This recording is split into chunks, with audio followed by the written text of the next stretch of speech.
der Livestream der Nürburgring Langstrecken-Serie. Präsentiert von Falkenreifen. Herzlich willkommen zur Nürburgring Langstrecken-Serie. Welcome to the Nürburgring for the NLS, the Nürburgring Langstrecken-Serie. Und jetzt ist das Rennen freigegeben. The red lights are out now. Viele Zuschauer unterwegs.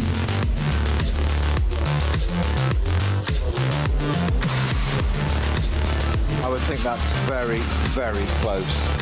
Jetzt kommt er ran, zieht sich ran.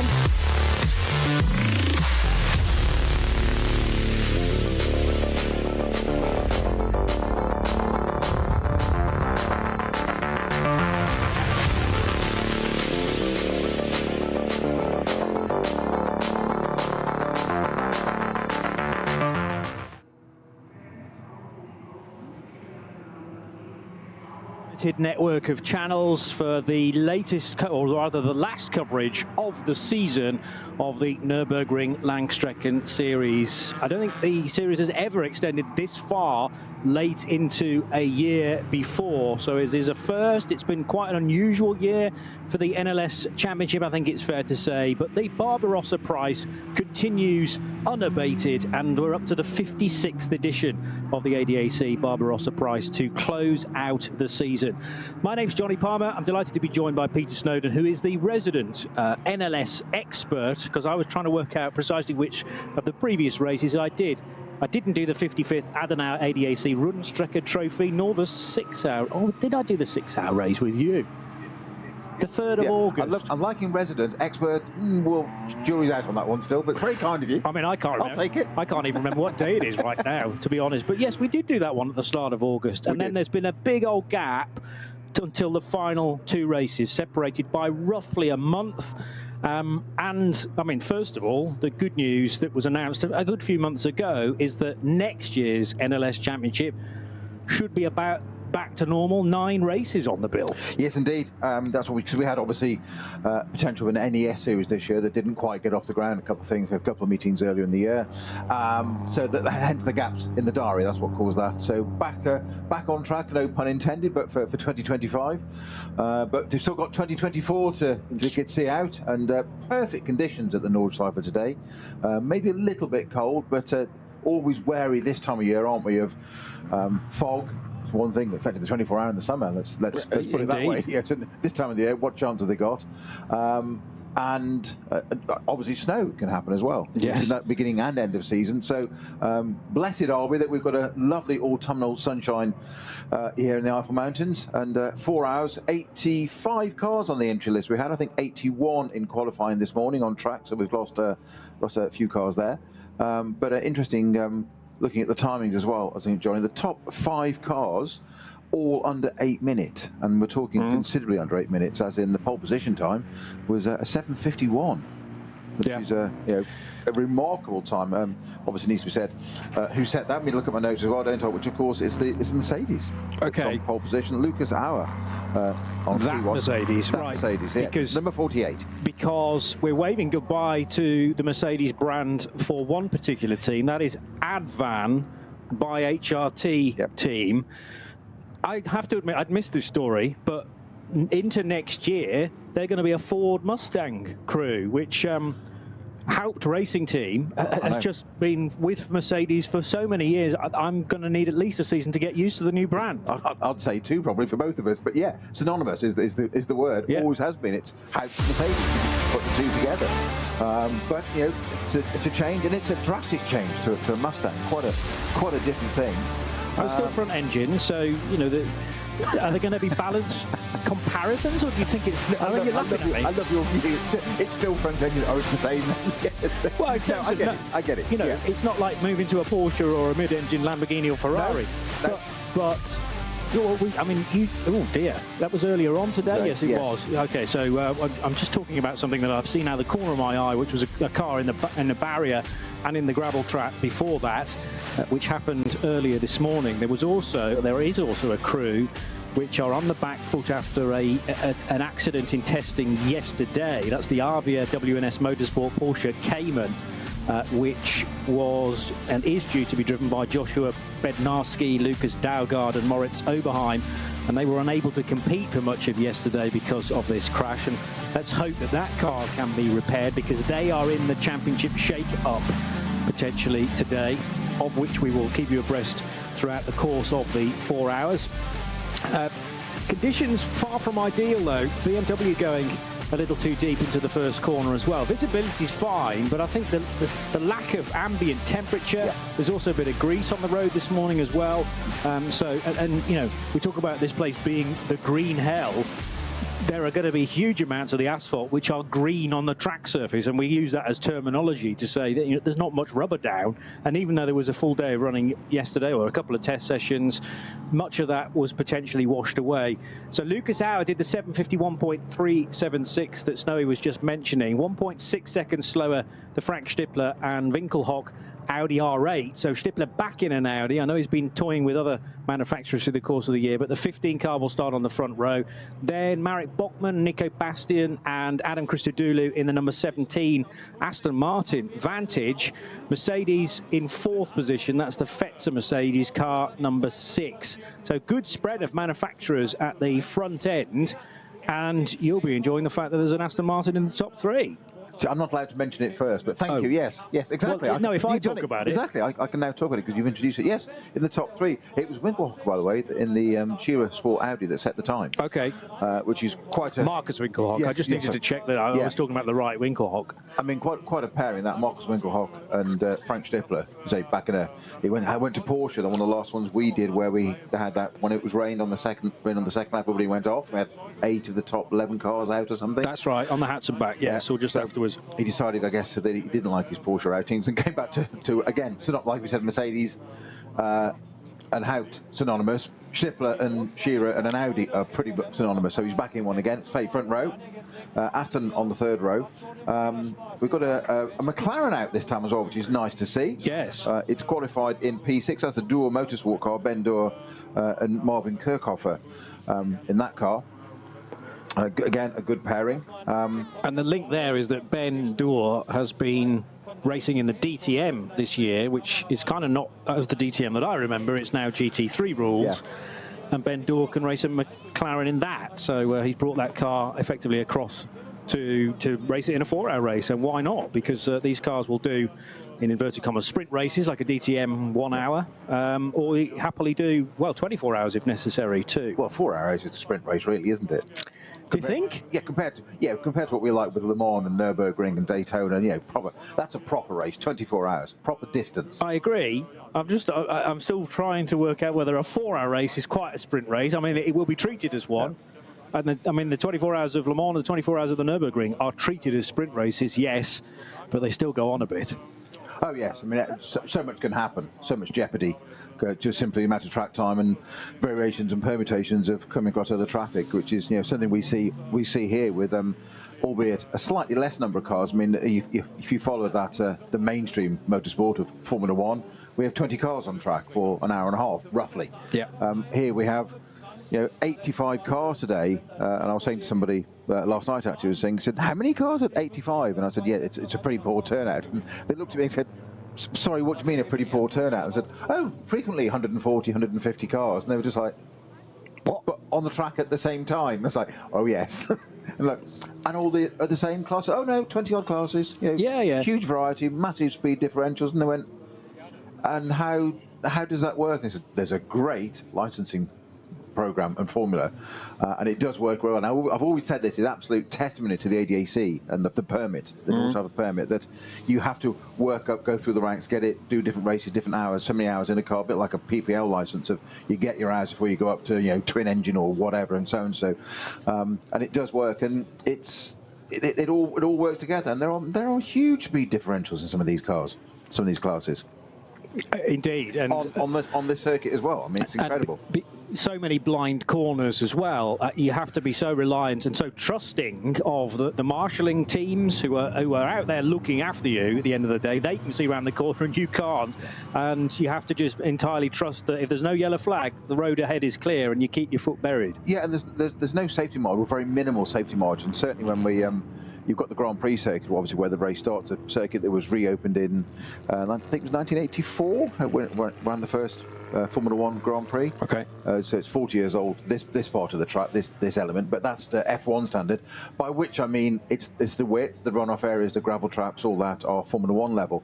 As soon as you get to the end of that and turn through Sabine Schmidt's curve, which is that hairpin back, and it is literally, there is no runoff, there's a barrier, which is a way of focusing you, and you're off down through Hatzenbach, you're onto the Nordschleife, and there's some parts, there's no runoff, there's a ribbon of grass at either side that's maybe the width of a car, but you don't want to go and find out because there isn't much more than the width of the car, and then it's barrier. Some bits there isn't even in grass, it's just barrier. Yeah. So there is no margin for it, so it's got to be precision. And as you say, John, you come across up through a blind corner, the marshals can see, but you can't. You're approaching it at, say, let's say 150k. It's still, you know, significant speed. And there's a car there minding its own business, might be going 70k slower. And you've got to make a decision of which side you go. The one thing you want to do is just hope they are using their mirrors and they stay put. And that's part of the permit. Training is that's it, awareness of other cars, and that's why you can't jump into the top category here, SB9, the GT3 cars, whether you be AM or Pro-Am or Pro. You can't just come and do this with an ordinary license. You've got to go through the permit process and do I think you do 4 hours minimum of in different a lower class first to understand what it's like and where you fit and what the process is. But very sensible, it works out perfectly well. It's necessary, isn't it? And yes, it seems perhaps quite long-winded, but there is nowhere else like this in the racing world on the planet. So you have to have your proper training, irrespective of what level, what grade you've been in other motorsport disciplines. That's kind of ignored by those that look after this event, and indeed the 24-hour race every year, which tends to chop and change where it sits in the year, depending on where the bank holidays are. Ascension Day, sometimes Corpus Christi, that kind of area. And next year, it's within a week of the 24 hours of Le Mans. So there's going to be a real celebration of 24-hour racing when we get to May, June, July next year. But it'll all fit within June, won't it? Is it the week after or the week before? I forget. Well, no, because it's normally the week after. I think we've got a triple header next year, haven't we? Yes. We've got 3 in a row. So yes, you're right. We've got Le Mans, Spa and Nürburgring, not necessarily in that order, but all those 3 24-hour races are back to back to back. Yes, agreed. I know, and there will be some drivers attempting all 3. Yes. Without question. Great to see that the Grello Porsche is on the grid, and also with perhaps drivers that you, well, no, you certainly do associate Ayanchin Guven with Grello because he's driven it before, but Maurice Schuring, still only 19, but he is a Le Mans. Just pause and think about it. Yeah, 19. I know. Do you want to come and drive Grello? Yeah, of course. Well, he's quoted as saying it took me less than a second to say yes to that. His dad used to drive as well and has had some success here in the past, almost 10 years ago when he actually won his class in the season finale. But Maurice Schuring won Le Mans this year in the LMGT3 division. Yeah, he didn't win overall, but he won in the Porsche, number 92 car. And that helped them on to eventually a World Endurance Championship trophy title. And I'm sure helped him seat into this as well. Indeed, because clearly Porsche have spotted, there's potential there. I think had he been up against a Kevin Estre or a Fred McAveeky, then there may not have been much contest. However, it's no good if you're not blooding the new talent for the future. So everybody knows that those other guys can race Grello sufficiently well. But in a final race of the year, this is a great opportunity to do that, isn't it? As with those people, you mentioned Kevin Estre there. They've earned their stripes, is obviously in the hypercar program more now. Famous exploits in Grello. We've seen him do various things. Pass on the grass, Estre. His nickname of some of the moves he's made, absolutely insane, but manages to pull them off. But as you say, by the time we're talking about the Estres of the world in Grello and whatever, they've already made their way through and they're there. They've arrived. It's the next lot coming through, as you say. So great to see Maurice Schuring in Grello. Great to see the car out as well. And only 19. I know. Just staggering, isn't it? Yeah, 19 this year, back in February. Guven can't be that far off him, actually. Let's just have a look. Oh no, he's a little bit older, 26 years old, the driver from Istanbul. Oh, need to be tired then. Yeah, pretty much. I mean, he's passed it. Yeah. I'm joking, Ayanchin. Not at all. And we're big fans, again. GT World Challenge. He ran in the Spa 24 hours earlier in the year with the Schumacher CLRT crew and was here with Manthey to attempt the 24-hour race as well, which obviously did not get to its full conclusion. Finished second, I think, in the eventual results when that race, they tried to get it restarted after many, many laps behind a safety car. And yes, finished second with Lawrence Vantor, Thomas Preining and Kevin Estre, as we mentioned it, but the win went to Audi back earlier on in the year when Frank Stippler was part of the crew there, along with Chris Mees, Ricardo Feller and Dennis Marshall. So we've got Stippler on the grid for sure. We've got another Mercedes, actually. The Landgraf car is worth a mention because that car is showing a strong lineup as well. Bear with me because I've just skipped completely the wrong part of the page. That's the Lucas Auer car. So yeah, we know that's fast because it has already taken pole position. Michael Grenier he is sharing with. So the Landgraf car, and we understand that Mercedes-AMG Team Landgraf are not going to do the manufacturer change in the summer. So at least we're going to have a couple of AMG GT3s remaining on the grid. That car, I believe, stays as a legal GT3 car for at least another 5 years till the end of 2029. It has had an Evo already. I wonder how far away maybe an additional Evo for the Mercedes-AMG car is in the future. Should we attempt to talk about what could be settled, what will be settled in the championship, but who are kind of involved there? Because there was this difficulty yesterday on Friday with the testing for Josh Bednarski, Lucas Daugard and Moritz Oberheim, and they no doubt have been up all night with the Arvia WNS Motorsport Porsche Cayman trying to get that ready to at least race today. But a fifth victory in their 7th race of the season meant that Sven Markart, Ranko Majatovic and Toby Goodman in their BMW 240i, it's one of the many Adrenaline Motorsport cars, but this is the team Manhattan Wheels crew, and they're in a strong position as well. The trio in the Arvia car, though, they currently have 90 points, and that's more than anybody else. Adrenaline are doing the chasing, and they're 15 points back. But so they need another win, and then that would apparently leave them level on points.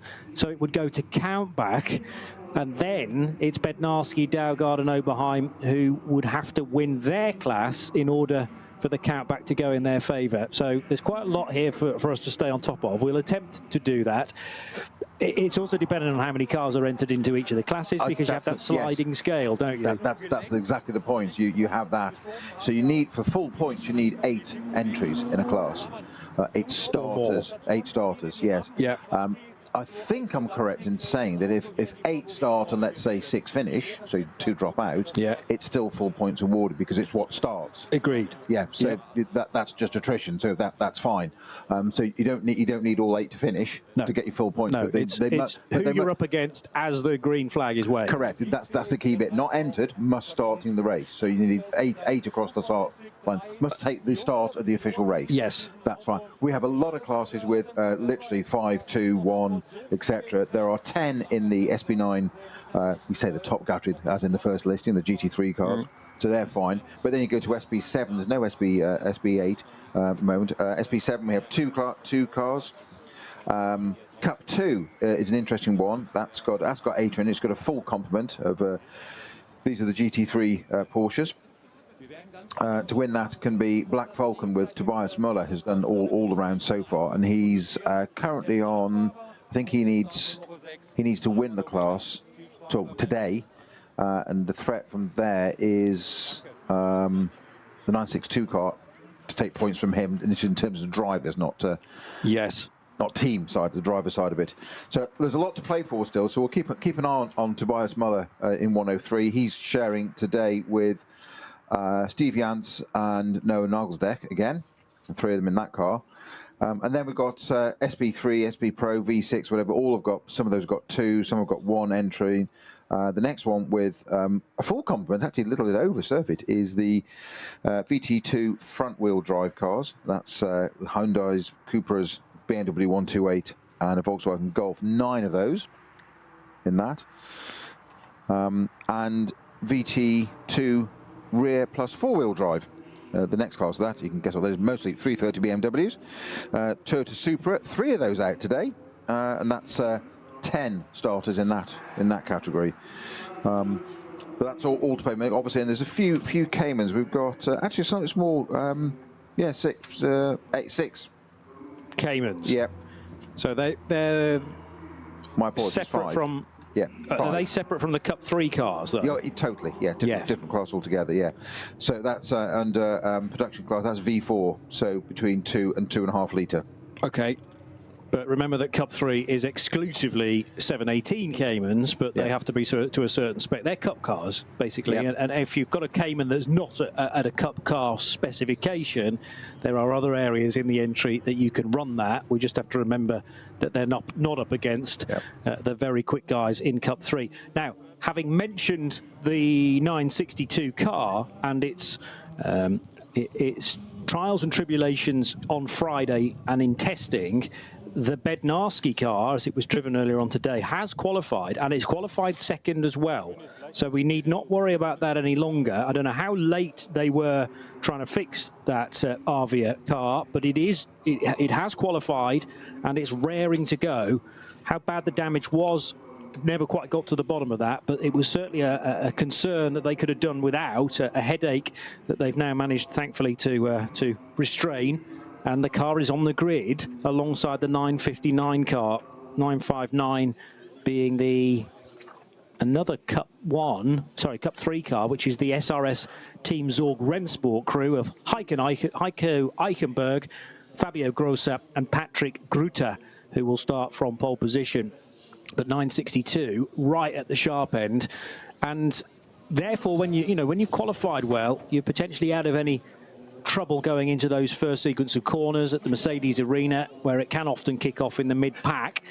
So Cup 3 started by 959, 962, and then in behind, in third position, is the 949 Cup 3 car. And 949 has who at the wheel? Mads Gravson, Harley Horton, and Kasparas Vigilis, the Lithuanian driver in 949. So that is the top 3 in Cup 3. And I forgot to say, there's a quick update, my mistake. Having a printed paper entry, fat fingers to turn over 2 pages. There are not 5 Caymans, there are 13 Caymans. There's 5 on the second page. Got you. I hadn't missed the first bit. There are 13 in that Cup 3 Cayman category. Yes. Yeah. Good. As long as we tally, because I was slightly concerned. I could see a few more than 5, but didn't want to jump in. When I said it, I thought 5. There's more. There's always more than 5. I know it's the last round, but that takes it over the magic number 8 number, doesn't it? Absolutely. And then some. So it's maximum point scoring in Cup 3 as well.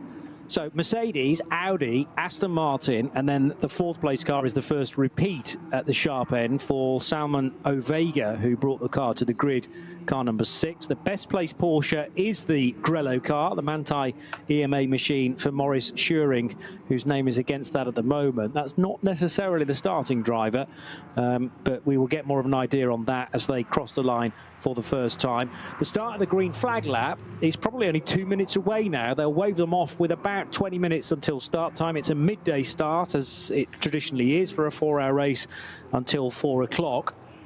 And there is a fair bit of cloud cover. We've mentioned the temperature. It's a little chilly, and I think a beanie hat is the order of the day for those, generally speaking, on the grid.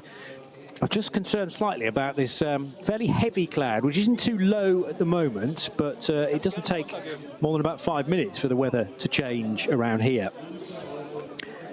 Frank Stippler is on board the Scherer Sport PHX car, and starting from 2nd position, so we can put Frank in as the starting driver, plus a morning snack, a banana, a bit of energy going in there.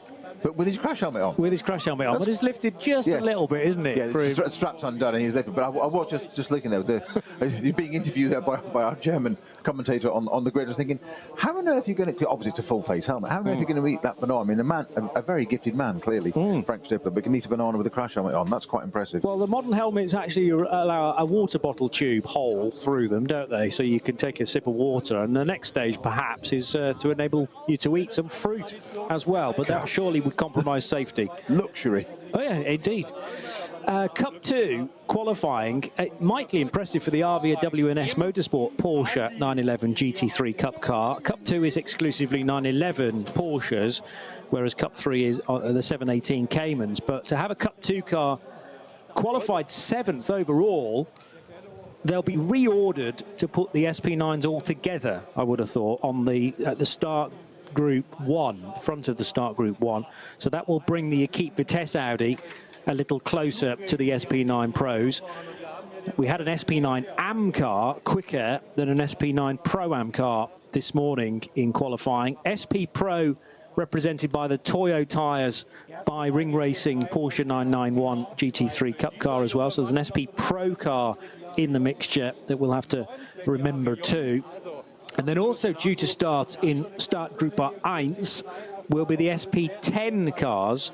So the Duo Motorsport Aston, number 169.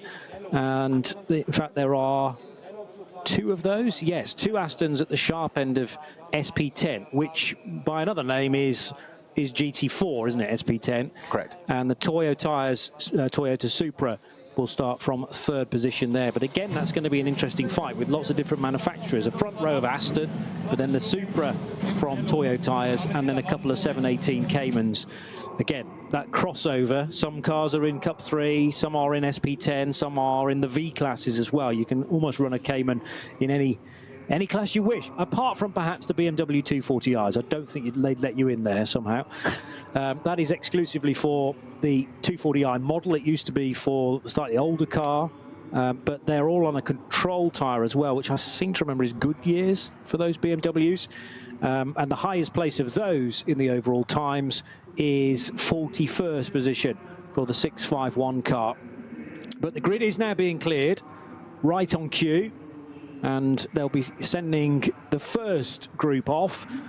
They'll be started then in just under 20 minutes time with 3 individual groups. The car entry is that big at 85 cars, and as Snowy's been saying, that's actually relatively small for an NLS race. But 3 different groups sent off at 2-minute intervals to get the race fully underway. So that glorious sound of all sorts of different engine designs starting to kick into life. The front-engined Mercedes, the mid-engined Audi, the front-engined Aston Martin, and the rear-engined Porsche of Maurice Schüring in 911. And this is, although all the cars, we hope, have been out this morning for qualifying, this is just a refresher for everybody. Because, I mean, some drivers weren't necessarily involved in qualifying. Some won't have had the chance to go out. So it seems a little unfair on a formation lap, considering in a World Endurance Championship race meeting, you actually get 2 formation laps to fully assess the track surface. Here, it's a massively long track, and you only get one look at each individual corner. Yeah, and normally you say 3 start groups. We've only got 2 today, because it's reduced. So we've got the red. Well, the red is start group 1, 41 cars on that, and that's the SP9, 10, Cup 2, Cup 3, SP Pro, SP8T and SP7 cars, 10, 5, 8, 13, 1, 2 and 2 entries respectively. And then start group 2 is the yellow one, 44 cars in, which is the V4, V5, V6, VT2 front wheel drive plus rear wheel drive plus 4-wheel, VT3, TCR, BMW M240i, as you mentioned, the BMW M2 CS, and the SP3T cars there, the turbocharged ones, and 6, 2, 2, 9, 10, 2, 2, 7, 2, 2 entries in those. If you make note of that, I'm sure you committed that to mentally. Yes, absolutely. Yes. Yeah, I think mentally is probably the right approach. Yeah. Yes. Not quite. One quick thing on that, just on points, if we go just going forward. Not only have you got you need to have a sufficient number of starters. So, for instance, if you've got we've got to start a bit further down the field. That's in. He's a chance to win it, but he needs. It's a car 347, which is only got one in its class, unfortunately. So he can't. Doesn't matter how much he wins, he can't get the points today because there's not enough for them. Whereas Tobias Muller in 103, he's got 8 in his class, which does make it slightly struggling for you if you're trying to win. That's Tim Sandler in 347 that could win it outright in the 991 GT3 Cup. We also have distance as well, that you have to run a certain amount of distance for points to be scored. And we just mentioned weather at the beginning that can play a part in this. Should it be shortened, as you saw with the 24-hour back in May. So up to 80 minutes, there is no classification if the race runs, that's all. So 1 hour 10, if it's anything under that, doesn't count. Nothing. No points awarded at all. So it is as it stands now. So effectively, those 79 minutes don't count for anything. Between 80 and 160 minutes is half points are awarded, and we have to go over 160 minutes to get full points. Okay. So you need to be getting to get to 81 minutes of a race, yes, for that to count, if you see what I mean. Yes. Today. So just shy of an hour and a half. Exactly, all the strategists will be sitting there working that out, going, get it done. You know, so virtually halfway of this race, and just get towards halfway. You're just like, right, now we know whatever's on track now counts to the standings. Yes. So at what point would it become full points, but not the full 4 hours? Do we have a figure on that? Is it 75%? 160 minutes. 160 minutes. Yeah. So that is 2.5 hours. 2.5, which is not quite 75% then. No. Okay, interesting. Yeah. Thank you for that. So 80 to 160 is half points. Yes. Over one, so up to 80. So you don't need to get to 3 hours of running. No. For the maximum points to kick in. That's okay.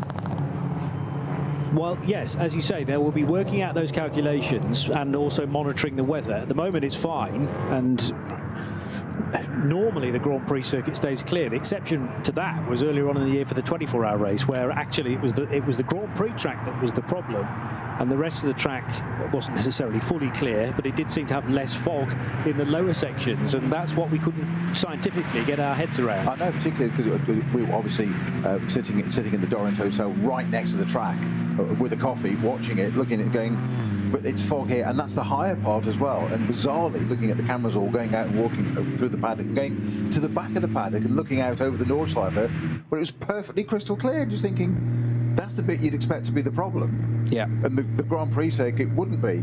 But of course, the main thing for that as well is that the medical helicopter is anchored at the end of the pit lane, yes, for obvious reasons there, and if that can't take off and it's foggy, which it couldn't, you can't run the meeting. Yeah. So it's not the fact that cars can't even see the way around the track, and it's, you know, they've got lights.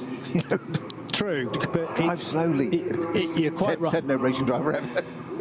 You're quite right that it is down to, often, race meters are dictated about how many paramedics are on the scene. Sometimes if at a race meeting, certainly in the UK, if an ambulance has had to be sent to a nearby hospital, you then haven't got the right quota of ambulances to carry on the meeting. You've got to allow one to come back again or another one to be found. And then, like you say, helicopter to take off. And then the crucial thing when you're out on the track is marshal post to marshal post. If one marshal can't see the next marshal post, they don't know what flag to be showing, and that's the biggest issue. I think the drivers really are the second thought in so many things, Snowy. Well, yes, but as they should be, because they're all prima donnas anyway. But no, actually, it's the drivers are the main thought. That's the point. You can't have any incidents or whatever. And also, all the staff and the crew and the marshals, it's all about safety, which is why it was so strict on code 60s and stuff here. It's slowing down because you've got marshals potentially attending to a vehicle on track. The driver might be perfectly okay, but you've still got to get that vehicle away. There's repairs to the barriers and etc.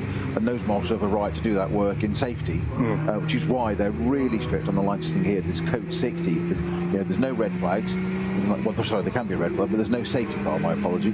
But they'll put a code 60 out, and you have to adhere to it. And we've seen the punishments. We'll see it today, I'm sure. But people accidentally caught out, didn't see it in time, and they're speeding. They've slowed down before the incident because the code 60 starts well before, so you arrive at the scene suitably slow.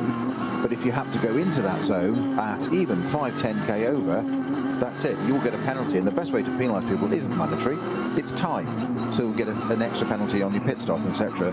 And that focuses the mind. Yes. You say that just going back, I mentioned about race meetings not starting. I remember back in the UK once at a national meeting, and we were delayed by about an hour and a half. And the reason was the second doctor hadn't arrived. It was a traffic issue, just getting there in the morning for something had happened, or his car or something, and they couldn't run it because you have to have 2 doctors on site. One doctor's attending to somebody, an individual or a casualty or whatever. You've got to have another one spare, effectively. So they couldn't actually start the meeting under regulations of.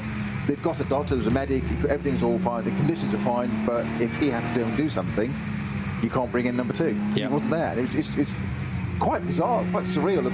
It's absolutely right and correct, but also frustrating. Of course, because you think there is a doctor here, that's all we need. Well, I won't crash then. Yeah. Said every driver always. Or you have an agreement in the paddock that 2 of you won't crash. Exactly, yes. 1 is fine, but just don't crash anybody for a second one. Don't do it at the same time. But yes, there is a rule, there's a regulation in place, and it has to be met. And well, yes, we can protest as much as we like, but it's not going to change things, and for the right reasons. Now, the 184 car, which is going to give us, both me and Snowy, a good vantage point of some of the mid-pack racing. This is one of the many SP10 cars, Porsche 718 Cayman indeed, from Schmickler Performance, and qualified in 4th position in SP10. Just heading down the hill towards the lowest part of the circuit of the Nordschleife, that is, at Breitscheid. 171. Just ahead of it, in fact, is the Toyota Supra for the Toyo Tyres crew. So again, as I say, there's a decent mix of different cars in SP10, with the 2 Dual Motorsport Aston Martins starting 1st and 2nd. And then the other dual car, which we will be monitoring, is the McLaren 720S GT3 Evo, started by Ben Dorr, who was having a quick conversation with Patrick Simon on the grid before the green flag was waved.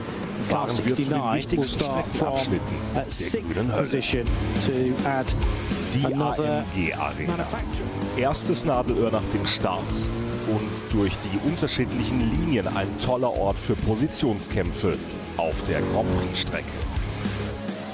Auffahrt Nordschleife. Nach der Vidol-Schikane biegen wir ab vom Grand Prix-Kurs. Hier beginnt der 20 Kilometer lange Ritt durch die grüne Hölle so richtig.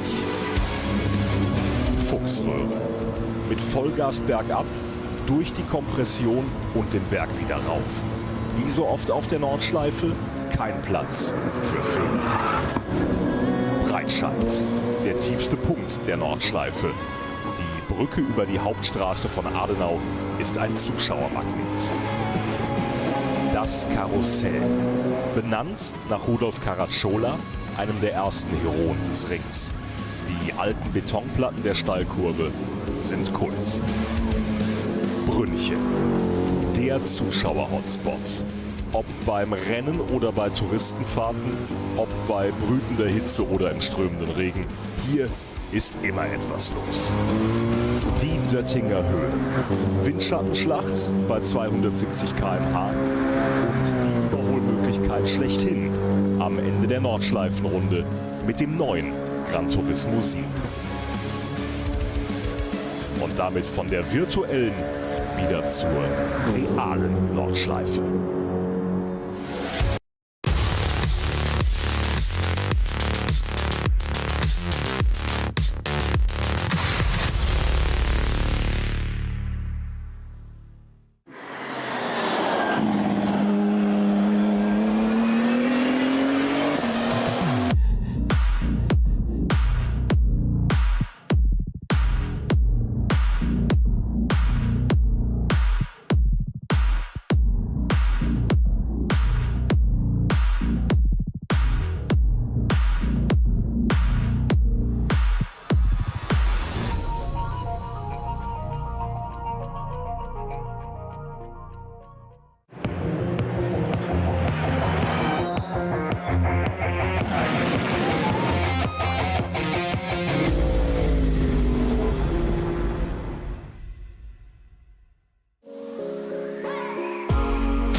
Rennsporterlebnis nach Hause. Dein Online-Shop für Simracing-Hardware und Zubehör. www.simraceshop.de. Liebe Fans, Lovely fans. besucht uns auf unseren Social-Media-Kanälen. Follow us. Auf Facebook, Instagram, YouTube, X und TikTok. Willkommen bei der NLS.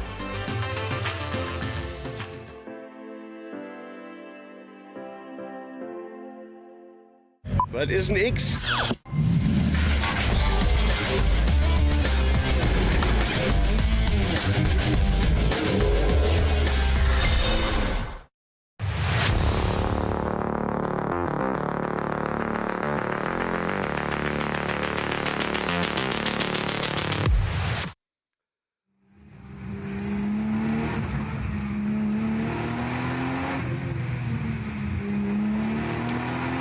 Cars still going round on their green flag lap. It takes such a long time, but we are only 4 or so minutes away from the first group heading down the Dottinger Rohr and into Tiergarten to then go into the 2x2 formation. They'll do that actually at the left-hand kink underneath the bridge at Antonius Bucher, and then that grid of cars will head across the line to see the red lights and then them disappear, and we'll be racing for we hope the next 4 hours, and then a couple of minutes later we'll arrive on the scene the second group of cars, just the 2 start groups today for the final NLS race of the season. Race 6, we will have the full quota of 9 races in 2025 around this place, which can't wait to get cracking with that as well. That's probably only a few months away now. What do we tend to start? In April? March? As early as March? Okay. Yes. So, yes, a matter of 4 months or so before we get started with the 2025 edition of the NLS. So, out of the right-hander at Galgenkopf, the leading cars are making their way through, still trying to attempt to get the tyre temperature where it needs to be and then maintain it, more crucially. Lucas Auer, who set that impressive time, a 7:51.3 earlier this morning, starting on pole position alongside the Frank Stippler-driven Scherer Sport PHX Audi. And then the Aston Martin from Pro Sport Racing, amongst their drivers Marek Bachmann in the number 17 car. Another Mercedes for Team Advan by HRT as they wave goodbye to the 3-pointed star before they move to Ford Mustangs in 2025. And then Grello from Manthey, car number 911, of course. Maurice Schuring along with Ayanchin Guvin are the drivers there. And then the Door Motorsport entered McLaren. Still, literally the full width of the track is being used by some cars to make sure that tyre temperature is vaguely in the right area, because it's such a chilly day and so important that the grip for the brakes, but more crucially the tyres, is there as you slow for the first corner. It's not as tricky as it might be for the Nürburgring 24-hour race, that Haug Hook, as it has often been called, the right and left Yokohama S. We're going fully right today, and then through 3 left-handers before the right-hander that completes the Mercedes arena. A free lap, I always call that all, because the GT3 cars, the SP9 as we call them in NLS, they get about a lap, maybe a lap and a half of running with their peers, yes, and nobody else before they encounter traffic.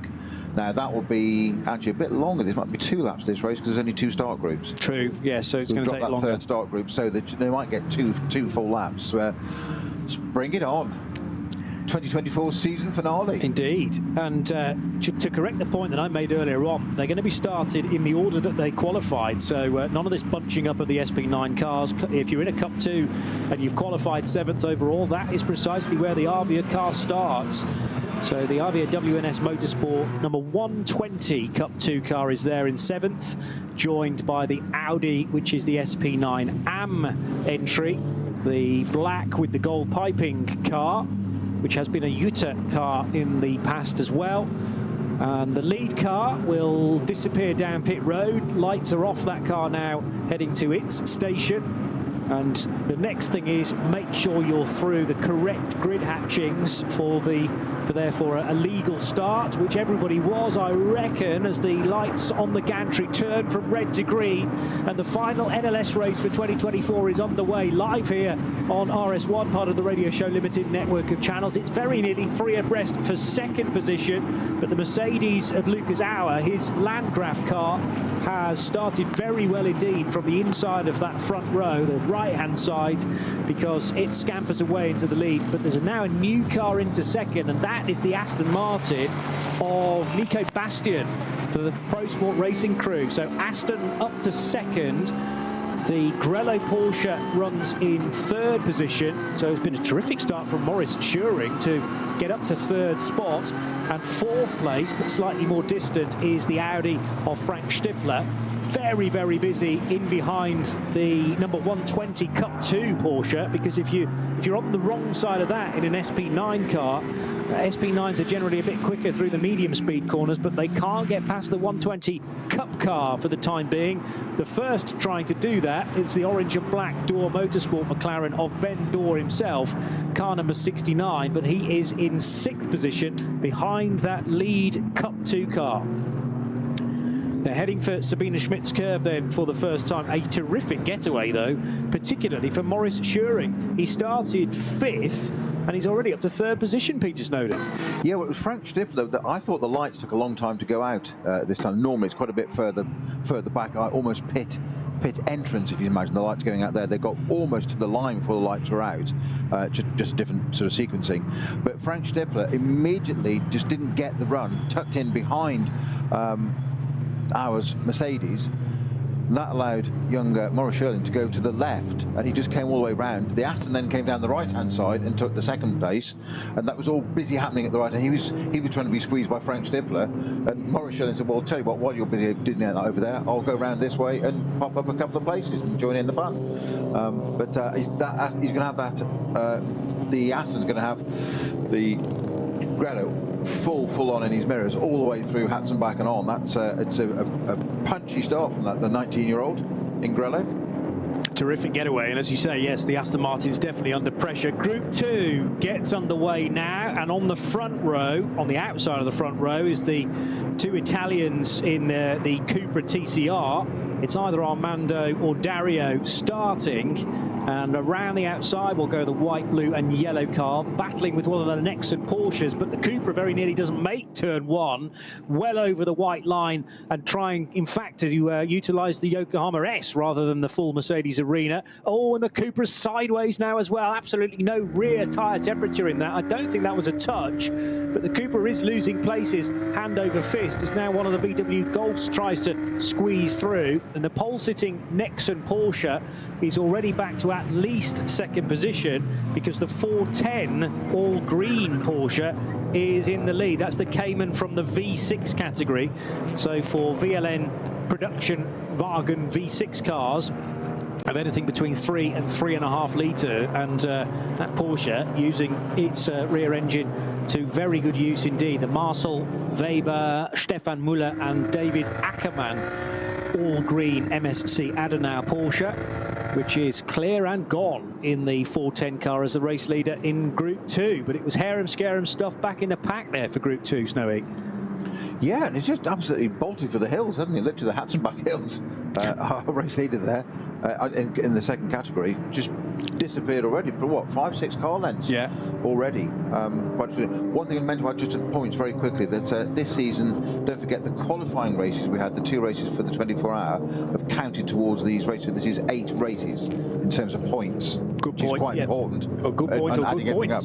Yes. Yeah. So 6 NLS races. It's the first year, yes, it's the first year that those qualifying races have counted. Whether they will next year, I don't know yet. But this is the first year it's been done. So we've had 6 NLS races, but 2 qualifying races for the 24-hour, which counted towards this series. So yes, an 8-race championship season, more accurately. Thank you for that. 171 is the Toyo tyres with Ring Racing Toyota Supra being chased by one of the Dorr Aston Martins. So it looks like at least one of those Dorr cars has lost a position. I mentioned at the time that the two-door cars, 169 and 179, had started first and second. Well, a Supra, I reckon, now separates them in the SP10 division, and that means a good start for the Santler-driven Supra. Is it too easy to say they're all two-door cars? Yes. Okay, I'll get my coat. Very good. Yeah. Two-door cars. Yeah. I get what you're saying. Tim Santler, it is for Toyota Supra with two doors. Mind you, some of them will have a hatch, won't they? Yeah. Possibly three. Anyway. Schmickler Performance, by the way, came in 184 into the pit straight away. Before even a lap began. They're working on it, and the driver's still in the car. They haven't vacated the car. But that's straight in, so that's an earliest pit visitor you could possibly have. Yeah, before the race even gets underway. It will be treated as a starter because I'm sure it will have crossed the start line. Well, it depends where, I suppose, the garage is that they're working on that car. Needs to cross the line in pit road, I suppose, to be governed as a starter, or maybe even the line at the end of pit exit to know that it's properly in the race. Meanwhile, at the sharp end, that's interesting. On one screen I'm getting sector times, on the other I'm not. So let's go by the better one for the time being. Lucas Auer still in the race lead, but the hard-charging Maurice Turing up to third position and hassling the Pro Sport Racing Aston Martin for second spot. But the way that Lucas Auer had begun this race, I don't think he's going to be under immediate threat for that race lead. We know the 48 Mercedes has been very good throughout the last day and a half. It was impressive during its testing yesterday, and then the fastest car to be qualified earlier this morning. There is an intervention vehicle out on the Grand Prix track already, though. Now, that won't be anything to do with the Kach Schmickler Performance Porsche, which made its early pit stop, but clearly something needs addressing. Whether there's a spillage there. Well, we'll see in a minute. That Schmickler 184 car, by the way, did complete the GP loop and came into the pits. Right, so it is officially started. So it hasn't done a lap, has officially started, but it's kind of irrelevant because it's now in the back of the garage and the driver's out. So I suspect that is their one lap of the GP circuit done. So they've got another set of tyres for next year and plenty of fuel. True. What a real way to look at it in a positive way. Yeah. What a shame for Claudius Kach, though, who was installed as the starting driver. Kai Riemer was due to be in the wheel of that car as well, along with Ivan Jacoma. So some recognised names in that 718 Cayman. But it looks like in the SP10 car it will go no further. So we're down already to just the 4 SP10 cars, I make it. But a good battle being had, as across the line at the end of the first lap will go Luki Auer, and his time is giving him a 1.7 second advantage over everybody else. The Pro Sport Aston Martin remains in second position. Then a 3-second gap back to Frank Stippler, who's the new third-place car. So Maurice Turing, quite apart from gaining a position, actually lost one to the Scherer Sport Audi on that opening lap. 911 is the Turing Manthey Porsche. And then also across the line, Tim Scheerbart's having a cracker. He started 7th overall in his Cup 2 leading car, but he's already up to 5th position. Now, that's potentially because of a drama for the Door Motorsport McLaren, which has lost places, car number 69. And also not going so well is the Salman Ovega-driven Team Advan Mercedes. Started in the top 4, I think, with car number 6, and has come through at the end of the first lap down in 9th place. So Ovega, I'm not sure whether that was a little mistake somewhere on the lap, but he's down in the lower order of the top 10 now and battling with a few more Cup 2 cars. And the SP10 scrap is between the Santler-driven Toyota Supra. Heiko Eichenberg's had a good start as well. Now there's a difficulty, though, for Porsche number 347 heading into pit road with a very early puncture. Rear left has gone on the Toyo tyres with Ring Racing 911 car. And this, although it's one of the SP9 equivalents. It's not actually entered into SP9. This is the SP Pro car. And that's one of our championship contenders. But unfortunately has A that, but also not insufficient numbers in the class to start to have actually made it. So unfortunately, it just needed more entries, and it was a championship contender. It's now, if it wasn't done before, it is now with a left rear puncture. Yeah, so a real shame for that early difficulty for the SP Pro car, which has been started by Andreas Gulden, and his first job is to head into pit lane very early on indeed. For this opening stint, it's likely that cars will do anything between 5 and 7 laps. Bit of a touch there for the 969 Porsche, which is one of the many Cup 3s, and that could well have been into the back of 950. So Schmickler and Fielenbach in their Schmickler Performance and SRS Team Zorg Rennsport Porsche Caymans, respectively.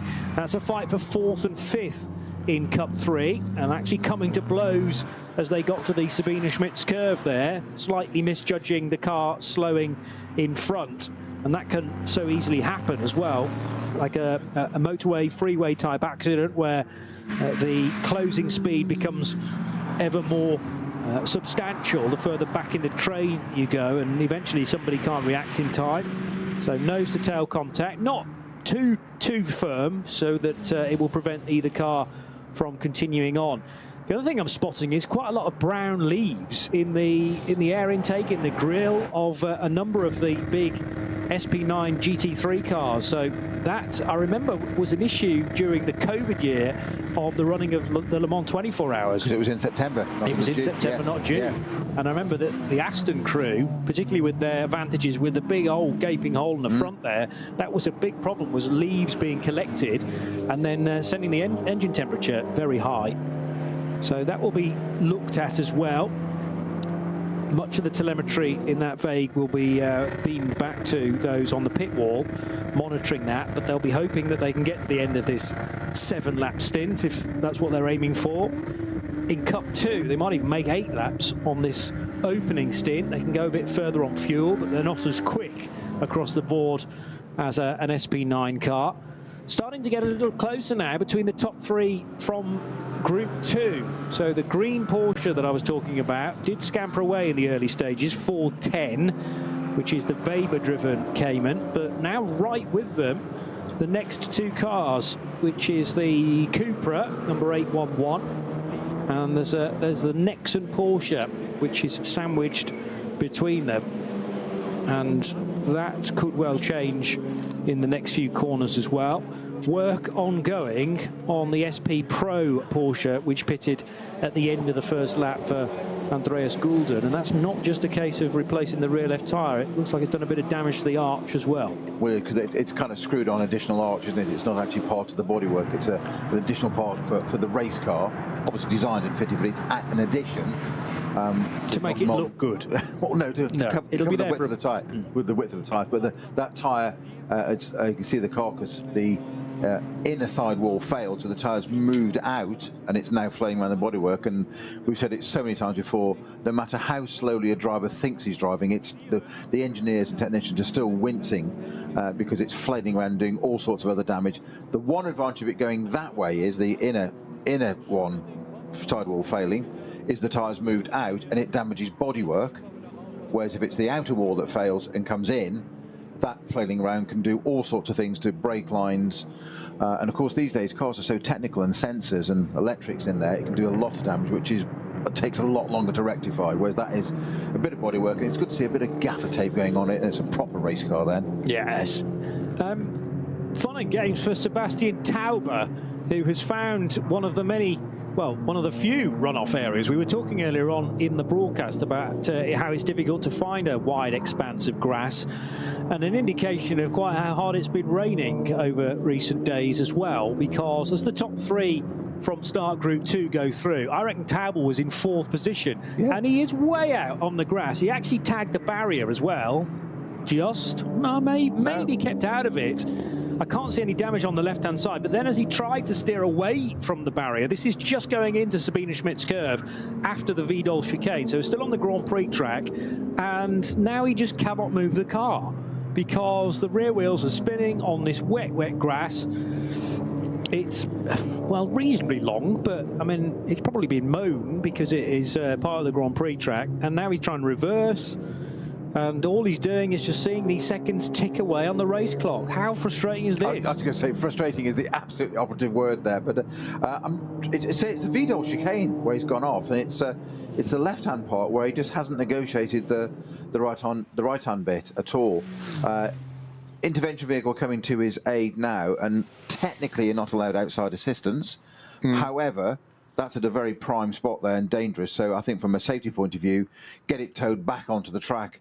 It's clearing it. Somebody else goes off and collects that, and it's an absolute nightmare. So probably the most prudent thing to do is get it back on track and get it back into the race. But you say it's lost a couple of minutes doing that? Easily, yeah. So that's the 461 BMW. It's an M2 from the VT3 class, and yellow flags now covering that area on the exit of the Vidal chicane and through to the next left-hander, which takes you onto the Hatson back proper. But one of the more comical incidents that we have seen in recent years around the Nordschleife as part of NLS racing, and indeed the 24-hour race as well. We've had well, various incidents that perhaps we shouldn't have been laughing at the time, but we can do now, knowing that everyone's okay. There was that classic moment where a BMW had its bonnet whipped back across the windscreen, and as trying to get it into pit road, it actually then just creamed straight into the end of the pit wall, which is thankfully were tyre protected.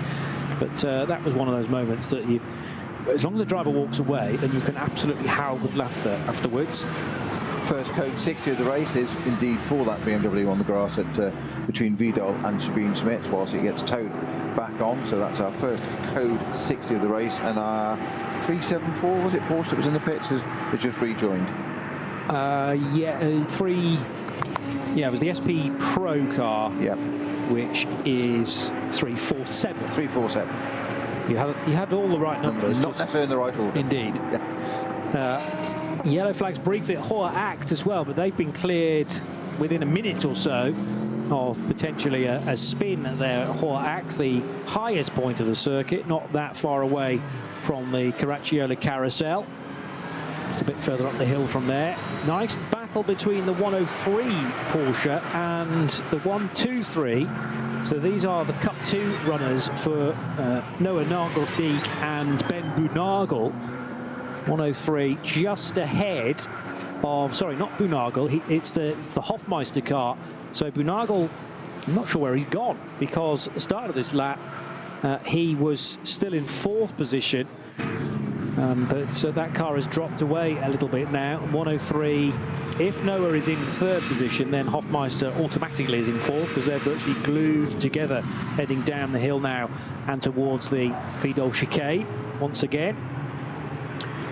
And Lucas Auer remains the race leader. He's into sector 2 on this 3rd lap.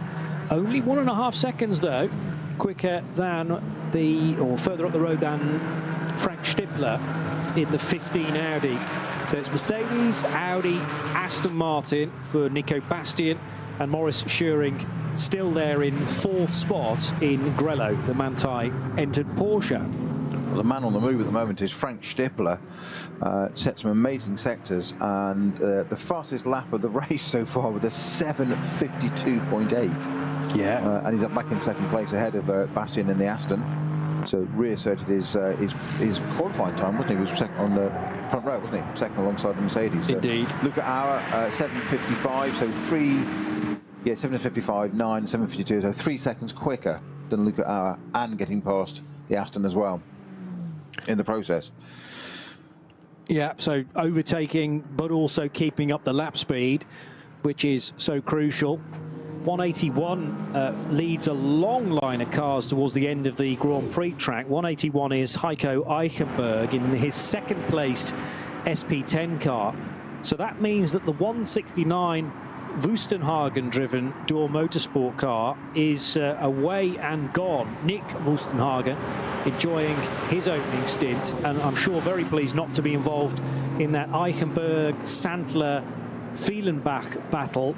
So we've got 3 SP10 cars, no, sorry, 2 SP10 cars, and then 4 Cup 3s, all in a long line together.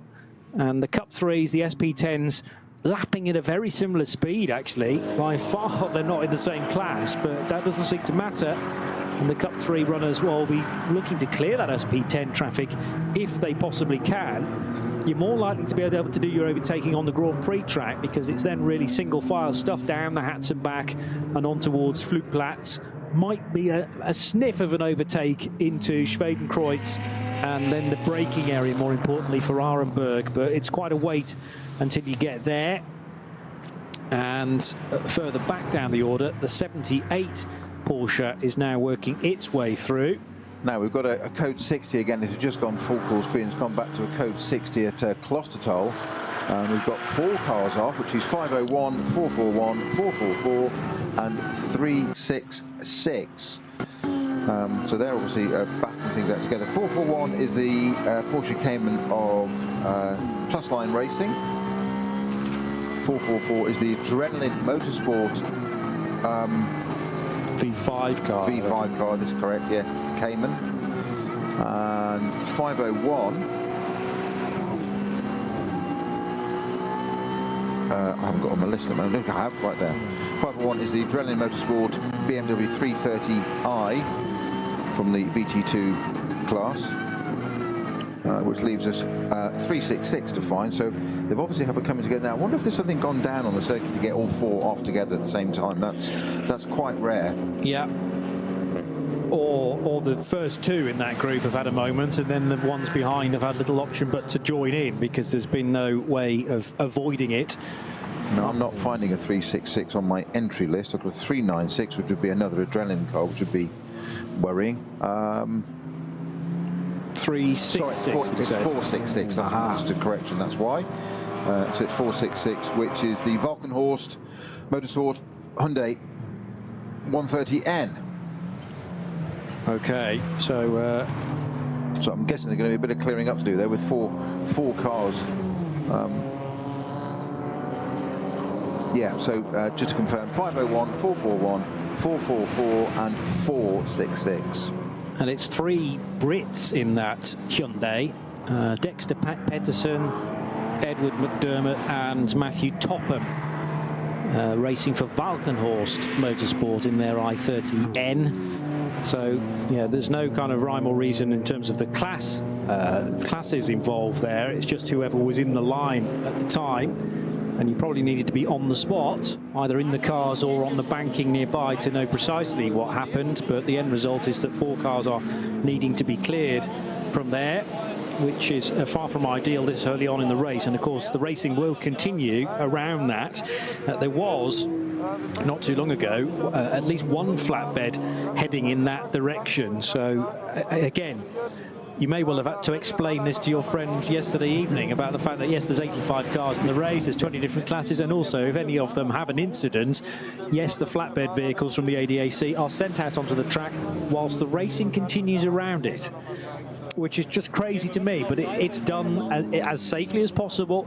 White flags indicating that slow-moving vehicles are out on the track, yellow flags when they actually reach the recovery area, and no doubt actually a code 60 as well.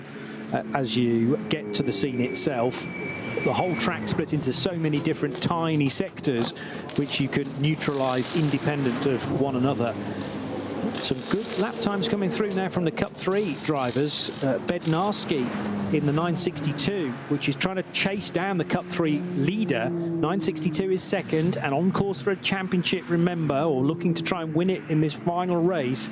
Now, Kesselchen, it's a massively quick part of the track, this, and I'm afraid to say that, yes, 1, 2, 3, 4 cars in massive state of disrepair. They've all been in the wall at some point along there. Yeah, Klostertal. Yeah, really fast part of the circuit. And I think your presumption might well be well-founded that it looks like somebody's collected somebody else and it's triggered, hasn't it?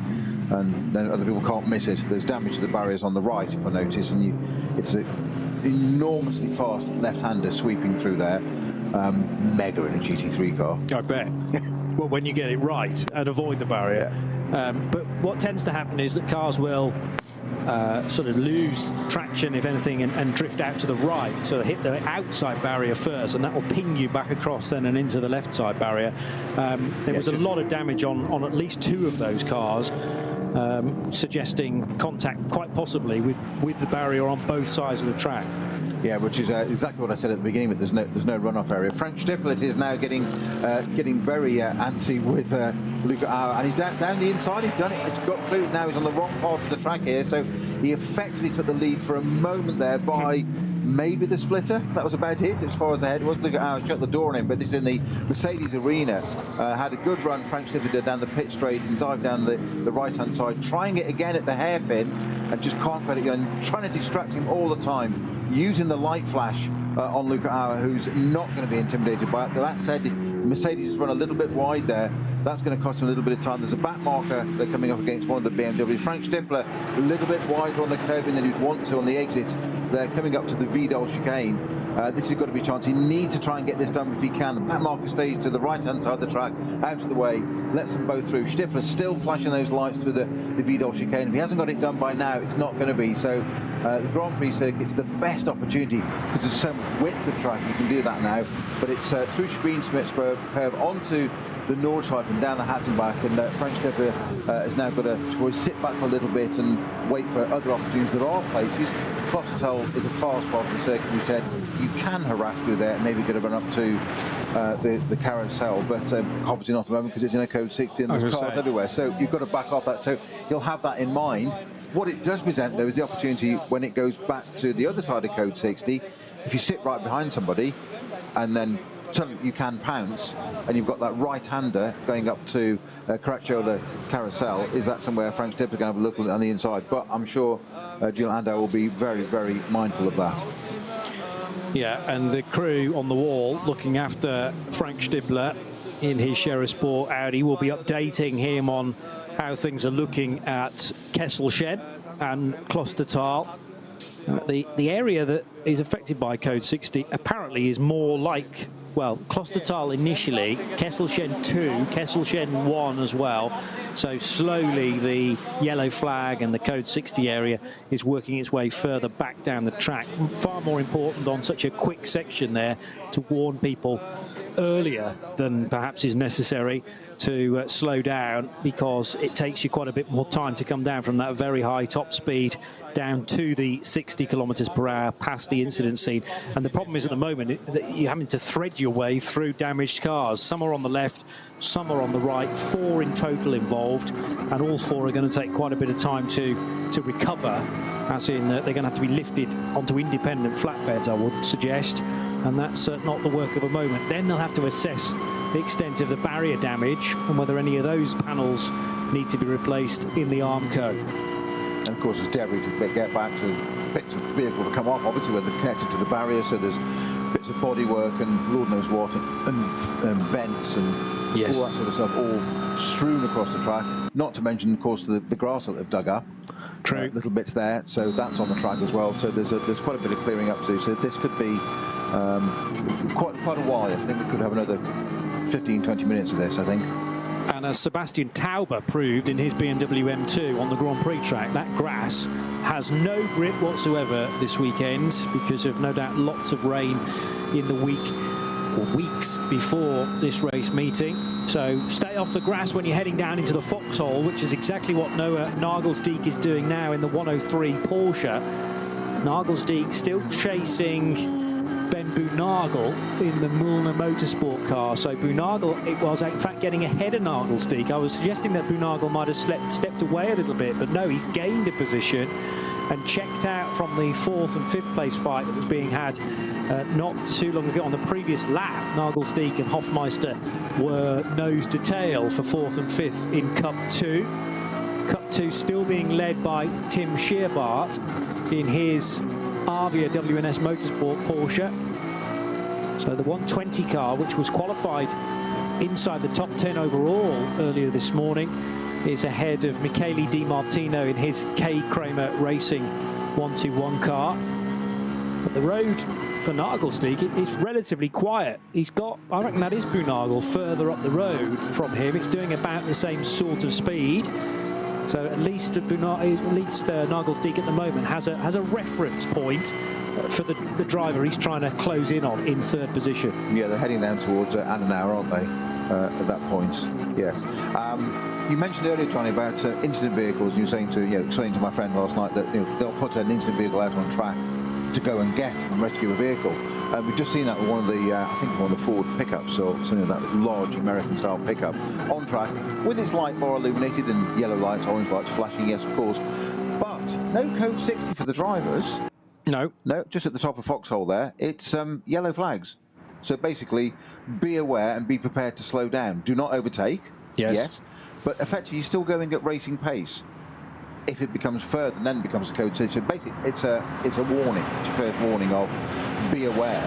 What you need to be aware of is that there's a Ford pickup on the track on the right-hand side. Now, obviously, I'm not sure which car I'd want to be in there, actually, the race car or the pickup. And trying to keep out of the way of all the race cars, because you're going to do a job to get to that scene and help your colleagues, but you're on the racetrack at full speed still. Well, the race cars are at full speed. It's a live track still. So, yeah. Now that car you were talking about, that was a 103, isn't it? That's the Muller's in for the championship on this. But so I'm not sure there's enough starters in that class to get him actually to achieve that today. Cup 2. In Cup 2, how many have we got? 7, or is it more than that? No, I think it is 7. Yeah. So you said the magic number was 8. Yeah. And all 7 are running, but frustratingly, the maximum number of points that you might be able to get in a class of 8 or more out of their reach, frustratingly. So all they can do is win the class and then hope that they're going to accumulate enough points, but it might be too much of an ask this late on in the season.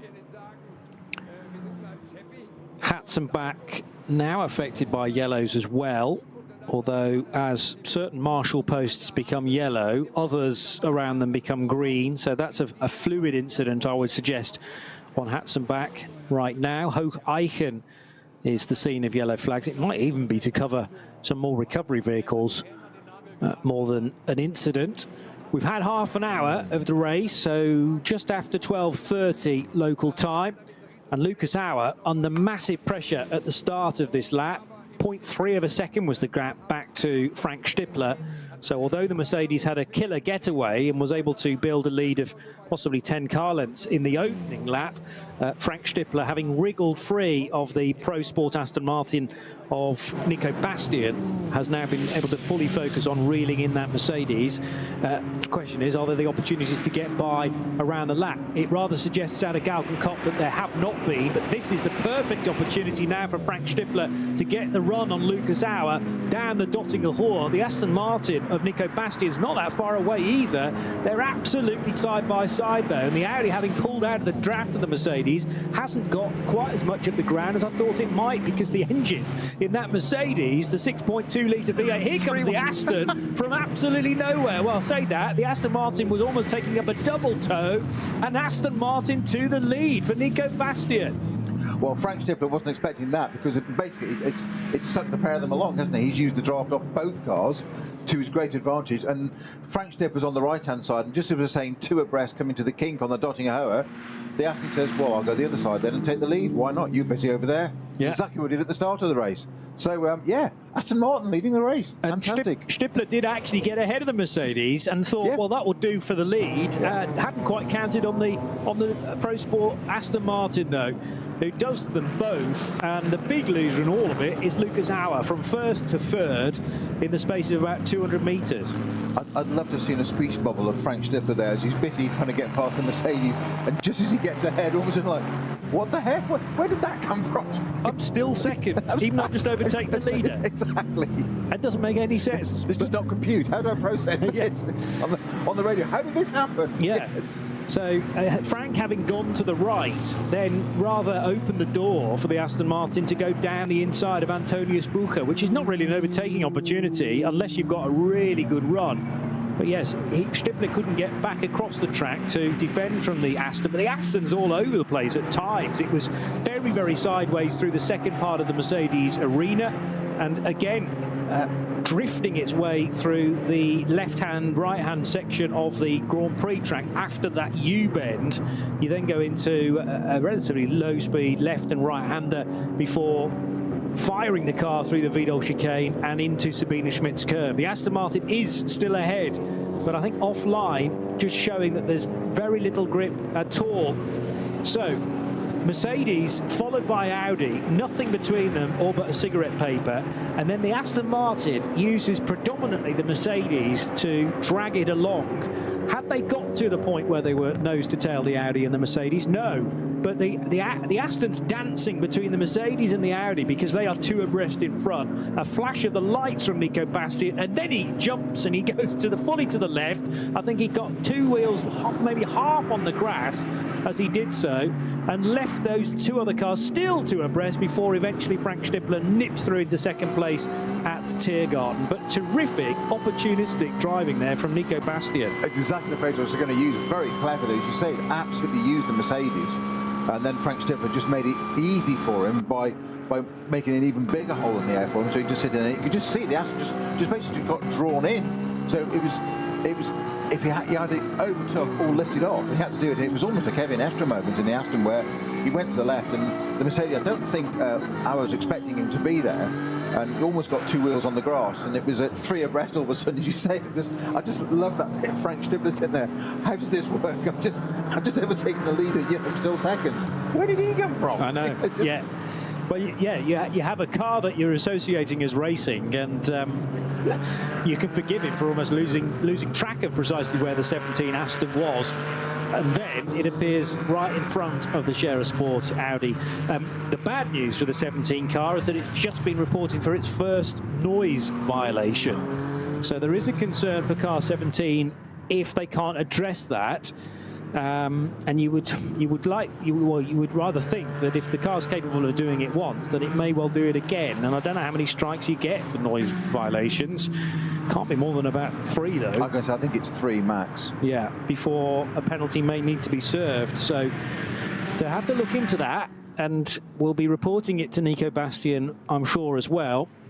Maybe they can make some adjustments during the first pit stop, which is probably only 23 or 25 minutes away. They'll be able to make the first hour before that happens. I was just going to mention that because it's slightly different, this race, isn't it? Because if you think about it, we mentioned having only 2 start groups, not 3. Therefore, those SP9 cars, they've had a longer run at full tilt. So how they use more fuel, because normally they've caught up with back markers, which you will have a variation in the throttle. Obviously, will be more modulated than it is flat out all the time as you catch back markers. So is that a help? Is it a hindrance? I see, yes. So they've done quite a bit more at full tilt, and basically we never see cars going over. Sometimes we see them short stop, first one, and get 5 laps out of the way. Yes. We've seen 7. We've even seen the odd 8, haven't we? Yes. But you can't get to 9. You certainly can't get to 9. So what I'm saying is, you've got the Clostotol Code 60 now, which brings back the fuel consumption.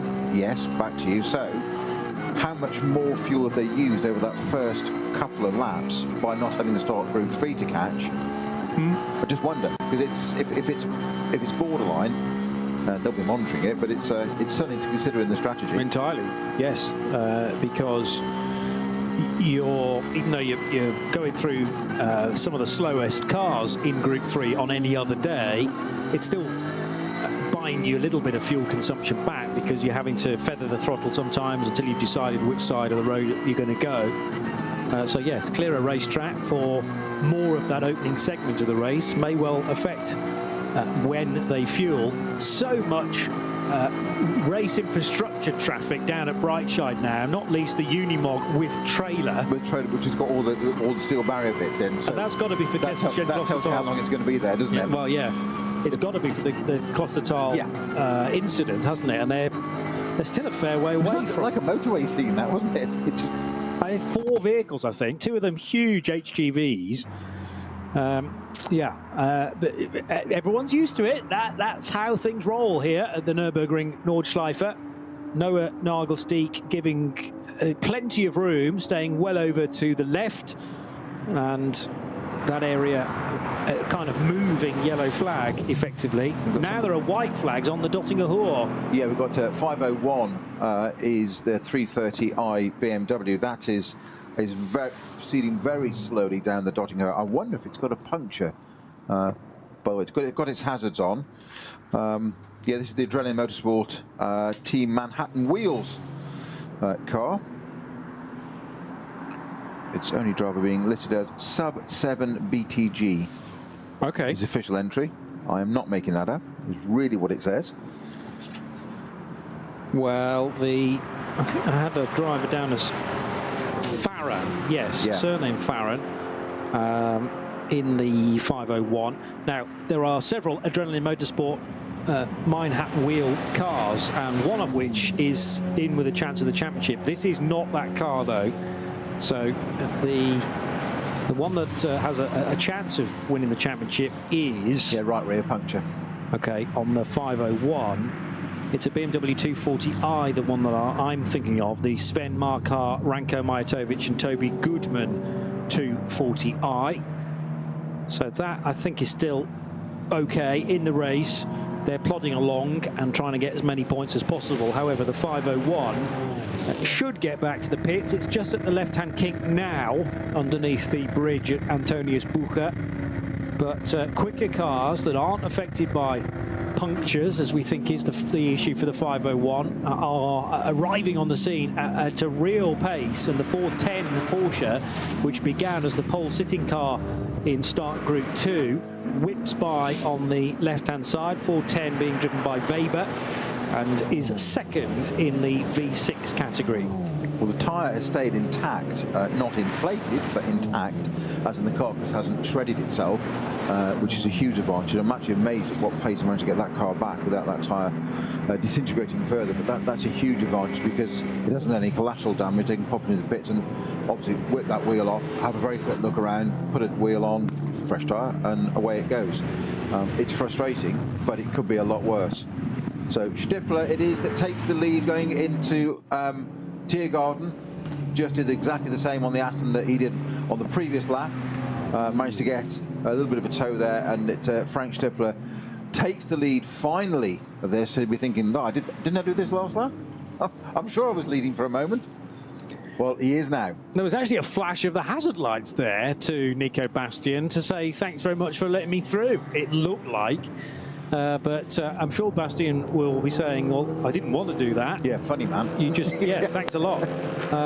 Or rather, maybe Frank was just saying, thanks for giving me a little bit of breathing space, rather than tussling that out as hard as Nico was pushing on the previous lap. But a clean overtake, one that was perhaps anticipated by the Aston driver, because when you're heading down the Dottinger Hoor as the lead car, there's very little you can do as other cars are catching you up because of the hole that your car is punching in the air in front. And as long as Bastian can stick with Frank Stippler, he might then get an opportunity to return the favour at the end of the next lap. But the indication right now is that the Audi's carrying a bit more speed than the Aston Martin in second position. Yeah, it was only 9/10 of a second between them on that last lap at 8:33.1 and 8:34. Stippler was slightly quicker, we'll say only 9/10 there. Wait to see how he pulls away, of course. Now, fastest lap of the race still stands with Frank Stippler, that amazing 7:52.805. And Nico Bastian in the Aston, his fastest of the race so far is a 7:58.8. So, yeah, some 6 seconds adrift on overall pace. They cross the line with 0.4 of a second between them. I think that's going to weak out. I don't think the Aston's got the pace of that which Stippler's got. And of course, we've got young Marcus Winkelhock to go into that car as well after Stippler's done his bit. Indeed. Well, very, very strong driver pairing.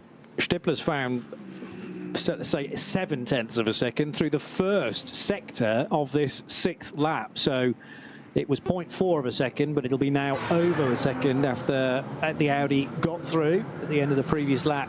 And is now starting to get the hammer down, realising that this clear air in front could be so crucial. This may, of course, be an in-lap for Frank Stippler, or it might be this lap and one more for the Audi driver.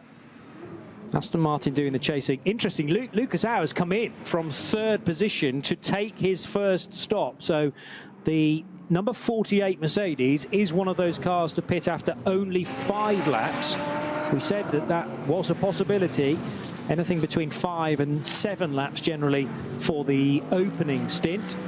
And Mercedes in and back out again. That will drop it to at least probably 6th or 7th position in that case. It's RS1, part of the Radio Show Limited network of channels. You're tuned to the 56th edition of the Barbarossa Prize.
Liebe Fans, Lovely fans. besucht uns auf unseren Social Media Kanälen. Follow us. Auf Facebook, Instagram, YouTube, X und TikTok. Willkommen bei der NLS.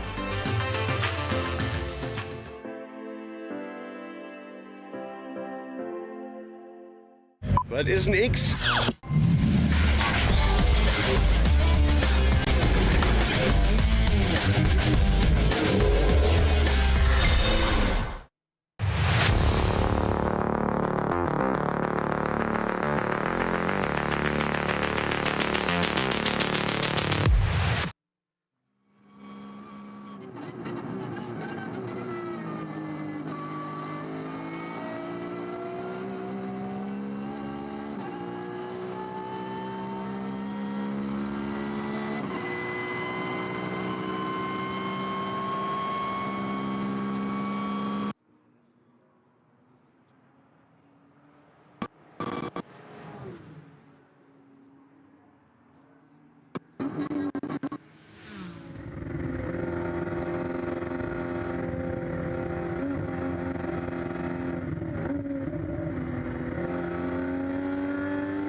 20 minutes. I think that was about 15 minutes ago, wasn't it? Yes.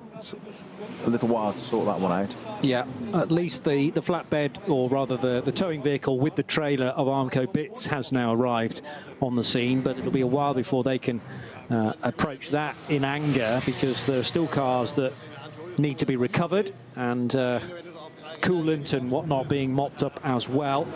The 56th edition of the Barbarossa Prize, as a little earlier on, the SP Pro runner, the only one in the race, had to limp into pit lane with a rear left puncture, and that had also done damage to the rear left wheel arch as well, so it took quite a bit of time to get the 347 Porsche back into the race. That was Tim Santler who brought the car in. Andreas Goulden has taken that over though now.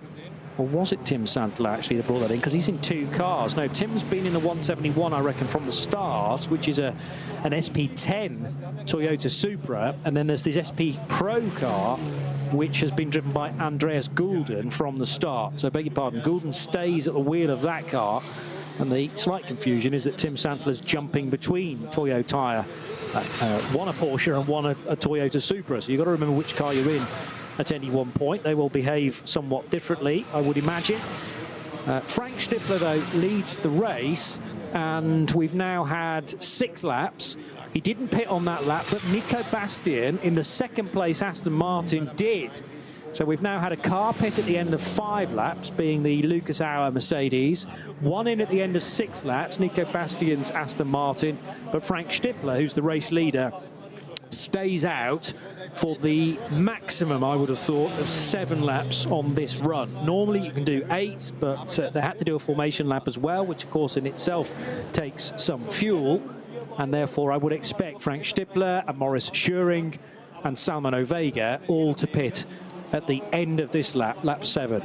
Yeah, we've also just looking on the tracker, I think the Uta Racing Audi number 8 has stopped at the approach to Caracciolo the Carousel, which is the end, effectively, of that code 60.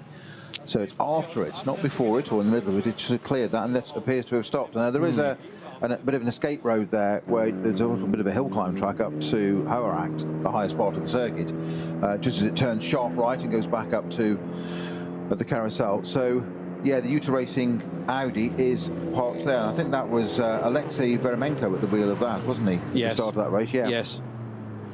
And I just caught sight of the extent of the damage on the 470 car, which is the Cupra Leon, the first car to have been recovered from that quartet that tangled at Klostertal. So Tobias Young was at the wheel of that. Tobias had been obviously taken with the car via that flatbed, but sitting in the cab rather than the car itself, to the old pits, for the old Grand Prix pits, to the side of the Grand Prix track itself, and that tends to be a recovery area between where Tiergarten sits and Sabine Schmidt's curve. Basically, you can take a hard right there, and damaged cars tend to be parked in that area. So Tobias Young out of the race, therefore we're not going to see any driving today for Michael Eichhorn or Andreas Winterweber, unless of course they've also got a second drive lined up. I don't anticipate that being the case though. It's certainly not for Eichhorn. So yeah, an early bath for those guys. The car badly damaged, but thankfully driver is okay. We're still waiting for news, of course, on the other 3 drivers as well. That will have been a shock, I'm sure, for all of them involved. And if it was an incident ahead of a couple of those, then you have very little warning that that's about to happen, and all of a sudden you're rattling off the barrier, possibly left and right, and you're just waiting for all the noise to stop. Exactly. So you can suddenly become part of somebody else's incident. The code 60 has now been extended for that 08 car, number 8 car, the Audi Uta car, to the bottom of the carousel. So that Klostertal one's now been extended further. The Cup 2 cars having a lovely old battle in 6th, 7th, 8th and 9th and 10th. And very conveniently for us commentators, is it's cars 120, 121, 122, 123 in order.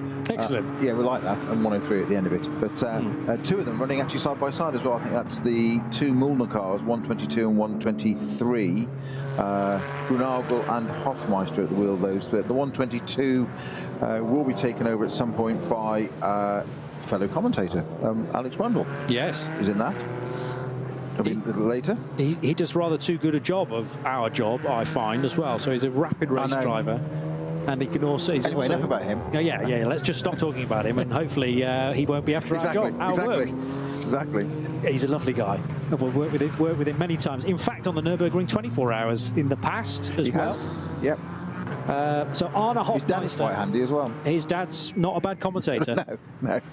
And was a mean racer in his time as well, but I think, he's found his proper vocation in life now. I always think he's a bit of a modern-day Chris Amon with motorsport in terms of how did he never have the luck to win a Grand Prix? Had the talent, had the opportunities, whatever, and just luck went against him. And it just the man should have had, I'm not necessarily a world championship, I'm not saying he wasn't capable of it, but he should have, 5 or 6 sort of Grand Prix wins under his belt, like John Watson. Yes, they should have a number of Grand Prix wins to his name, and the fact that he just didn't, just in over 200 starts, just it's a travesty.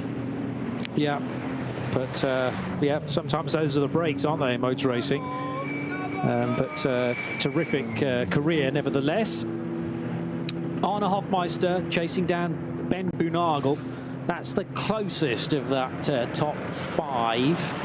And then the next closest battle will be Michele Di Martino, who is finding a bit of time here and there on Tim Scheerbart.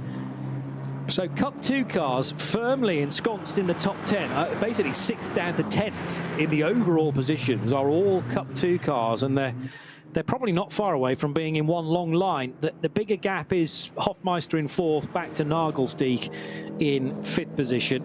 And Lucas Auer a further then 47 seconds further down the road, but with a pit stop already in his back pocket, waiting to see where Adam Christodoulou is going to feed back into this. So already a driver change in the Pro Sport Aston Martin as well. So they're pitting just before the hour marker. The advantage of doing that is that your minimum time that has to be spent in the pits is less than those that push it to the 7 and later in the race 8-lap stint, because depending on how long your stint has been leading into the pit stop, the sliding scale alters the length of time you need to be in the pits. It's not a question of doing a Grand Prix pit stop as quick as possible. They are strictly governed by the time between pit in and pit out, and a pit stop at the end of 5-lap stint can be quicker, is quicker than a pit stop at the end of 7 laps. So there are advantages there. However, that swings against you later on in the race, because ideally you want to be fitting as close as possible to the checkered flag in your final pit stop of the race. In that final 70 minutes of today's race, it's all governed by how long there is to go rather than how long your stint has just been. 3 hours and 2 minutes still to go in today's race, the 56th edition of the Barbarossa Prize. We're on lap 7, and Frank Stippler not that far away from completing his 7th tour. In fact, I am expecting that Audi number 15 to come in at the end of this lap, and likewise Maurice Schuring, Salman Ovega, and probably Ben Dour will come in as well. Another one of the Audis heading towards the end of its lap on lap 7, which is the 20 car. So car 20 not currently featuring in the top 10 positions. This is the SP9 AM car, which will come into pit road though at the end of this. So SP9 AM, and it is Pierre Lemertz who drives that, with Philippe Charlax, the other driver in the up-to race Audi R8. Up-to race, a new name for me in the entry for NLS, but they may be looking ahead to a full season in 2025. Good to have car 20 as part of the SP9 ranks. So how far away from the end of this lap? Oh, in fact, Frank Stippler is already at the end, and he's just come in, yes. Yeah, he's in already. So car 15 does pit at the end of lap 7 as expected, and as I say, I would expect Maurice Schuring to do precisely the same from now 2nd position on the road. The 911 Manthey EMA racing car working its way up to 2nd after that pit stop for the Pro Sport Aston Martin, and currently in 3rd position therefore will be Salman Ovega in his team Advan by HRT Mercedes, and that car's going to pit as well, I would suggest. Yeah, I think there's some, obviously, quite a bit of damage to the barriers, and it can be mounting points and brackets and all sorts rather than just the barriers. Grello, 911 also in, so that's pitting at the same lap, sorry. Yeah, just talking about the barriers, there's more incident vehicles going out through Hatzenbach, yellow flags, what I've noticed. Yet more incident vehicles going out with repaired materials. So there's obviously quite a bit of damage down at the barriers there, down at Clossitol. Yeah, sadly.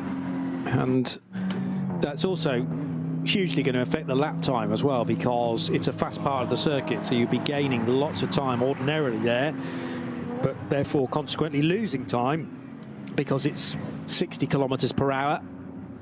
As expected, Salman Ovega comes in from 3rd position in his Mercedes. And Ben Dorr in the McLaren. Ben Dorr also in the GT3 Evo McLaren. So this car normally raced in the DTM Championship by Ben Dorr, but they brought it across for some action in the NLS to close out the season. So that's the top 4 cars all pitting at the end of lap 7. The Cup 2 leader has completed the lap and doesn't yet need fuel. So Cup 2 traditionally better on the fuel consumption. Slightly larger tanks, quite possibly on a Cup 2 car. So Tim Shearbar able to stay out, as is Michele Di Martino, Arne Hofmeister. But Ben Donegal pits from 3rd position in Cup 2. So that will promote Hofmeister from 4th to 3rd. And it remains to be seen what Noah Nagelsdeek's going to do. He stays out as well. So we now have the race led by not 1, but 4 Cup 2 Porsches, and that is an overall lead. 1st, 2nd, 3rd, and then a distant 4th is Noah Nagelsdeek. So driver change for the Shearer Sport number 15 Audi, with Frank Stippler hopping out after an hour and Markus Winkelhock taking over. So that gives an insight to some of the strategy there, because quite often they do half and half, 2 hours apiece. They may well still do that, but in 2 different stints. Yeah. 1 hour each, as it were. So Winkelhock it is that takes that number 15 Shearer Sport over. I didn't see if there was a driver change in 911 Grella, the Manthey Porsche. That was Maurice Schuring brought that in. I know he's handing over to Johan Guven or not at the moment. We'll see when it goes out on the Lumirank, triggers the pit exit. Yeah. Difficult to tell from our angle, but certainly 1 driver change, and also Adam Christodoulou took over from Nico Bastian in the number 17 Aston. But still, the conversations are being had down in pit lane about the overtake that Bastian was able to carry out, and he just having a good old chat with Patrick Simon, Bastian being actually brought to the Shearer Sport PHX garage to have a chat prior to Frank Stippler's opinion of it all. But Stippler was kind of going for the race lead and then caught entirely on the wrong side of the racetrack. He wanted to be on the left. That's where the Aston Martin could get to. And in the end, Lucas Auer was the big loser, being swamped by the Aston on his left, the Audi on his right, and in the shake-up, Lucas Auer losing 2 spots. But Markus Winkelhock takes over the Audi that Frank Stippler's been driving for the best part of the last hour. And Winkelhock leading on lap 8, therefore. Sorry, not leading overall, but he should shake out to be, yes, the lead SP9 car, most likely. Although, no, having said that, actually, because these pit stops were slightly longer than, for example, Lucas Auer and Adam Christodoulou, it's going to be interesting to see where they feed back into the mixture.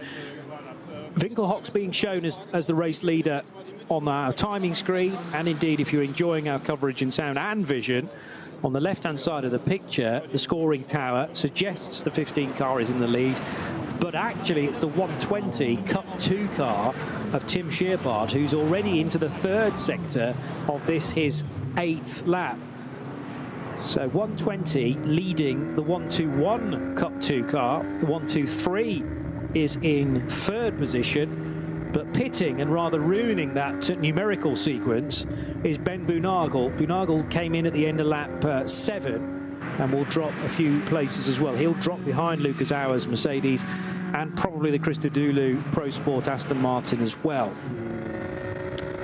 The 410 Porsche is second in V6. This is the car that started at the sharp end of start Group 1, but V6, well, had been being led by the 396 car, which has just made a stop, so that will drop 396 down the order.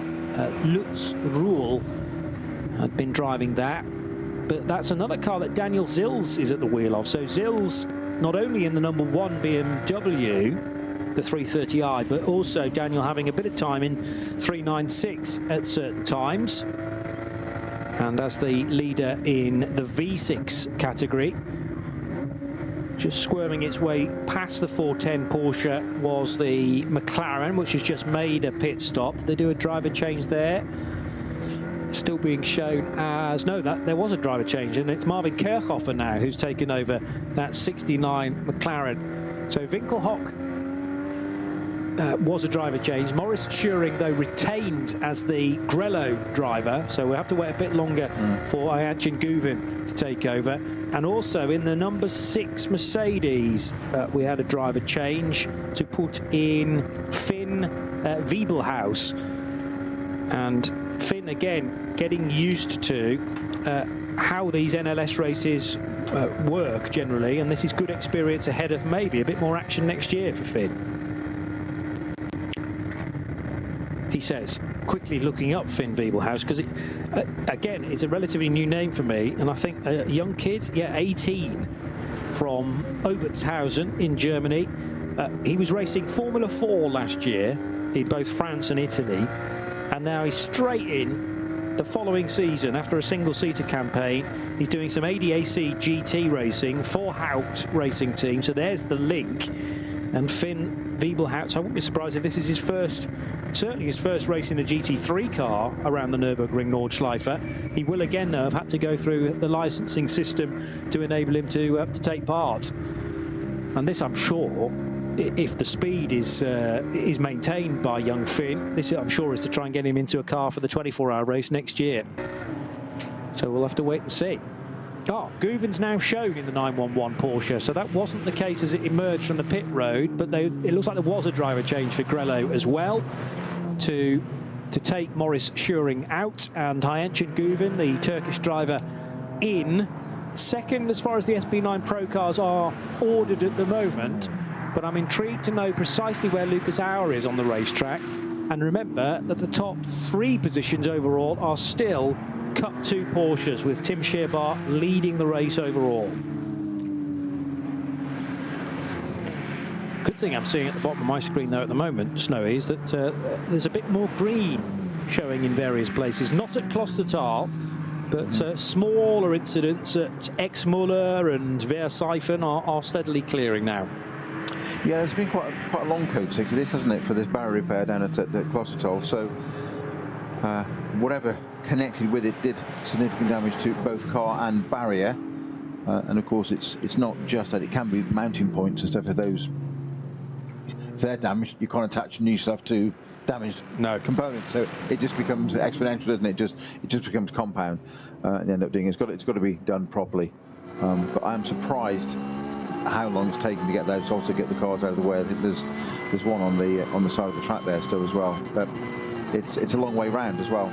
And of course they bring them back on the track as well, all the way back, so you see it on down to Dottinghoe, staying to the right hand side, the white flag, slow moving vehicle on track with something on a flatbed. The other thing is, I would imagine, you know, there are certain flatbeds designated to certain areas of the track. The tricky thing here is you've got to find 4 of them all within a drivable distance, all at the same time, and you can't sort of pick up one car and then go back for the next one, and that would take all day. So they are probably having to reposition some of these intervention vehicles to deal with the 4 cars, and they're all going to have to be lifted onto the flatbed rather than, say, one lifted and then the other one towed, because I don't think any of them were movable on their own wheels. Such was the extent of the damage. So that is going to take its time, sadly. More damaging to a 4-hour race than it might be to a 24-hour race, because you know, this early part of a 4-hour race is spent tussling for position, and that is certainly taking away an opportunity to draft a car up the hill before you get to that right-hander where the style Strecker heads off to the left. And sometimes that's an overtaking opportunity, turning right and setting yourself up for the carousel. Now with the Cup 2 cars are coming in. So overall leader Tim Scherbart pits at the end of lap 8. Also in Michele Di Martino, timed as the second place car. And Arne Hofmeister is in as well. So that confirms a top 3 for Cup 2. But they'll go no further as the first and second and third place cars. They will drop in behind SP9. But who's going to be the next across the line is the big question. It's Lucas Hauer who is the new race leader. So it's Mercedes back to the sharp end in car number 48, benefiting from that quicker pit stop. Lucas pitting after just 5 laps, remember, and takes the benefit initially. But as things cycle through, and we're expecting now 8-lap stint, 8-lap stint, 8-lap stint, his final stop is going to be earlier than those that have pitted after 7 laps. So the pendulum will swing back in the favour of cars like the 15 Audi, Markus Winkelhock, and Ayhancan Guven in his Porsche from Manthey. It's an age-old argument as to whether you pit after 5 or indeed 7 laps. 6, you could say, is, you know, hedging your bets a little bit, but I'm not entirely sure whether you've got to commit to either an early stop or a late stop, and 6 just sits on the fence really, and I don't know whether you can potentially win a race from that position. I'm sure today will prove me wrong. Surely not. No. Well, every likelihood, in truth. Adam Christodoulou, second now, I reckon, in his Pro Sport Racing Aston Martin. So we're back to a Mercedes Aston 1-2, which we had in the very early stages.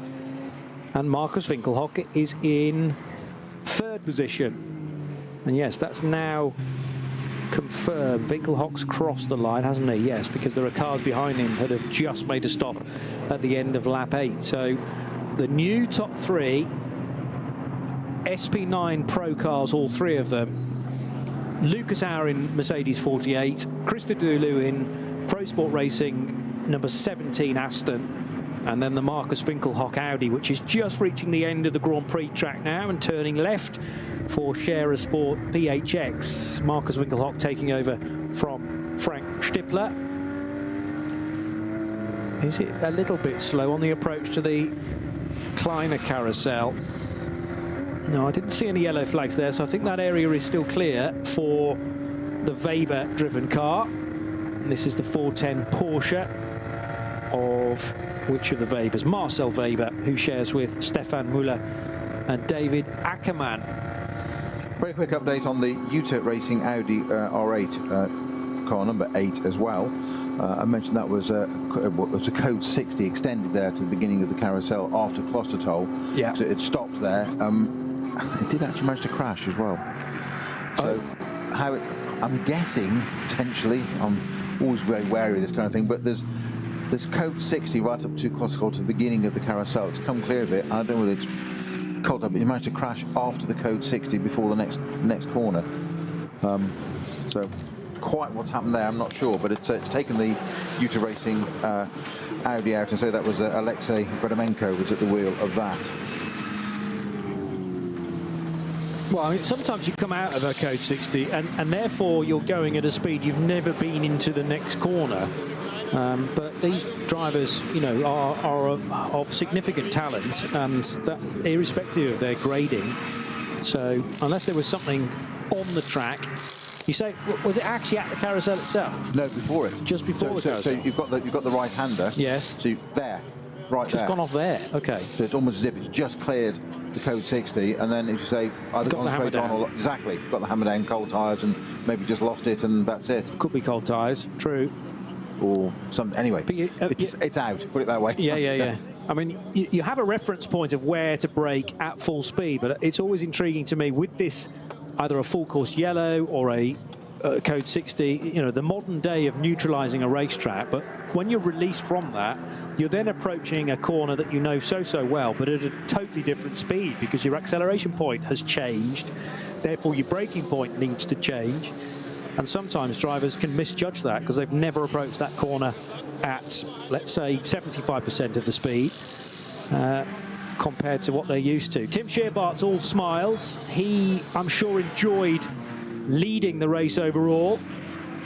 Coffee, tea, maybe even hot chocolate is the order of the day at this time of year to complete the NLS season. Patrick Simons picked a particularly thick coat, winter coat, to do his pit lane reporting, most of which, by the way, is in German. That's why I'm not pausing for it. But on the odd occasion, we do get an English-speaking driver, which will offer us a little bit of insight. Moritz Oberheim, not yet in the car, but he's enjoying the situation so far. So to keep you abreast of the driver changes that are happening in the Cup 2 Porsches that have just pitted, Tim Shearbart got out of 120 and is replaced by Daniel Blickel. So Blickel in the 120. Michele Di Martino still shown in 121, but there was a driver change in the 123 car, which puts Vasquez in. 123 will be Tobias Vasquez taking over from Arne Hofmeister. And that car came into the pits from 3rd position overall. 962, which is the second-placed Cup 3 Porsche Cayman, being sent on its way after Joshua Bednarski brought that in and Lucas Daugard has taken over. So Daugard into 962, returning or for his first action of the race today. 959 was also a driver change, wasn't it? Heiko Eichenberg out, and they have put Patrick Grutter into the SRS Team Zorg Rennsport car. That should still lead Cup 3 because it came in with a 25-second lead, and they have both done 7 laps, both done 8 laps, in fact, on the opening stint. So again, a Cup 3 car has good fuel mileage, comparable to a Cup 2 Porsche 911. The Caymans can do a similar distance, it seems, of 1 formation lap and then 8 racing laps. And Grutter rejoining. Daugard has got in as well to replace former driver in 962, Heiko Eichenberg. And 969 back in the race as well, which is, who's driving 969 now? Rudiger Schicht takes over from Alex Fehlenbach. So generally speaking, it's driver changes across the piece in Cup 2 and Cup 3. The only exception will be Michele Di Martino, who's happy to stay on board in the K. Kramer racing car. But a little bit more order has been restored now to the overall order, Snowy, in that we've got, I mean, the timing screen doesn't tell us this, but we've got SP9 Pro cars at the sharp end again. Lucas Auer, I reckon, leads. Adam Christodoulou is second, and Marcus Winkelhock probably third after his longer stop, because he pitted 2 laps later than Lucas Auer. It's always one of the dangers of this circuit being so long, is of course our timing updates as it goes across the start-finish line, as it does any circuit in the world. Indeed. But it takes nigh on 10 minutes here with a pit stop as well for that to happen. So yeah, we, in the meantime, we flounder, but bear with us. Well, one of the clues is the Sector 1 time. And if it's anything more than about 1 minute and 10, you know that that car's just been in for a stop. So Blickel's Sector 1 time is nearly 4 minutes, so we can now discount him as the race leader. Yeah, Wiebelhaus isn't. He's at 4:02. Yeah. Yep. So Blickel just pitted, Di Martino's just pitted, Vasquez just pitted. So the first car to have done a kind of normal Sector 1 is Lucas Auer. Therefore, I put him as the race leader. Second is Christodoulou. Third is Winkelhock. And fourth place, a really hard-charging Ayanchin Guven. I was just spotted that, yeah. He's just done 2 purple sectors. Your timing screen is slightly behind again, and mine's suffering from that too, on occasion.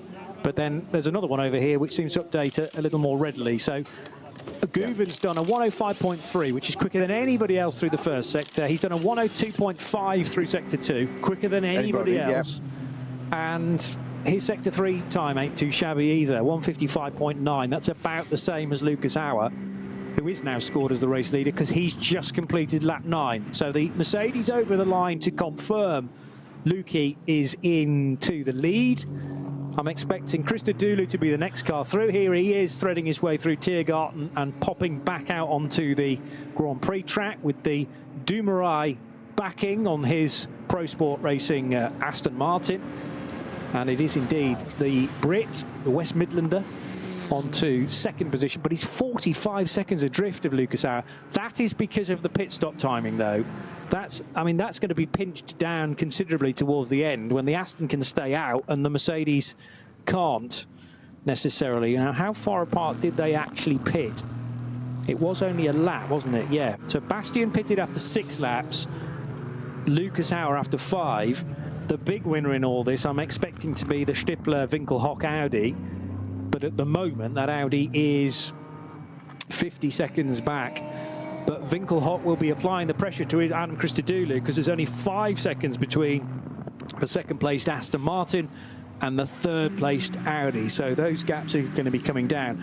And you've got to say, Ayanchin Guven is still very much in contention, together with Maurice Schuring, for the overall race victory today, because the speed that Grello car is going right now, they've got it tuned up to the max, and a question of just pounding round as quickly as possible, because the race will come to them as one of the later stoppers as well. Grello coming in at the end of 7 laps. Well, there's a further code 60 now at Hoeracht, and that's for 469 entry, which is the Auto Thomas by Young Motorsport Cupra Leon.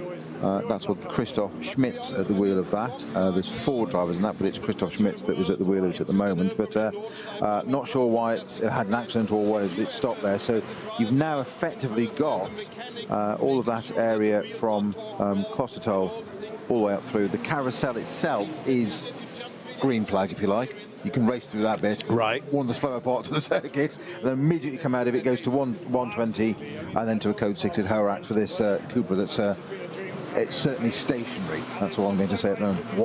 Why it ceased to have forward motion, I'm not yet familiar with, but we will update you. It has ceased to be. Exactly. So it's a little island of green flag, basically, which is the carousel itself, and then either side of that, no overtaking and considerably less speed than you would normally expect. I wonder, therefore, depending on how long these areas of yellow flag continue for, does it actually pay anybody to go off strategy? And if those have done maybe 7 laps as the opening stint, would they choose to do a shorter stint now to benefit from those on the racetrack going a lot slower than normal? So that therefore, I mean, you're never going to get, as you already mentioned, a full safety car around here, the whole track affected by yellow, but you can get an awful lot of it affected by yellow, at which point it pays you to make a stop. But we're not going to get any next additional stops for a little while now, because everyone has got sufficient fuel to do the next probably 4 laps at least. And then we'll see whether there's a chance to go off-piste a little bit. There are those that say, no, just stick with your pre-race plan. Whether you pit after 5 laps and then do 8 lap stints after that, or do the 7 and then 8 all the way to the finish.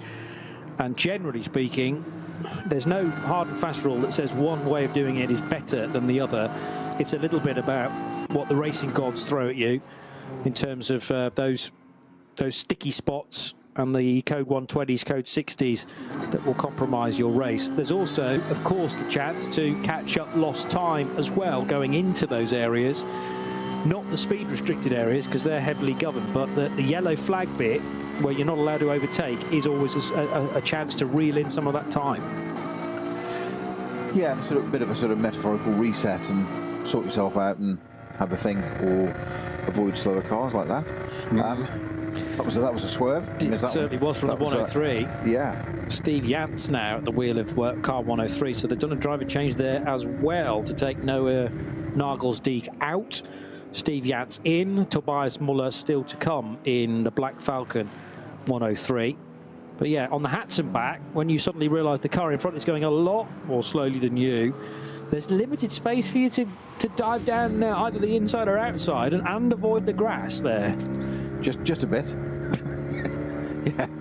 One of the. I mean, it's not one of the fastest parts of the circuit, but it's not slow. Certainly the latter part over the bridge.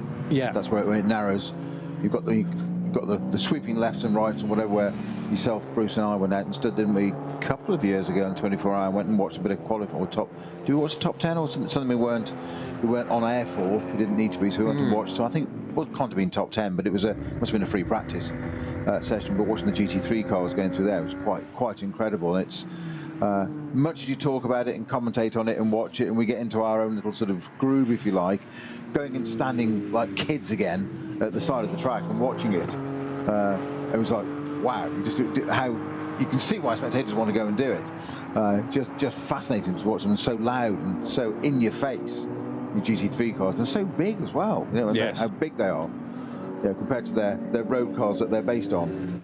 Yeah, it's not as until you're standing next to them or a couple of meters up a bank looking over the top of them, and you realise that's quite a lot of metal that's heading your way. And when they're then two abreast, sometimes they are through Hatson back when you're stuck in a bit of lapped traffic as well, and you realise the very little margin of error.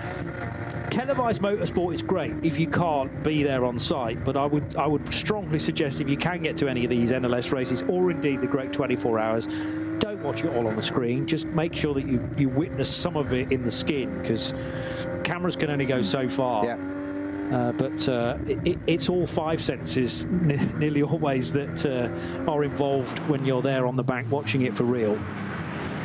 And yes, the noise is one of those, not just from the race cars, but from those massive speaker stacks as well that the fans bring.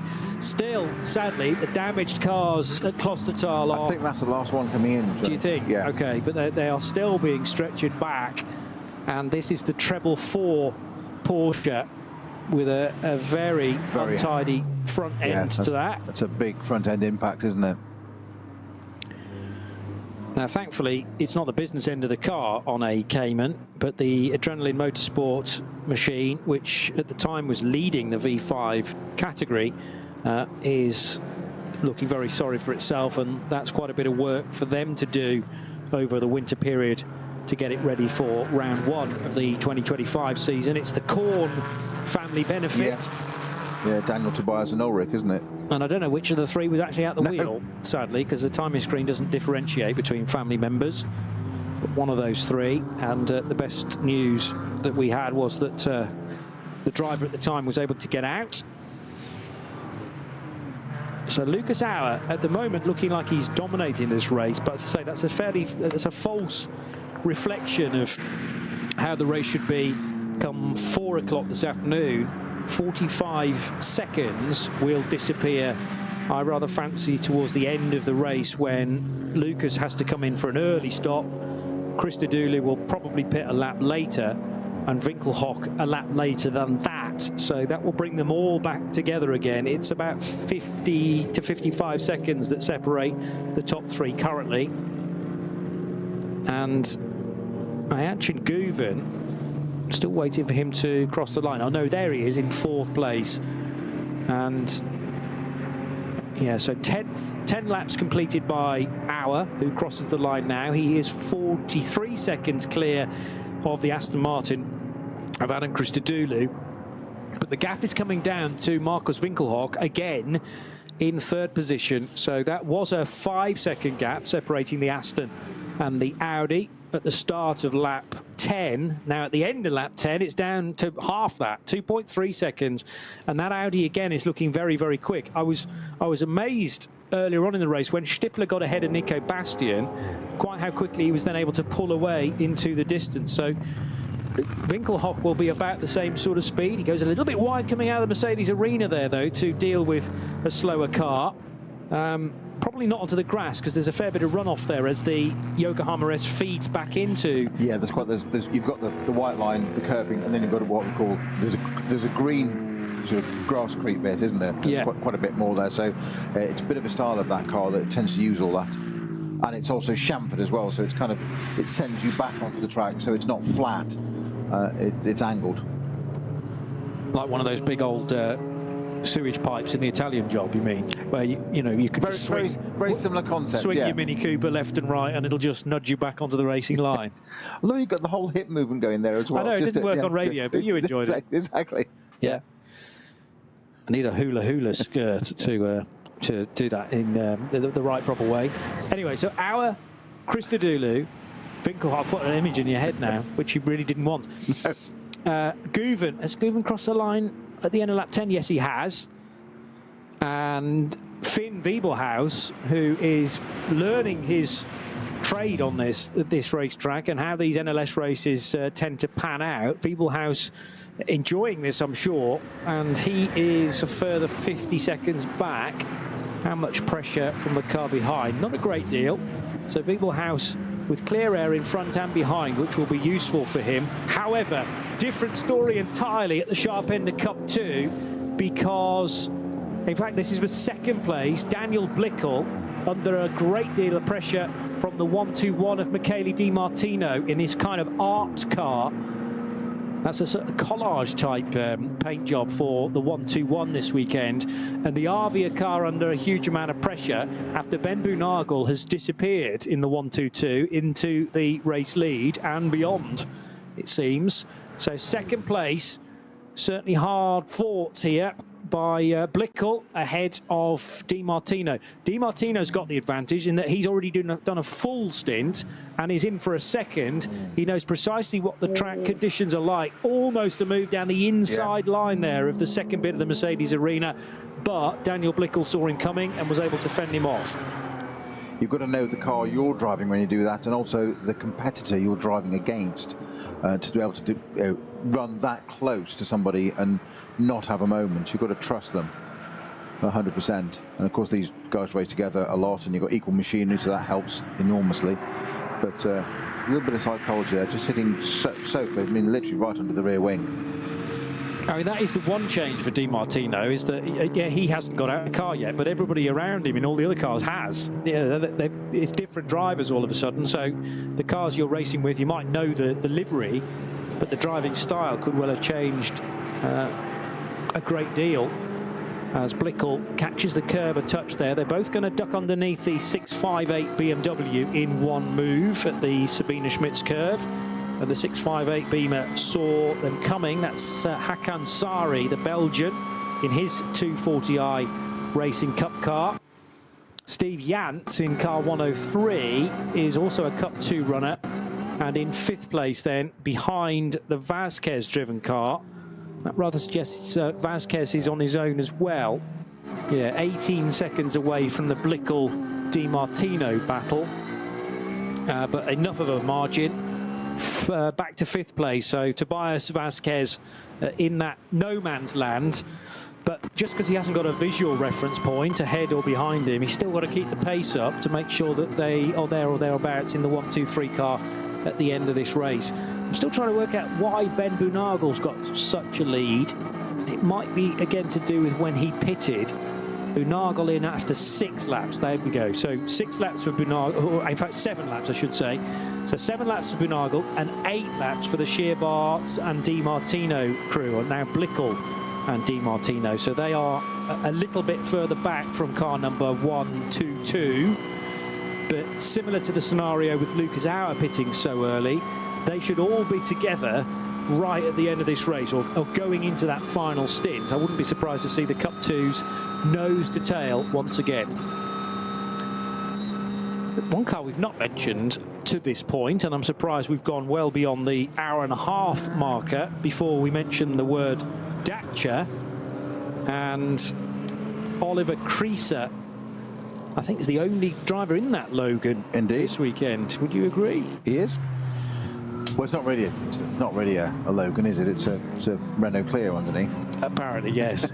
Is it like a silhouette car? Yes. It's a bit better than a sort of tubular space frame chassis beneath, and then the body panels strung across the top. But yes, the suspension it's really quite trick, isn't it? In reality, the suspension is not from a Dacia, and engine mountings, I think, from a different car entirely as well, because the Dacia general way of building a car. And the way that this is powered, it would sort of tear itself apart, is my understanding, if other components were not used. Which, in fairness, you know, Dacia did not design it to be racing around the Nordschleife. It's not their fault. It's the fact that somebody takes it and tries to repurpose it, basically. Yeah. Yeah. But good to see that. And you say doing the entire race on his own. And he's not the only one to do that. In actual fact, the BMW I was looking up a couple of seconds ago, 658, has only Hakan Sari doing the driving for 4 hours. Patrick Schneider in his up-to race BMW, the 680 240i, is also a lone driver.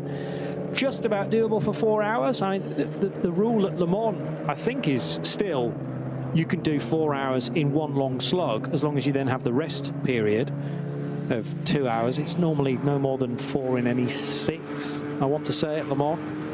And I certainly remember back in the Audi days that Alan McNish began 24 hours of Le Mans with a 4-hour stint. Wouldn't let anyone else near the car for that opening 240 minutes. It feels like a long time, but I think once you split it down into sections, plus the fact that you're not racing today, you're not racing flat out throughout it all, because we've had a number of Code 60s. That takes the pressure off a little bit as well. You get the pause during each of the pit stops too. But you'll feel that you've had a hard work afternoon, or indeed qualifying this morning as well. You would have had to do that too. So it's a long old day. You're talking about Manisha, that would be, of course, an LMP1 car, wouldn't it? Yes. In the day. I mean, you've got a level of fitness and concentration combined you've got to have for those 4 hours. And yes. Stay out of trouble, but race at pace is a testimony to how fit somebody like that would be to achieve that. That's no mean feat. Yeah. 4 hours. Something like a quintuple stint or something to start things. I don't know whether they broke that to him before he got in the car, or just sort of, you know, introduced the idea after every stint, going, "You feel like another one, Alan? I've done 4. How many more do you want?" Exactly. Yeah, but quite a way to start his race. He did take a significant rest period, because thankfully there were 2 other drivers that needed their turn at the wheel as well. 171 is a SP10 car. An SP10 is led by the 169. No, it's now led by the 171. Apologies. Some screens are updating rather more readily than others in our commentary position. But it's now the Toyo Tyres Toyota Supra that leads SP10 from the Door Motorsport Aston Martin. Remember that very early on, we lost an SP10 car to not be seen again. That was the 184, which only did a lap of the Grand Prix track, then into the pits via the back door, and the Schmickler Performance Porsche was out on the spot. So 0 laps completed. It will be classed as a race starter, however, having done, well, the first sector of the first lap, and not a lot more than that, sadly. A line of cars emerging at the start of the Dottinger Ruhr includes one of the 2 Mercedes-AMG GT3s, the Landgraf example. Sorry, that's not the Landgraf car, Lucas Auer. So that will be Finn Wiebelhaus, I would have thought, in his Team Advan car, heading towards the end of the lap. Or is it the Landgraf car? Because I've just noticed that there's a half-and-half paint job going on there, very much confusing me, as in that it's black and white on one side and yellow and blue on the other. So is that Lucas Auer who's about to complete his 12th lap? Now, Lucas is in the 3rd sector, so it can't be him. But are you going to remember some publicity about this car? Yes, this week they're doing a special paint scheme this week to celebrate their long-time sponsor. That was Wiebelhaus. I'm going to say, at the end of lap 11. Yes, because he's just triggered the timing beam. So that's Wiebelhaus in 5th in car number 6. It looks like it's Bilstein on one side, and then the black and white sponsorship, I haven't quite got my head around yet. Not had a good enough view of it. But it's about to turn right part way down the Grand Prix track. And yeah, it appears as one car on the left. It's like painting your face half and half during Halloween, which I saw a bit of. Skeleton on one side and then a normal face on the other. But yeah, so the I think it's Bilstein. I worry about you. I really do. It wasn't me that did it. No, but the things These are the people that come knocking on my door on the 31st of October. I'm going to find that story now because I know I read it in the week. Well, I'm reasonably confident that it's half Bilstein livery and sponsorship. It's the right colours for that anyway, but the black and white might be the Advan bit, I suppose, as they wave goodbye to the Mercedes brand at HRT. Meanwhile, Marvin Kerhofer in his Door Motorsport McLaren is in 6th position. And heading down towards the first corner, the 103 Porsche, which sits in 4th place in the hands of Steve Jantz. And that car having pitted slightly different time from the race leader in Cup 2. So again, is looking further back than is actually the case. These cars that took a little bit longer to pit it after the first stint will come back into the reckoning later on in the afternoon. It's 20 to 2, so we're only 20 minutes away from the half distance marker. There you go, found it. Good. So yeah, for the last race weekend, we'll have a very special livery as a big thank you to our 3 partners, Bilstein, Manol and Nürburgring. It will share a combination of yellow and blue as well as the black and white, the classic colours of the team's 3 partners. Right. So I was right with the Bilstein, yes. Blue and yellow. Nürburgring. You're always right. I was just just confirming, just reinforcing it. Yeah, but which is the black and white bit then? That's the Nürburgring bit, is it? Yes. Okay. And yes, it's kind of on a diagonal, so the paint job runs from rear right in a straight line to front left, and either side of that line is the different livery. So it's like the car's been sliced in half on the diagonal. Cut like a piece of cake, a bit of Victoria sponge. Well, they'll be celebrating so many years, I'm sure, with Mercedes, and it is a cause for celebration after so much loyalty. And a big decision, I'm sure, to go in the direction of Ford Mustang in 2025. It'll take a bit of time for them to get used to those cars. Assuming they keep predominantly the same mechanical crew, they're going to have to learn a new car and how to set it up, and more crucially for a 24 race, how to fix it as well, because often there's maybe some damage here and there through the course of a 24-hour race, and they have to deal with what can be changed quickly and other bits that might take a little bit longer. But a team like HRT will have this well and truly rehearsed, but a learning year perhaps for 2025. The final race of the World Endurance Championship was not great for Ford Mustang. Nürburgring on that. Yes, I was right in my estimation in that. Yeah, the half and half split. And the diagonal, yeah. But Bilstein I was right with. But yeah, Snowy's showing me a picture from the left-hand side where you could be forgiven for the whole car being painted black and white, but it's not. It's 50% of it. And Bilstein on the right-hand side, which is a viewpoint that we get quite a lot, particularly at Tiergarten, as the camera is on driver's right there. But yeah, back to the point of the WEC at its final race in Bahrain, and neither of the Ford Mustangs got to the end of the race with fairly significant engine failure, I think on both cars, certainly on the 88, requiring fire marshals to extinguish a fire in the engine bay.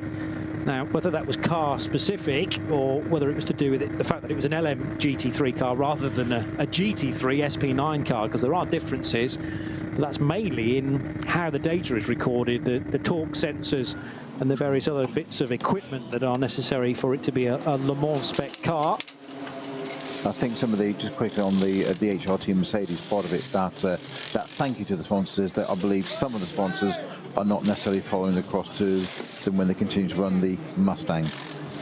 Understandable. Therefore, it's a bit of a thank you, Mercedes, that's our time done, but a nice gesture from the team. Yes, well, Bilstein have been seen on other cars other than Mercedes, on Audis in the past, so it depends on how that contract works, really, whether it can be moved to a Mustang as we head forwards. Yeah, we said Haupt and Mercedes, they're synonymous, they just go together. I'd have said Bilstein was in that as well, and that you know, yellow and blue livery, just get used to it. Bilstein's definitely been on other manufacturers and other German manufacturers as well, but how they would feel about a Ford, hey, those are conversations that we're not privy to. Now, Audi versus Aston Martin on the Dottinger Hoor, and this is Winkelhock up against Adam Christodoulou. The Mercedes of Lucas Auer is further up the road, so this is the battle for second position, and this time, crucially, the Audi has the inside line for Antonius Bucher. They're door handle to door handle, and the Audi will sneak through into second position. Now, that could be crucial, because remember that the race-leading Mercedes of Lucas Auer pitted earlier than these two cars, so that therefore it will have to pit earlier and further away from the checkered flag than these two cars as we head for the final stint. So is that potentially the overtake for what will become the race lead? Markus Winkelhock getting a terrific run on Christodoulou. They were only 2.5 seconds apart anyway at the start of the lap, and it has reeled the Aston Martin in, the Pro Sport run car, and now is in the lead of the race. Next question is, can Markus Winkelhock edge away from the Aston Martin to the speed or the extent that Frank Stippler was able to do? Here, on the flip side, is Lucas Auer, still leading by 3/4 of a minute, but that will all condense as we get closer to the checkered flag, I reckon, Snowy. Yeah, but that's a way off yet. We're not even quite at half distance, are we? Not quite. 14 minutes to go. Yeah. But it's not a case of that 46 seconds staying as that through the course of the rest of this race, is my suggestion. But yes, you're right that it's a long way off, and we should give Lucas Auer his plaudits, and indeed those at Landgraf, for giving him this this substantial lead. But it's not really altering. It went from 45 seconds to 43 seconds. It's now increased by 3 seconds, and that's probably down to the fact that the second and third place cars were scrapping amongst themselves. Now there's going to be a driver change for the BMW 240i crew, and this is the Toby Goodman and Ranko Majatovic and Sven Markart car, and these guys are in contention for the championship. The Adrenaline Motorsport team Manhattan Wheels crew are doing the chasing, aren't they, in the championship? They're 15 points adrift, according to the latest stats. So Bednarski and Daugard and Moritz Oberheim have 90 points on the board, and this Adrenaline car looking to make up the remaining 15 points with another win in their part of the race. However, how many 240i's did we say were actually in the entry? Is it 7 or 8? Because that's a crucial thing as to whether there are 7 or 8. 7 started. I think only 7 started. Yeah. So they're not going to get the maximum points, are they? Not quite. No. So that does change now. I've got a little screen on that. Bear with me, and I will find it. I've got a little aggregator on that. Lovely. Well, that could be very useful. How are they actually doing in class? Because it's all very well saying there's not enough cars in the class to get maximum points. They're actually only second as things stand anyway. And Toby Goodman has taken over from Sven Markart in that stop. So 650 back into the race. 2 Brits. Sorry, 1 Brit, 1 Swiss, as in Ranko Majatovic, and 1 German, who is Sven Markart. But it is Toby Goodman, the British driver, who has been plugged into 650 for this next hour or so. The 240i's can do a little bit more than, for instance, a GT3 SP9 car. I wonder what the sort of stint lengths are on a BMW 240i. 10 laps for the opener, and that's about an hour and 20 or so. No, maybe not quite as much as that, but they'll be able to go beyond the hour marker. And then a first pit stop for the 240i's. This again a half and half car, black on one side, blue on the other, or at least the bonnet lid is. But back to the sharp end, and again it's about 45 seconds separating Lucas Auer from Markus Winkelhock. Now, I've misinformed you, Johnny, and everybody else. My apologies. It's not 8 starters, but it's 7. Oh, right. So there are enough. Just enough. That, yeah, exactly. Absolutely crucial on that one. It's exactly the right number of starters. Yeah. And even though otherwise, if it were, so there's a sliding scale. So basically, if it's from 7 starters, you get 15 points maximum. Yes. Yes. If it's 6, it's 11 points. 5 is 8 points. 6, 4, 3, 2, 1, and 2 points if it's 1 starter. Yeah. So. And those points you just reeled off are all for race wins, just depending on whether there are 7 entries or 1 entry. So you still get 2 points for winning a class of only 1 car. Yeah. Interesting. But that is quite a drop-off at the same time, isn't it? From 15 points as the maximum to 2 as the fewest. 519 is a Supra from the Team Hal crew.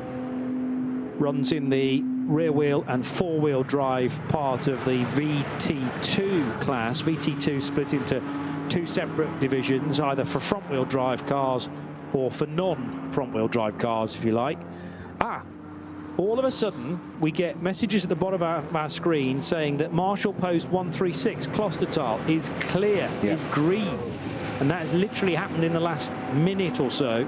Yeah, so it's just ADAC code 60 now is remaining. And seeing that carousel exit is downgraded, upgraded to a code 60, whichever you wish, but it's made slower, which is the exit of the carousel itself. And that again is to do with the recovery work at Hoher Act and barrier repairs potentially too.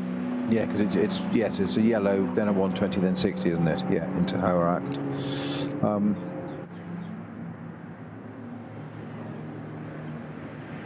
Just a mention for Adam Christodoulou, yes, he was overtaken by the Audi of Markus Winkelhock, but he is not fading. He's only 0.4 of a second behind Winkelhock, so despite the real up change in the gap between Stippler and Bastian earlier on in the same cars. Stippler was the starting driver in the 15 Audi. Nico Bastian began in the 17 Aston Martin. And once Stippler got ahead of the Aston on the opening exchange, he was really able to stretch his legs as for the lead? I think it was for the lead at the time. Whereas this time around, the Audi not as substantially different compared to Adam Christodoulou's Pro Sport Aston Martin.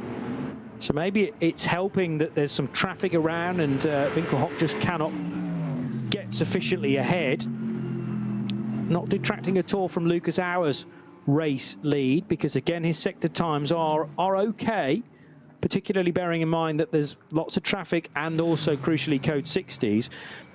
The other thing, though, is that as Lucas Auer comes in at the end of lap 13, so he pitted at the end of 5 out 8 is 13, so that is bang on schedule. Now, at what point did Klostertal turn green, and has that benefited the Audi and the Aston Martin, who were further back down the road? As in, did the Mercedes have to go through some of that code 60, and then it was cleared in time for this Audi and Aston battle? Only the sector times will tell us for sure. But as I said, Christodoulou is not drifting away from Markus Winkelhock. They arrive absolutely together into Tiergarten. There's been no opportunity, though, for the Aston Martin to draw level with the Audi down the Dottinger Hohe. And this, I'll say again, it could easily be for the race lead because of that Mercedes pitting on a different strategy and having to pit earlier than these two as we get nearer to the end of the race. Aston to the high side now into the first corner, but not able again to draw level with the Audi. How readily can the Audi turn in? It's okay, actually. And off the corner, reasonable speed again. But it's not the same sort of speed from the Audi as we were seeing when Frank Stippler was doing battle with Bastian. Would you agree? Yeah, I think the Aston's got greater straight line speed and certainly acceleration coming out of the corner there. You could see it coming out of turn 1 into the Mercedes arena. It could just it's certainly got better traction. Whether that's a tyre thing or not, I don't know, but it's certainly got the grunt down there. But very, very neat driving by Winkelhock there, coming on the pit straight, just staying to the right-hand side. So the Aston's pushing him onto the high side with the Aston. But then, of course, you compromise your line going into turn 1 because you've got the perfect line. So he managed to come out and get that line as well. So a bit of thinking driving there, and it's bought him a little bit of time there through now weaving. Very strange there from Winkelhock. Not an outlap, of course. No. Yeah. Still doing it again on the approach to the Vidal chicane. That would suggest to me an issue, and that's an early part of a lap to have the issue. You're only just on the GP circuit, only just getting onto the Nordschleife now, so can't not have heat in the tyres now. That's I thought so. And I wouldn't have to be a fuel issue at that point. I was trying to, slosh it around the tank to the pickup point. This time you've got a whole lap to go. That's a long way to go with a low on fuel. But I'm intrigued as to why he was having to weave the car quite so much there. Yeah, it's a strange situation. I was just trying to work out precisely what rubber the Audi is on, and I think they were Yokohama badges on the front of the car. I've just actually discovered an article dated the end of October 2024, so very recent indeed. Yokohama Rubber has signed a partnership agreement with the Scherer Sport PHX racing team. So they, rather than the old Michelin rubber, they're having to learn the Japanese Yokohama produced tyres, which Yokohama have traditionally been the favourite of Valkenhorst in the past with their BMWs. The Aston Martin is on Goodyear tyres, so it's definitely a tyre fight there as well between the Audi and the Aston Martin. But yeah, new rubber for the crew for Scherer Sport PHX. Quite why there was the need to weave may well be clear later on, but the Audi's going to have to do this lap and one more, I reckon, because that's only 5 laps completed for Winkelhock on the stint. 13 pitted at the end of 7 laps, so it's done 6. Yeah, so this one and another one after that. If fuel starvation is starting to become a problem, then that's a major concern for the Audi. Or was Winkelhock just able to take that opportunity on the Grand Prix track, knowing that he'd fended off the battle from Christodoulou in the opening stages of the lap? Maybe he thought, well, this is my chance now before we hit the Nordschleife proper, and I can't do tyre warming and weaving. He wouldn't want to do that on the Nordschleife itself. It's single file stuff after Sabine Schmidt's curve, pretty much. And at the moment, on the sector times, the Audi does appear to be still ahead. But it was touch and go as they crossed the line, 0.146 of a second through the last split between Winkelhock and Christodoulou. The other thing is, when did Nico Bastian first pit? He came in at the end of 6 laps. So this, on the flip side, is an in-lap for Christodoulou, where he would love to see the Audi move aside, because so much can be won and lost on an in-lap and a good out-lap as well. I'd expect Christodoulou in the 3rd placed Aston to come in, whereas the Winkelhock Audi, the Scherer Sport, will stay out for another lap at the end of this one, making it an 8-lap stint. He'll pit, therefore, at the end of lap 15. What's happening in Cup 2? Well, because Ben Boonagel pitted a lap before everybody else, he's got a big advantage of 25 seconds. That's not the 40 seconds that...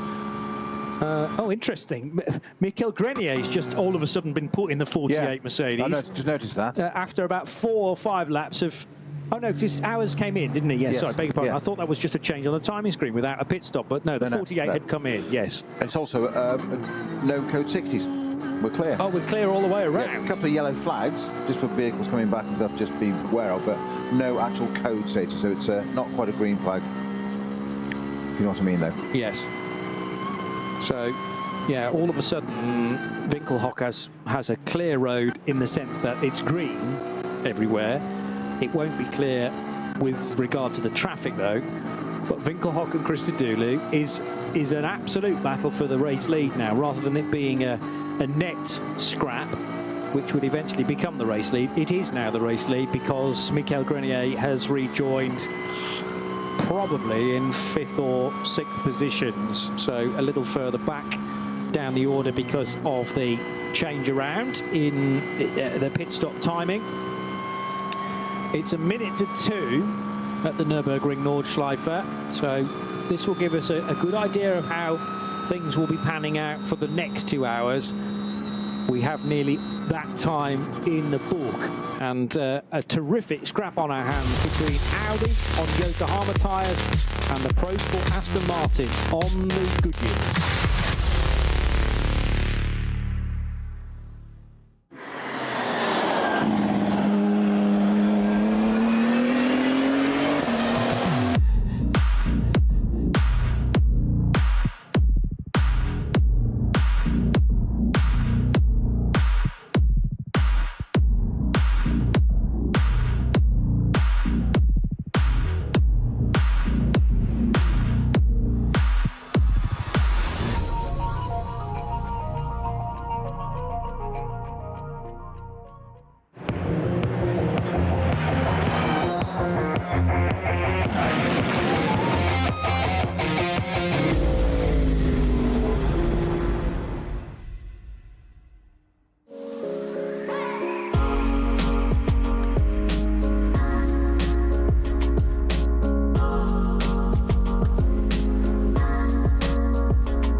Motorsporterlebnis nach Hause. Dein Online-Shop für Simracing-Hardware und Zubehör. www.simraceshop.de. Liebe Fans, Lovely fans. besucht uns auf unseren Social Media Kanälen. Follow us. Auf Facebook, Instagram, YouTube, X und TikTok. Willkommen bei der NLS.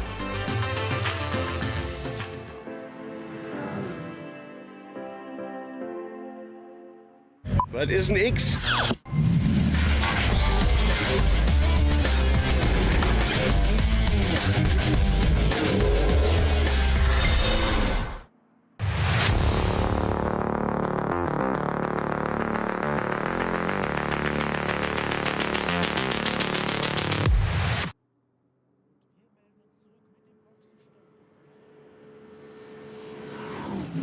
RS1, part of the Radio Show Limited network of channels. Conversation about Ayhancan Guven coming in at the end of only 7 laps on the stint.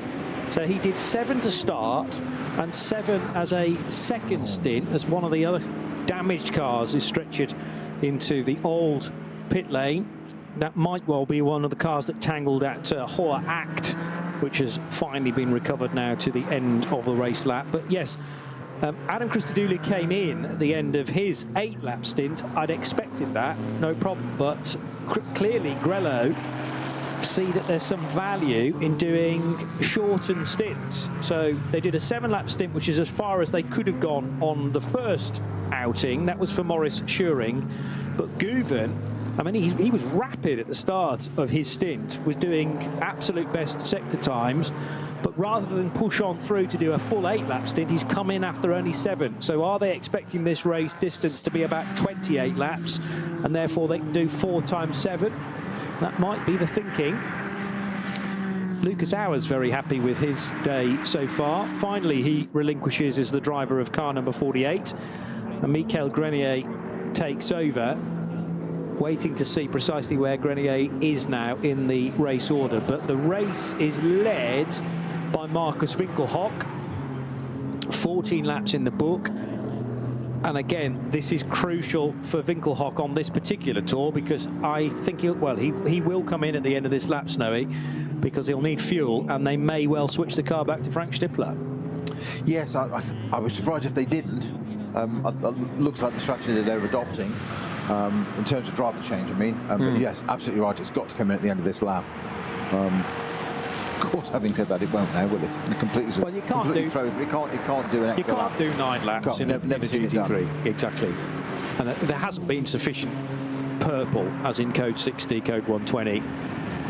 There is a driver change in the Aston Martin, though, because Marek Bokman's just got on board that. So Christodoulou out, Bokman in. That means they've got 3 drivers. They've gone through all 3 in the first possible opportunity to do that. Guven stays at the wheel of Grello, so not a switch back to Maurice Schuring. We've got a code 60. Yes. At Flugplatz for go on, number 15 Shearer Audi. What? Winkelhock's off the road? Yep. Winkelhock has gone through the first sector, but we don't yet have a second sector time for Marcus Winkelhock. And if it's Kittelbacher-Hoor, that is a really fast part of the racetrack. Kittelbacher-Hoor is the rise that takes you over the public road. That's for Hatzenbach up to Flugplatz, so it's just there, it's stopped by the look of it. Yeah, but Kittelbacher-Hoor's before Flugplatz. Yeah. And Kittelbacher-Hoor is the kind of rise after Hocheichen, and then the right-hander is Flugplatz itself. It's Hocheichen, it's just there, like a bit back. Hocheichen, okay. Describing, yeah. So the next thing we need to investigate, or we possibly can, is to pick out a car that's about to go through that area and has one of the onboard cameras, and then I can describe to you precisely what's happened to this Audi. But we reckon huge news that the race leader is off the road at Hocheichen, Kittelbacher-Hoor, Flugplatz, that kind of area, well before Schwedenkreuz and the fast approach to Arenberg. Now, has it got together with another car? There was nobody near to it, though, so it's got to have been a slower moving car, potentially. Be very surprised if Marcus Winkelhock has made a mistake on his own. But so the 15 is not setting sector times, and this will... The Black Falcon 103 GT3 Cup car's got on board, so we should see that at some point, and that's... Yeah. Well, that's not far away from that kind of area right now, in fact. In fact, it's now coming out of Hatzenbach now, so if we were to see that, we'd know what's going on. We haven't got a camera on that, which has got an onboard, but we're just not seeing it at the moment. So Finn Wiebelhaus should lead the race now, because that car's just completed 14 laps, did not pit, and right, here's the 103 car heading through Hocheichen, down the hill, intervention vehicle number 1 on the right, but I can't see Marcus Winkelhock's Audi just yet. We get it, there it is on the left, just before the bridge. Just before, but it's in the barrier, isn't it? No, stage just parked. Just stopped. I don't think that's it. I had an accident. I think it's just stopped. Just stopped? How bizarre. Well, that's... Unless is that fuel starvation? Is that why he was weaving? Exactly what I'm thinking. Sure, that's why I was trying to compute that. Of why on earth would you be weaving the car like that at that point? It's not an outlap. You don't need to get the tyres warm. He's pulled it very, very close to the barrier, but that might have been little choice but to do that, because if the car just goes no further... That close to the left of the barrier, it's a left-hand drive car, you wouldn't want to get out of it. I don't know whether it is left-hand drive, because the right-hand side door was being open, but you can't open the left. It is left-hand drive.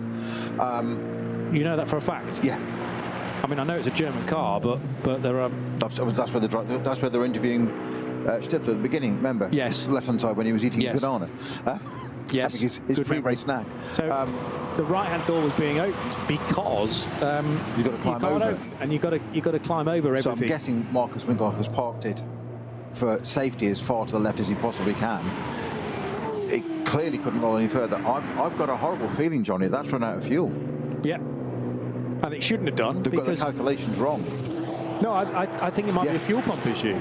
Yeah, okay. I think it's possibly starvation, as in, you know, something's failing on the car.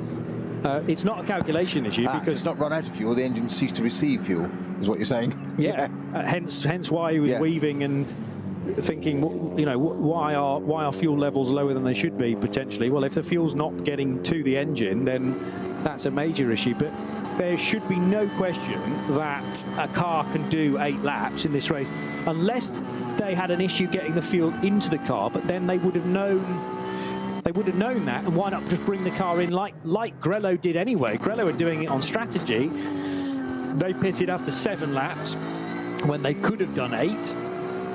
And to my mind, there was going to be no question that you could do 8. You can do 8 under fully green, and it's not been fully green. There's been so much purple. So I think that's more of a fuel pickup issue rather than actual fuel in the tank. But we will only know once we've had conversations with Marcus Winkelhock, potentially Frank Stippler, depending on how much Scherer Sport want to tell us, I suppose, as well. Car 15 stationary between Hatzenbach and GP Kers. Yeah, so it's Kittelbacher-Hohr pretty much. That's the rise over the public road.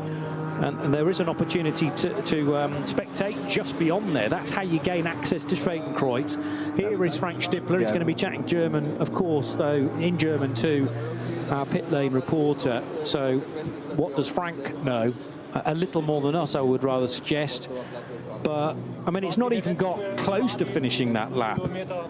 It's in the 2nd sector of a 5-sector lap. So much further for that car to go.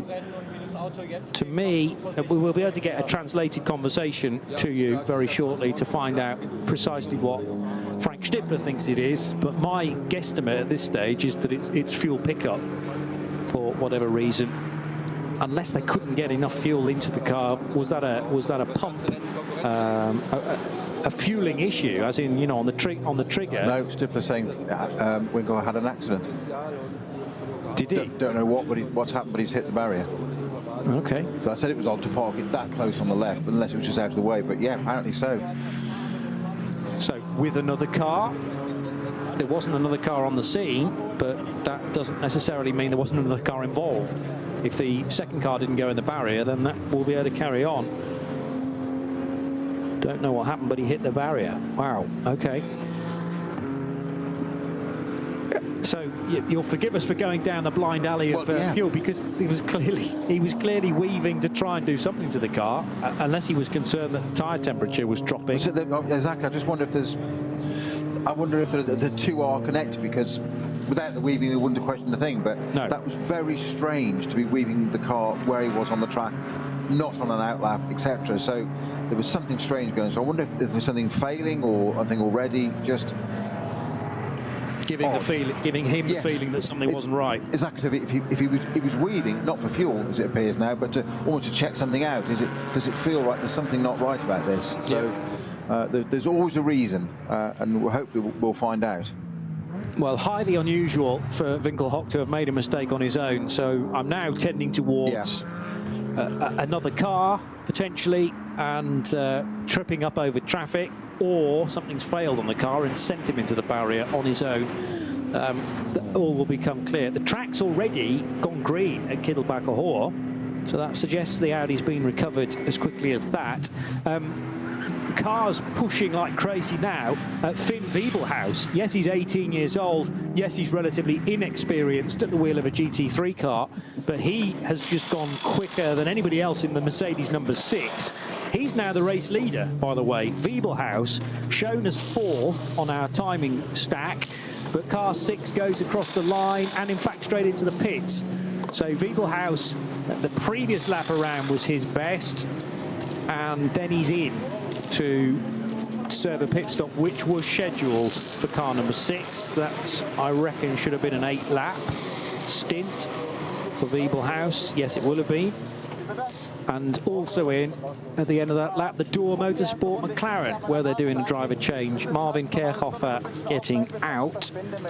And how many drivers are in that McLaren this weekend? 2.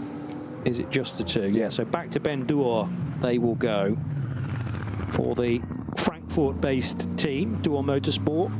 A couple of Aston Martins in the SP10 division, but this very smart McLaren GT3 Evo being sported by the Door Motorsport crew as well in SP9 Pro. The Aston Martin of Marek Bachmann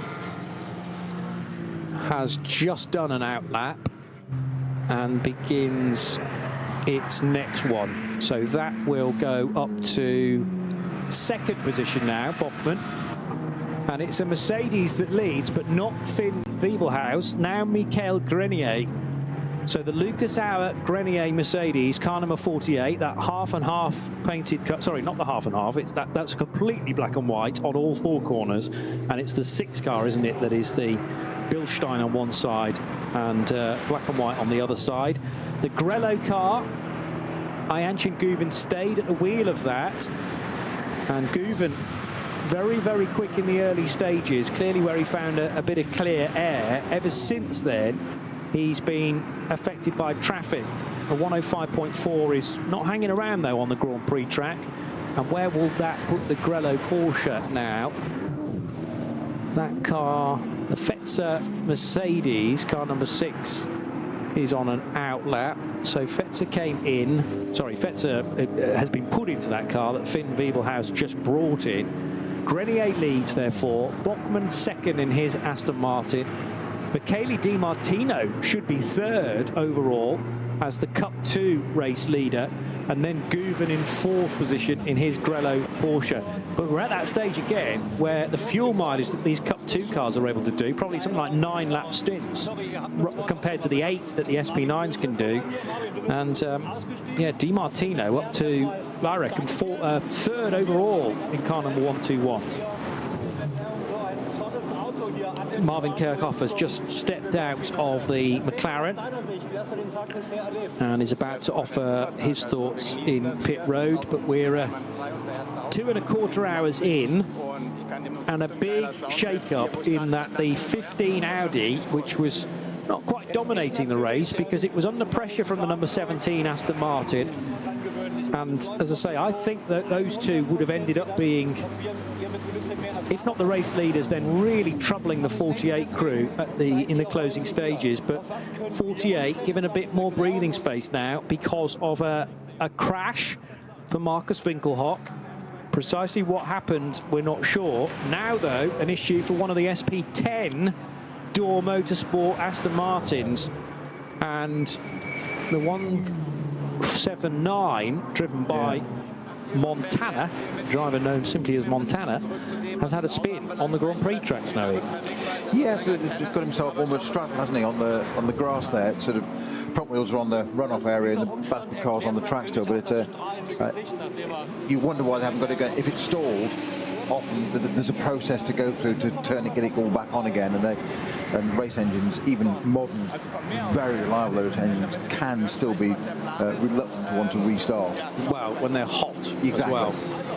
And you get all the heat soak, and you get components that... Yeah, because they're meant to be moving through the air, you say, even the engine bay, but as soon as it stops, you get that massive heat soak, and it all just sits there and says, nah, I don't want to play anymore.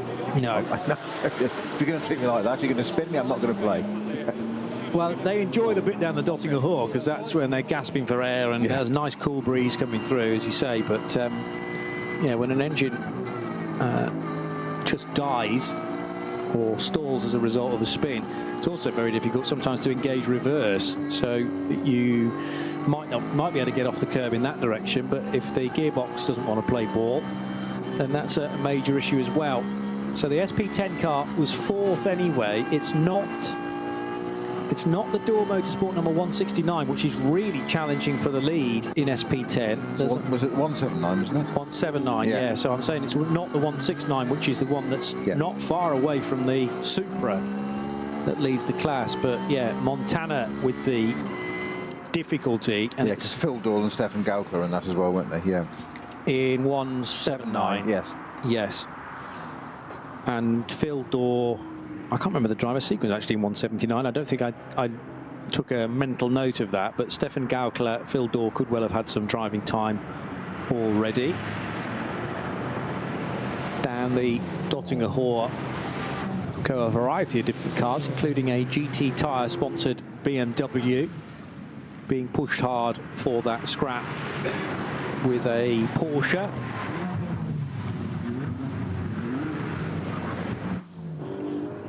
The data we have rather suggests Montana's been in that car from the start, but I don't know whether that's entirely accurate. Suggesting he's done 15 laps, but no, he's done a few more than that, I think. Montana's car. Oh no, that's about right. That would be right. So it looks like. So maybe it's a double stint for Montana. Yeah. And then the idea is to change things around later on, assuming the car is still in the race, of course. And that is up for debate, judging by its current position. 962. Now that is one of the key championship protagonists. Josh Bednarski, Lucas Daugard, Moritz Oberheim. Was it not Daugard who was put into 962? Correct. Yep. At the pit stop.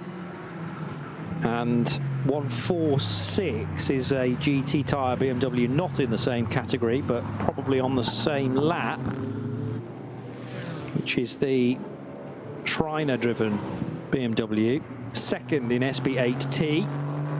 So this Beamer is doing battle with the Dumoulin-driven Aston Martin. And Dumoulin just made a pit stop. Guido Dumoulin, who is doing the whole race as a solo drive. Yes, this is starting to become a little bit of an issue now for the Cayman, because Cup 3 pace, the Porsche Caymans, and the SP10s, the GT4s, is very, very similar. And the difficulty is that you need to find meaningful speed differential. Is this the chance down the Spina-Schmitz curve? Not quite. It's a big car, that BMW, in order to get by in the perhaps more svelte-looking Cayman. But the general lap pace between the two is nearly identical. And it's a question of just finding a spot where the Porsche is sufficiently faster, maybe on the brakes, than the BMW to clear it, and then not compromise the chance that you have of reeling in fellow Cup 3 cars. But I noticed that after about half an hour that the Cup 3s and the SP10s were getting mixed up with one another, and as soon as you find yourself behind maybe a couple of SP10s in your Cup 3 Cayman, it's very difficult to find the space required to overtake. I'm just rereading that data on the 179 Duo Motorsport car with Montana. Its start lap was 15. Oh. So it looked like it was an out lap. He hasn't completed a lap at all, one lap there.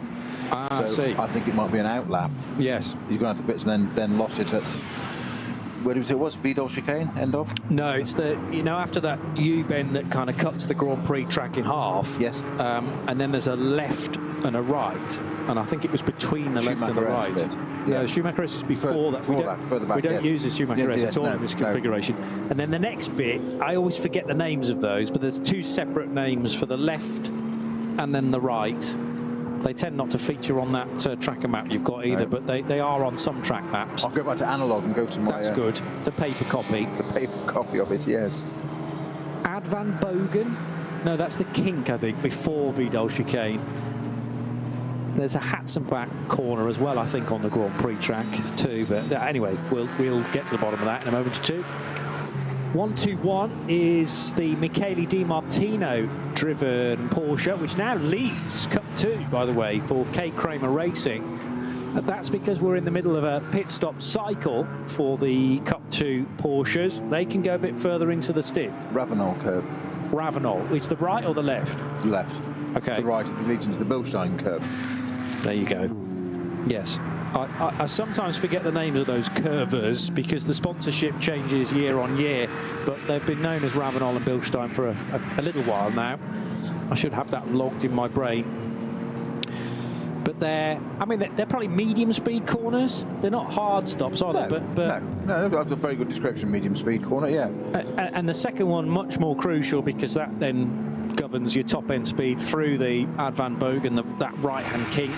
And then you've got to hustle the car over to the right for the high-speed approach to the Vidal chicane, the faster version of the two chicanes that are possible there. But that chicane is great to watch through a 24-hour race because the amount of dirt that is there in, say, the first half an hour compared to 23 hours and 30 minutes is significantly different, as in people have been cutting the corner for the best part of the day. It was an outlap from Montana because actually his start time of that stint was 13:50 and 55 seconds. We're only 13:24 now. We are. So it was. Yeah, that was. Transpose that by an hour, but yes, he hadn't been in the car for 15 laps. He started his stint on lap 15. Yeah, so cold tyres, perhaps. I think if you've got a left and right, you've only got a bit of a tank slap on, it goes too much. You get a bit of oversteering through the left bit and you try and catch it, and all of a sudden it's rotating. It looks like it's only turned 90 degrees anyway, but I don't know, did it restart or not?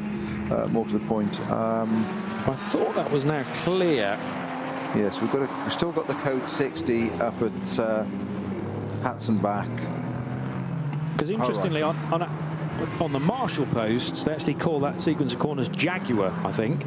Yeah. Marshall post 45, which was yellow. Actually, no, because... Yeah, that would be about right, I think. So Jaguar now clear. No, I've gone too far back in the history. No, Ravenel and Bilstein, you were spot on. Marshall post 33 and 34 went yellow at 2:17. Clear at 2:18, so he was only there for a minute or so. Yeah. Montana back in the race. Kittelbacher Hoare is completely clear as well, which inexplicably saw an incident for Marcus Winkelhock, whether on his own or something went bang on the car, or he made a mistake. I suppose we shouldn't necessarily rule out. He was under pressure from the number 17 Aston Martin. The Aston wasn't actually there at the moment, but that was kind of scoreboard pressure, if you like. He knew that the 17 had pitted, and then it was so important to push on in the absence of the Aston Martin to try and get his in lap as quick as possible. But I'm still, you know, that's a kind of like 3% chance that Marcus Winkelhock has made a mistake on his own. Something about that whole episode still intrigues me, especially the weaving.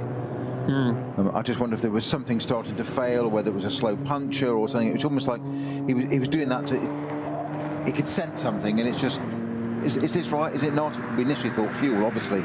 Depends what you do, try and slosh it around the tank, but it would, as we said, it'd be a very long way to get back from there, and it didn't get much further, as in a bit of Hatzenbach.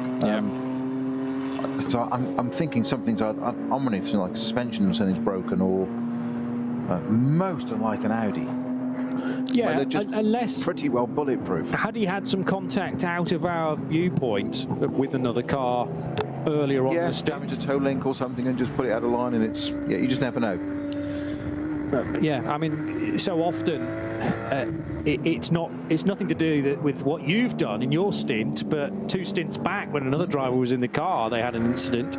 Might have told you about it. It's always the other driver's fault. Of course it is. Naturally. And they might have said, yeah, something might be on its last legs, but we've got to continue to pound round until it actually breaks. And then you hope that it's going to break in an area where you can keep it out the barrier. But if that's what happened, Marcus Winkelhock not able to do that at Hooghyken / Kittelbacher Hoare, and from the race lead, now a retirement. So Michael Grenier in his Mercedes for Landgraf now leads. He's done 16 laps, or at least the car has. Lucas Auer's done the majority of those laps. Grenier only in at the start of what should be an 8-lap stint.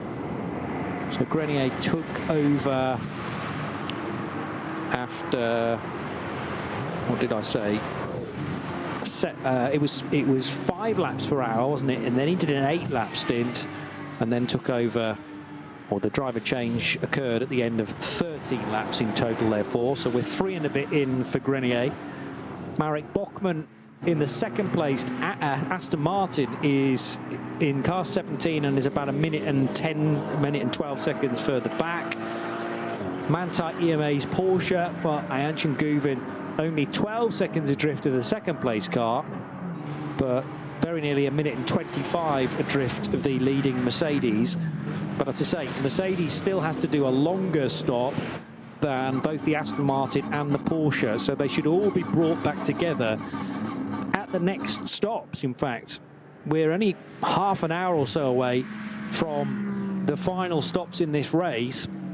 Mercedes will need to pit first, the Aston Martin a lap later, and then depending on what Manthey want to do, well, to be honest, their hands are tied now in that they can't go any further than 8 laps. They may even pit a lap before the Aston Martin, because the Aston and the Porsche from Manthey came in on the same lap, and that was a surprise to me that Guven came in after only 7. But their choice, and maybe they've worked out that we're only going to get to 28 laps anyway, so why not slice the cake into exactly the same length, neat quarters, and we'll get to the end of the race that way. But I've got to think it's going to be Maurice Schuring in for the final stint, after stints 2 and 3 have been done by the Turk. Did you mention cake? Always. Yes. You were talking about cake in reference to the number 6 Mercedes and slicing it in half. Indeed, indeed. You have brought cake, by the way. Post-race. Post-race. Post-race cake. Absolutely. Good. Absolutely. We normally talk about post-race tech on the Radio Show Limited network of channels. Well, we'll change that today, as is always the case, I believe, in the NLS world. NLS 6, the 56th edition of the Barbarossa Prize, 2:30 in the afternoon at the Nürburgring Nordschleife, and Ayhancan Guven is snaking his way through Tiergarten and Hohenrhein, and now heading onto the main straight again underneath the not Porsche bridge. That's the footbridge to gain access to the paddock building and the media centre from the outside, actually from the commentary box positions as well, but fans can gain access to the paddock that way too. 962, is that the 962 Porsche off the road? I was about to tell you, yeah, 962, which is their championship leader. It is? Yeah. Stopped. Yeah, at Carousel. Daugard, who took over in the last stop, and that was overtaking. It was possibly the SRS Team Zorg Rennsport car. No, that was further back for that to have done that. So maybe the Schmickler Performance Porsche of Dominic Baumann, or the Rink car, the Smurlis Racing Rink car, gaining a spot as a result of that. But 962 was also leading its class, I think. So yeah, not only the championship, but also this is the Bednarski, Moritz Oberheim, and currently Lucas Daugard car, which began this lap as the leading Cup 3 car, and it has stopped, and that did genuinely look like just a stop rather than in the barrier. But 962, the championship leader, stationary after Carousel, and also we're hearing now about a second noise violation for the number 17 Aston Martin for Marek Bachmann, the Pro Sport Racing car. And if, as we guess, it's 3 strikes and you need to solve that, then we're getting perilously close now. First one was in the opening half an hour, probably, and now the second noise violation. So if they've attempted to address that in the pit stops that we've had so far, they're not succeeding in solving that problem. So I now think that puts Tobias Muller into the potential championship lead in the 103 Black Falcon, because he needed to score more points than the 962 who was leading his. So Muller needed to be second in his class, and he was running 4th. Yeah. Whereas Daugard was leading that class in the 962, yes, which would have given him the championship. That's now stopped at Carousel.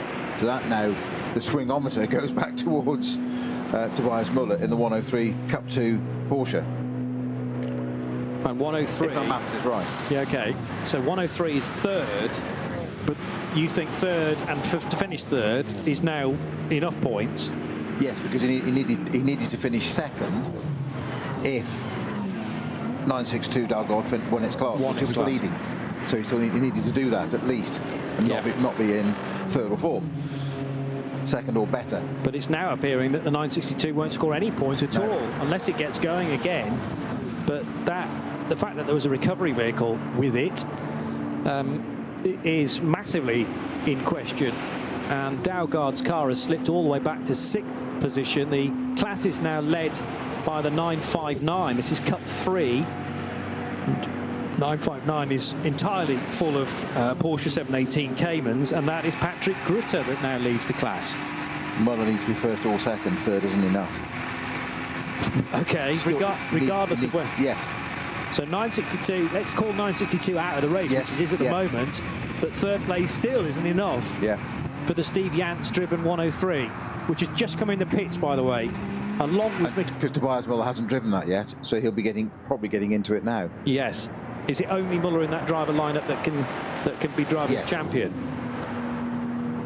So there must have been enough of a shake-up in their driver lineups through the course of the year for only Muller to be in the reckoning, but they're still not. The 103 car is not in the correct position to achieve the championship at this stage. There's been a driver change in car number 121, and that will put...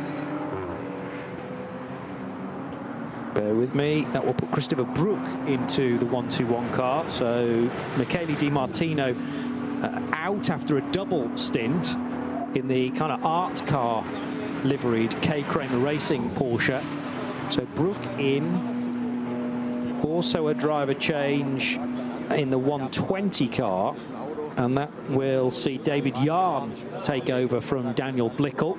So Tim Scheerbart did the opening stint. Blickel has just done best part of an hour.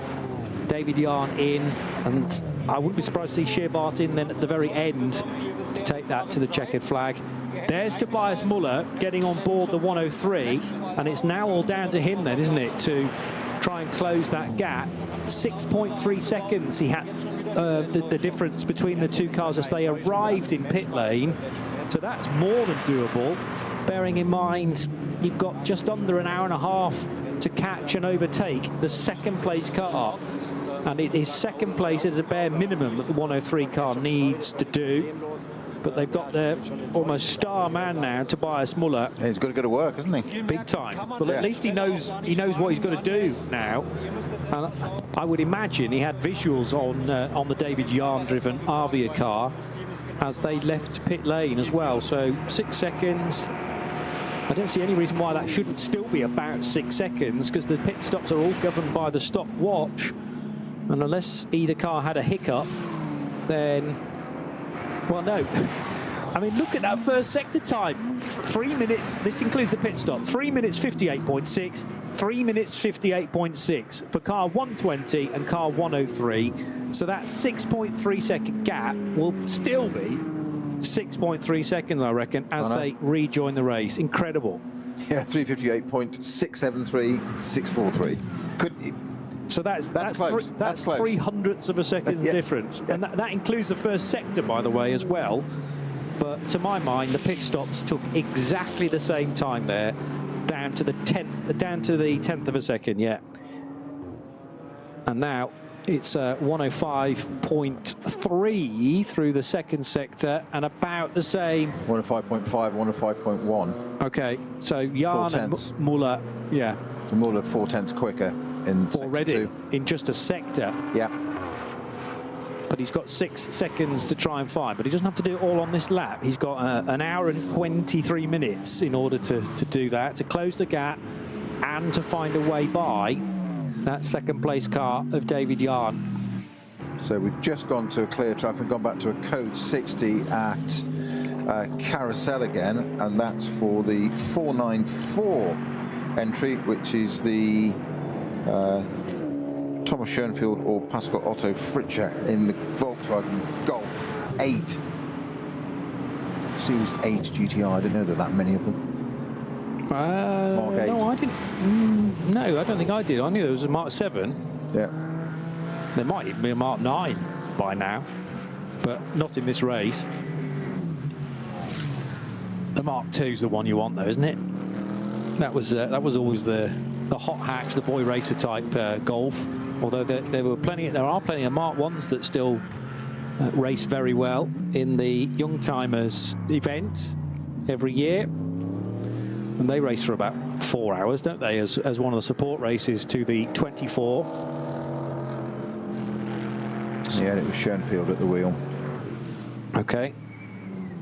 18 laps completed for Michael Grenier in the grey and white number 48 of Landgraf. Still about 3/4 of a minute as an advantage. But how about the difference between second and third now?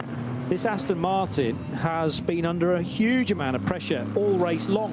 First of all from the Shearer Sport Audi, and now from Ayhancan Guven, who the rotation there, he basically used part of the curb to turn the car in at the left-hander of the Mercedes arena. And the Grello car is right with the Aston Martin now. The Aston, though, is oversteery, though. The Porsche. Yeah. Yeah, so that car almost over-rotating at times. The TT turned right down on that then. Clearly. Yeah, but the straight line speed, I mean, I'm impressed by the Aston Martin when it gets down the tubes, and the Dottinger Hoor particularly. But if Guven can stay in the mirrors of Marek Bachmann for the rest of this lap, then it might just be a question of the Aston not being able to do much at all. Now they're bottled up behind one of the GT BMWs, and that was the opportunity that Guven needed. Just the half moment of thinking for Marek Bachmann, which side of this BMW do I go? And that's all it took. Yeah, Bachmann went the wrong side. Unfortunately, went to the right, threw a right-hander onto a straight that's going into a left-hander, and Guven just went, thank you very much, I'll go the other side because I'm then in the correct place for the left-hander. And it was, that was just slam dunk. Yeah. But I think there was an element of Bachmann having to get off the throttle just until he decided as well. Yeah. So he didn't have the momentum, and he chose the wrong side. I totally agree with that point too. And actually Guven was able to hit the loud pedal at about the time he needed to anyway, coming out of the Vidal chicane. Road opened up for him because that was an SP8T BMW from memory, because we've talked about that already in the race. That will be the Schreiner-driven M4 GT4. I'm pretty confident at 146. Doing nothing wrong, even to go through the chicane and into Sabine Schmidt's curve as well. But yeah, Guven down the inside and using the traffic perfectly there for the better opportunity. I think Guven was quicker than Bachmann anyway, so we should now see that Porsche open up a little bit of a gap. Guven 103.5 through that second sector. So it's not only costly in terms of track position, but also costly in terms of sheer time as well for Bachmann, because he's lost over a second in that sector alone as he decided where to go on the road. Dennis Fetzer in the number 6 car. He's fairly early on in his stint in the Team Advan by HRT machine. And then the leader in Cup 2 is still Brook in number 121. The real fight there is between 120 and the chasing 103 car of Tobias Muller, though. So it's now David Yarn in the 120 Avia WNS Motorsport car ahead of the chasing 103. And remember, the target for Tobias Muller is to finish in that top 2 position to get the number of points that are required to take the championship. But all very well trying to make the move in the early stages of this stint. He needs to make sure that once the overtake is done, that he's got sufficient speed to stay in second, or ideally win the class, of course. And again, I'm not entirely convinced that the 122 car is on the same pit stop strategy. That's the Ben Bunagel, Alex Brundle, and currently Alex Brundle driven car. So 122 a long way ahead But it's not necessarily going to end there, because Bunagel pitted at least one lap before everybody else, and therefore their final pit stop has got to be longer than those chasing cars. So it might well equal up going into the final stint within Cup 2 as well. So that's the leading Cup 2 car, isn't it? It is, yeah, Alex Brundle, yes. But I think in a similar vein to where Miguel Grenier is going to have to spend a bit more time in the pits, as per the rules, it's questionable whether the 47 seconds is going to disappear entirely, but it might be sliced down to maybe half of that once the 48 car comes into pit lane. And it's going to be a similar situation in Cup 2, with 1-2-2 car needing to pit for longer than the chasing Brook car of which of the Brooks is in there? Chris Brooks. Sorry, yeah. Chris Brooks in there, and the K Kramer crew, yes. And then the Arvia WNS Motorsport crew of David Yarn. So Tobias Muller scored us in 4th right now. He's now got 2 cars to overtake, but as I say, I think that the Brundle car will be in the mix come the end as well. And the sister car to the Brundle car, the other Muller car, number 123, with Hopper at the wheel now, that's got a minute penalty for a too short a pit stop as well. Just over an hour and 15 minutes still to go. It's the final round of the season for 2024 for the Nürburgring Langstrecken-Series, the 56th edition of the Barbarossa Prize. Miguel Grenier currently leads in his Mercedes AMG GT3. We've done 18 laps here at the Nürburgring.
Liebe Fans, Lovely fans. besucht uns auf unseren Social Media Kanälen. Follow us. Auf Facebook, Instagram, YouTube, X und TikTok.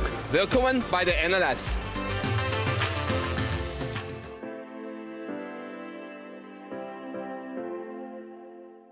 Was ist ein X?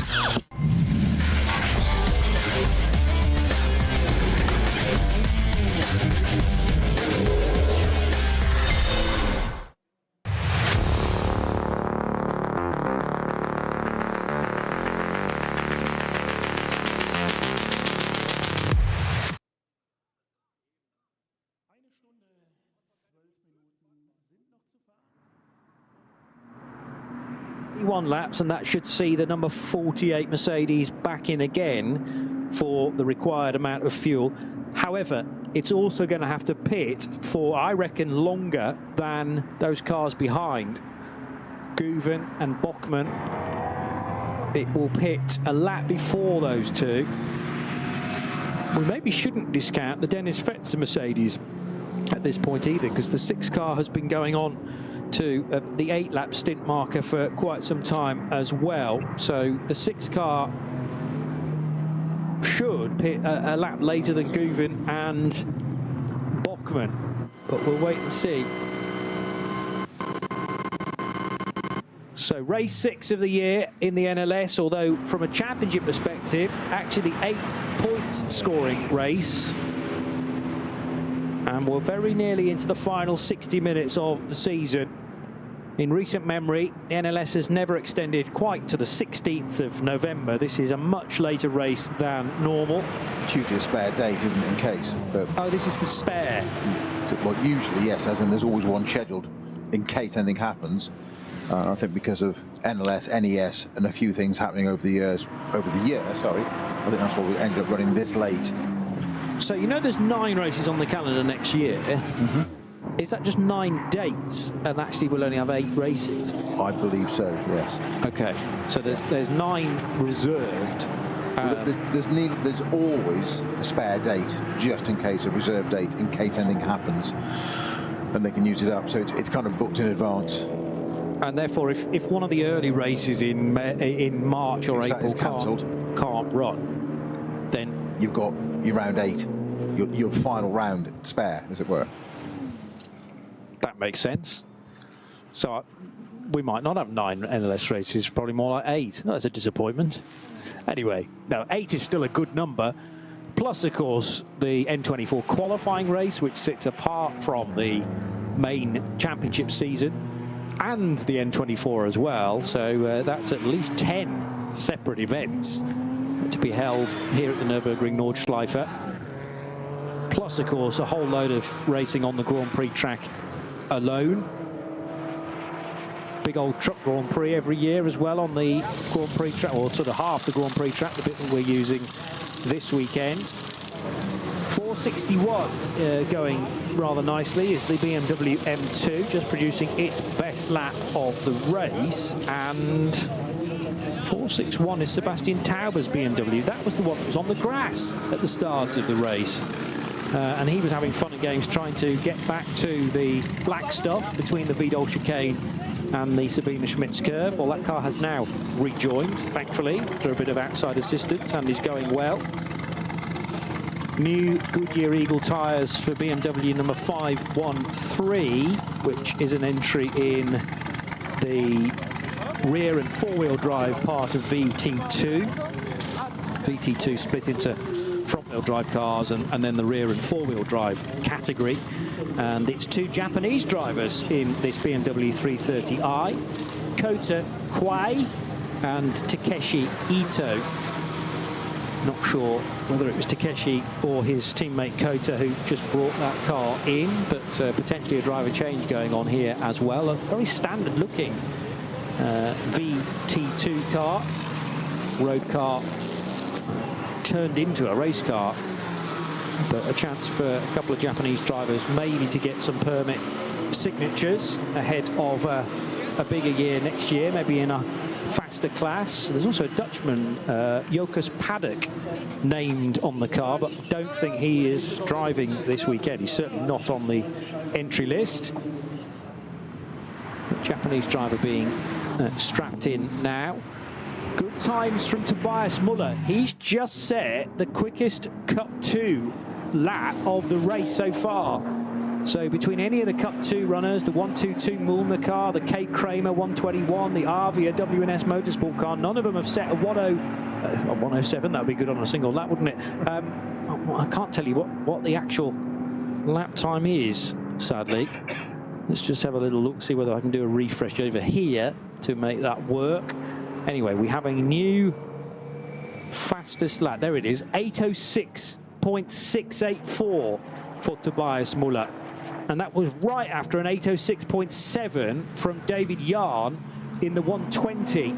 So clearly track conditions are as good as they have been, plus the Cup 2 teams have held back their quickest drivers, generally speaking, I reckon. So Tobias Muller trying to go for a Drivers' Championship. He needs a top 2 finish, we reckon, in Cup 2. And Tobias is currently 4th, but he's within touching distance of David Yarn. The problem for Tobias is that David Yarn's producing his best lap times of the race so far as well in the Arvia 1-2-0 car. But that 4-second gap is one to keep our eye on. That'll be half the job done if Tobias Muller can sneak into 3rd position and ahead of the Arvia crew.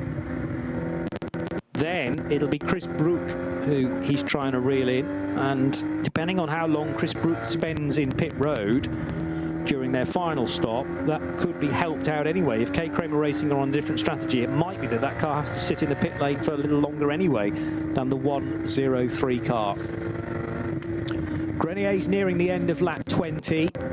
Shouldn't need fuel at the point of crossing the line this time around, but at the next lap, lap 21, Grenier will have to come in, and I think we'll stay at the wheel of that car because Lucas Auer has already done a double stint, and that's the way they've sliced this race into 2 separate segments rather than 4 individual ones where they're doing a driver change every single stop. And the Landgraf car appearing now at Antonius Bucher with some traffic to deal with. There are a lot of leaves just offline at Tiergarten, I've noticed. So no wonder in the early stages of this race there were so many leaves being gulped into to grills and air intakes on various GT cars. And that build-up would have needed to be addressed during the first pit stop. I haven't seen a great deal of leaves though affecting air temperature or engine temperature since then, so it was almost as if a bit of vacuuming needed to be done on the opening stint or so, and then that kind of dealt with everything to create the track being clear. Hate to say this, but we've got a code 60 which is at Hoacht, and it's for the 116 Porsche 911 GT3 Cup car in the Cup 2 class, which is run by Shearer Sport. Yes, it is. It's not their day, is it? Sorry, I'm not laughing. I'm just the irony of it. I feel their pain. It's a wry smile. Now, whether Carlos Rivas has gone off on his own, the Luxembourgish driver, or whether that's got hooked up with something else, could be a failure of some kind, I suppose, as well. But Rivas racing with Jos Menton this weekend. And it looks like the 116 may be out of the race as well. 6th place in Cup 2. At Cup 3, by the way, had been being led by 962. We mentioned that at the time, and the 962 retired. It hasn't restarted, has it? The Daugard car. No, well. No, it's still down in 54th position. So the new Cup 3 leader is 949, and that is the SRS Team Zorg Rennsport car for Mads Gravson and Harley Horton and current driver Kasparas Vingilis. Ayanchin Guven staying out, as indeed did Michael Grenier. So I thought as much. Grenier will have fuel for 1 more lap, but he'll be in at the end of this one, I reckon, lap 21. I can give you your answer courtesy of Ian McCarthy. Thank you, Ian. Always good to have you on board. 8 weekends for next year, but of course 1's a double header, so 9 races. Okay, and we are going to get 9 in total. That's not a reserve day or anything like that. It is 9. Yes. Terrific. Thank you, Ian. Welcome aboard. Thanks, Ian. Late in the day in the race, comes in, vital bit of information about next year. He will have been here from the start. Yeah, exactly. Just hadn't got anything sensible to say for us because we're just talking rubbish. Well, it takes quite a lot for us to be brought back on track, and Ian was just looking for his best opportunity. It's often destined to fail, that is, to try and get us to talk about something relevant, but we try our best. Now, there is a car stranded at... Where precisely is that?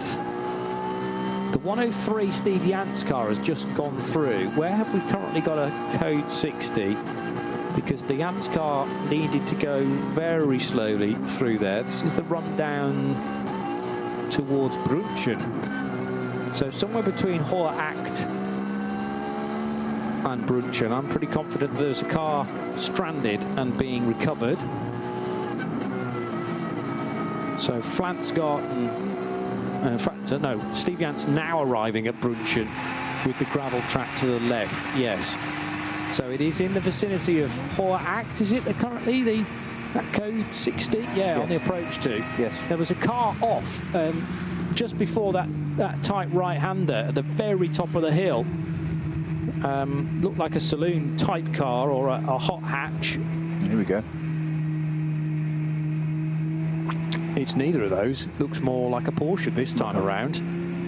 Yes, it is. It's looks like a Moolah. So what? No, is that not the SBA? Is that not the Shearer Sport car that you talked about? Car, it is. Yes. Sorry, Moolah. So Marcel, Alex. Yes. So, sorry, just got you all panicked there. Just to get your mention. Sorry, Bertie Milner, who is overseeing the team again. I had a quick word with Marcel Duke at Barcelona, having inadvertently found my way into the drivers' briefing. It turned out to be very, very useful, but I thought, oh, lots of drivers walking in the same direction at once. It must be lunchtime. And in fact, no, they were going up a couple of floors, signing on and going into the drivers' briefing. But ahead of a 24-hour race, it's always best to know the basic rules. So I just asked Helen Raukens at Creventic, could I stand and witness the driver's briefing from the back? She says, oh, go on then. As long as you don't take any cake, which they serve the drivers at the end. Thanks for coming. So that proves that you're not a driver because you actually want to attend the briefing. Yeah, I know. We all want not to. There's so many of them. You want to avoid. Like, not again. We know all this. No, I like to know about things like track limits, the bane of drivers' lives. I know, but I refer to my previous statement. I like to know about track limits. Track limits are the barriers. They should be. Distant touring car racing, anyway. Well, true. But no, there's a rule, for instance, at Barcelona, in that if you outbrake yourself into the first corner, you can't rejoin straight away. You've got to go down a little gully, a single track road before you rejoin safely and legally. I'd forgotten all that, so it was good to bring that back to mind.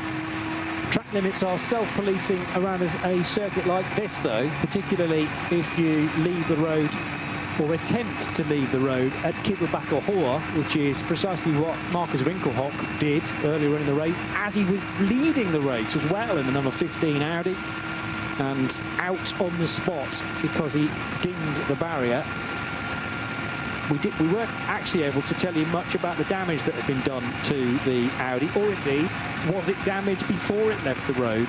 That was the other question. Had there been something that was slowly braking on that car, like a toe link or similar, and that steered him into the barrier? But nevertheless, one thing was for sure, no longer led the race, and that has put the 48 Mercedes into the lead.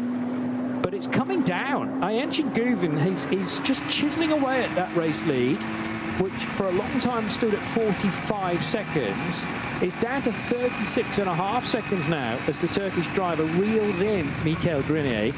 And bear in mind as well that Grenier, through pitting a lap earlier than Guven, and that's going to be at the end of this lap, I reckon Grenier will have to pit for fuel at the end of lap 21, the current lap we're on. Guven will be able to go to the end of lap 22, and because we are then a little closer to the checkered flag, Guven can spend less time in the pits, so that will bring the gap down even further. And make no mistake about it, Grello are in with a chance of a victory today, and therefore I think you have to put the Marek Bachmann Aston Martin in with a chance of a victory as well, because Bachmann's only 4 seconds back from Guven. The bigger question for me is whether Dennis Fetzer can be lumped into that as well in 4th place in car number 6, because that's 90 seconds, and that I think is too much. Even if Fetzer can stay out for an extra lap on top of Guven and Bachmann, it might be that Fetzer can go to lap 23 before he needs to come in, and will be much closer to the checkered flag as he does so. But I can't see that 90 seconds disappearing, even though Fetzer can stop 2 laps later than the race leader. So at the moment for me it's a 3-horse race, but I cannot tell you which one's likely to come home at the end of a 6-race NLS season. In though will come Michael Grenier. That's the bit I had predicted. Ayhancan Guven and Grello will stay out, I'm saying, until the end of lap 22. And lights are flashing for one of the slower BMWs, still not slow car, mind you. It's one of the 1 Series BMWs, which has just been overtaken by Ayhancan Guven, who does indeed stay out for 1 additional lap. So this will be another 8-lap stint for the Grello Porsche. And it's Guven to the race lead. What's the gap back to the Aston Martin? Is it still 4.2 seconds? No, it's quite a bit more than that, actually. In fact, Bogman will pit. Interesting. So the Pro Sport Aston Martin comes in as well. And again, I'm not entirely sure why that is the case, because I thought Bogman could do at least another lap on that tank of fuel. But nevertheless, the Pro Sport Aston Martin comes in. Because remember that the Nico Bastian-driven Aston Martin at the time did a 6-lap stint to start. They then did 8 laps with Christodoulou at the wheel. And then another 8 laps I was expecting from Bogman. Anyway, the Aston is in. They think this is the best way of cutting the cake, to use that euphemism again. And Guven stays out, which means he pits much closer to the checkered flag than the 2 either side on the timing screen. And by the way, a 40-odd seconds, 45 seconds it stood at, didn't it? Then it came down to 38, 37. It's now 24 seconds at the line.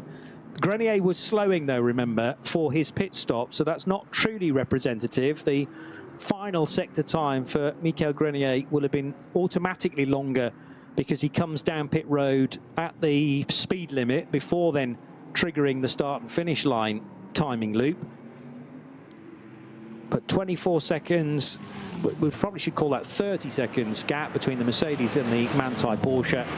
And that will come down even more once Guven has made his pit stop, handed the car back to Maurice Schuring, and Schuring returns to the race. So this is very, very important now. Now that the Mercedes is no longer in front of Guven, how good can his in-lap be?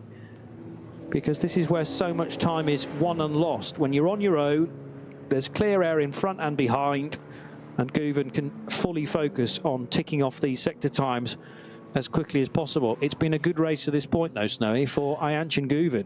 It certainly has, and so I've been focusing on looking at points and how it all works, is getting into that final bit, so we're just into the last hour of it. It has, you're absolutely right about Guven. It's a cracking race for them. Points-wise, Lucas Daugaard is the winner of that. The 962 Avia Motorsport Cup 3 entry. Joshua Bednarski, Lucas Daugaard, Maritz all behind, all on 90 points, yeah? And that's not going to change because they're out of the race. Now, Tobias Muller, we've got on 80 or 86 points. I've asked the question somewhere else and we can't decide whether it's 80 or 86. Got it in brackets. It says 80 and then it says 86 in brackets. Well, that's because it drop scores. Yeah. So they'll drop their 4th place. Well, Tobias Muller will drop his 4th place finish, which was at the start of the season. Round 1. So he loses 6 points because of that, I reckon.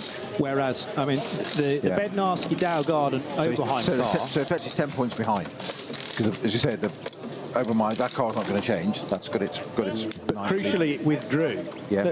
Now, was that a non-finish in NLS 5? I don't know, but it was a withdrawal anyway. So that's their drop score. Yes. And then otherwise they're counting a 2nd place at the start of the season, and then since then they've won absolutely everything on offer. Yeah. So they've got 90 points. As you say, that's not going to change. Tobias Muller's on 80 points. So he needs to win, ideally. His class, not just the championship. He needs, well, winning would be good. Are we not still going with the theory that he needs to finish 2nd as well? Or 2nd would do the job? Not as well. Either wins it or he's 2nd. He can't do both. That's true. But is 2nd good enough? because you suggested second was all right, but I mean, he's in fourth at the moment, so he's nowhere near second. And if he needs to win, that's... Second would give him 11 points. So that will take him 1 over. He'll win it by a point, yeah? First will give him 15 points because it's 7 or plus starters in class for a 4-hour race. And he's currently fourth. It's academic at the moment because he's currently lying fourth, isn't he, in class? Yes. So, and that gives him 6 points. If he gets to third, that's 8 points. So he's still going to miss it by 3. And he can't then drop third position because he had a 4th place earlier on in the year, so he still drops the 4th. Now, in any other kind of 9-race season, there used to be 2 drop scores, but let's assume it's only the 1 drop score this time around, because we've had slightly fewer races. We've certainly had fewer NLS races, with this only the 6th and final race of the year. Yeah, but don't forget the 2 qualifying races counted as well. I hadn't forgotten that. Okay, sorry. I'll shut up. But 8 races rather than 9. We're going to get 9 next year. Yeah. So I just wonder whether there's normal rule that you get 2 drop scores. It's maybe only 1 drop score because we've only got 8 races this year rather than the standard 9. There's a bit of debris on the... Or is that just a speck? No, that's a speck on my screen. That looked like a big old bit of inner wheel arch, and actually it's just some fluff on my screen. Sometimes, folks, you just cannot make it up. Because Johnny has just literally reached forward to his screen to point to a piece of inner wheel arch on the track at the Nürburgring. Yeah. And as he's touched the screen, it's fallen off. Yeah, it came off my hand. That's a long reach, mate. That's a really long reach. Well, that's the power I have, you see. Great hand of God coming down. I'll remove that to prevent the yellow flag. I couldn't work out why it was still there when we cut to a shot on the main straight. I thought, look, it's still there. Oh, no, that's on the screen. There we go. We're giving you a view behind the 4th wall here, folks. And it's not a fun place to fit. No, it's all right. I'm perfectly happy because this is a good race. And Michael Grenier at the moment looks like he's got it in the bag, but I don't think that's the case because that car's just come into the pits, as has Marek Bokman. And with Ayanchin Guven on an absolute tear in Grello, number 911, this final lap of Guven's stint and probably race today could be oh so crucial. About to surely hand back to Maurice Schuring, who's not been in the car since 1 o'clock this afternoon, and it's now 3:10. So, interesting way of splitting the strategy there, to do 1 hour, then second driver does 2 hours, then your new driver, as he is in this, Schuring, does the final hour, which is, I guess it's refreshing. I can see the logic of that from a team point of view. If you're new to the car, you might have won his class. He did win his class at Le Mans this year in LM GT3. But you're new to the car, that car, the team, etc. So do an hour in it first. I mean, I think he set the qualifying time as well, didn't he? I think he did. Yeah, I'm sure he did. I think you're right. Yeah, he did. So they were P5 in qualifying, so 3rd row.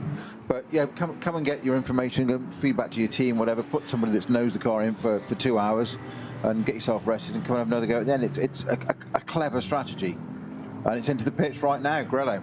Yeah, an awkward route into pit lane because it had to go around the outside of a recovery vehicle that was wanting to go through Hohenrhein, which had the inside line to that final chicane. So Guven couldn't afford to let his concentration wane there, had to go to the high outer line, or outer lane, if you like, through Hohenrhein, and then jink to the right-hand side of the racetrack at the last possible moment to make sure that it was inside the blend line. And you need to be the correct side of that if you're coming down pit lane. Anyway, Guven dealt with that. Maurice Schuring stepping forward. The orange of the Netherlands resplendent on a section of his race suit. It's predominantly white, but there's orange and the black flashes for the 19-year-old Dutchman, whose father in 2015 won his class in the final NLS race of that particular season. So he was saying it would be nice to see the Schuring name at the sharp end of a class, but more importantly, an overall victory for him in this particular race, leading the SP9 Pro division as this car came in at the end of lap 22. So absolutely fine to the finish. And the other thing is, this pit stop can be quicker than that was just done of Michael Grenier's Mercedes. It can also be quicker than Marek Bachmann's pit stop in the Pro Sport Racing Aston Martin. And where are those cars now? Somewhere in the 4th sector, which is a long sector. It's over 3 minutes.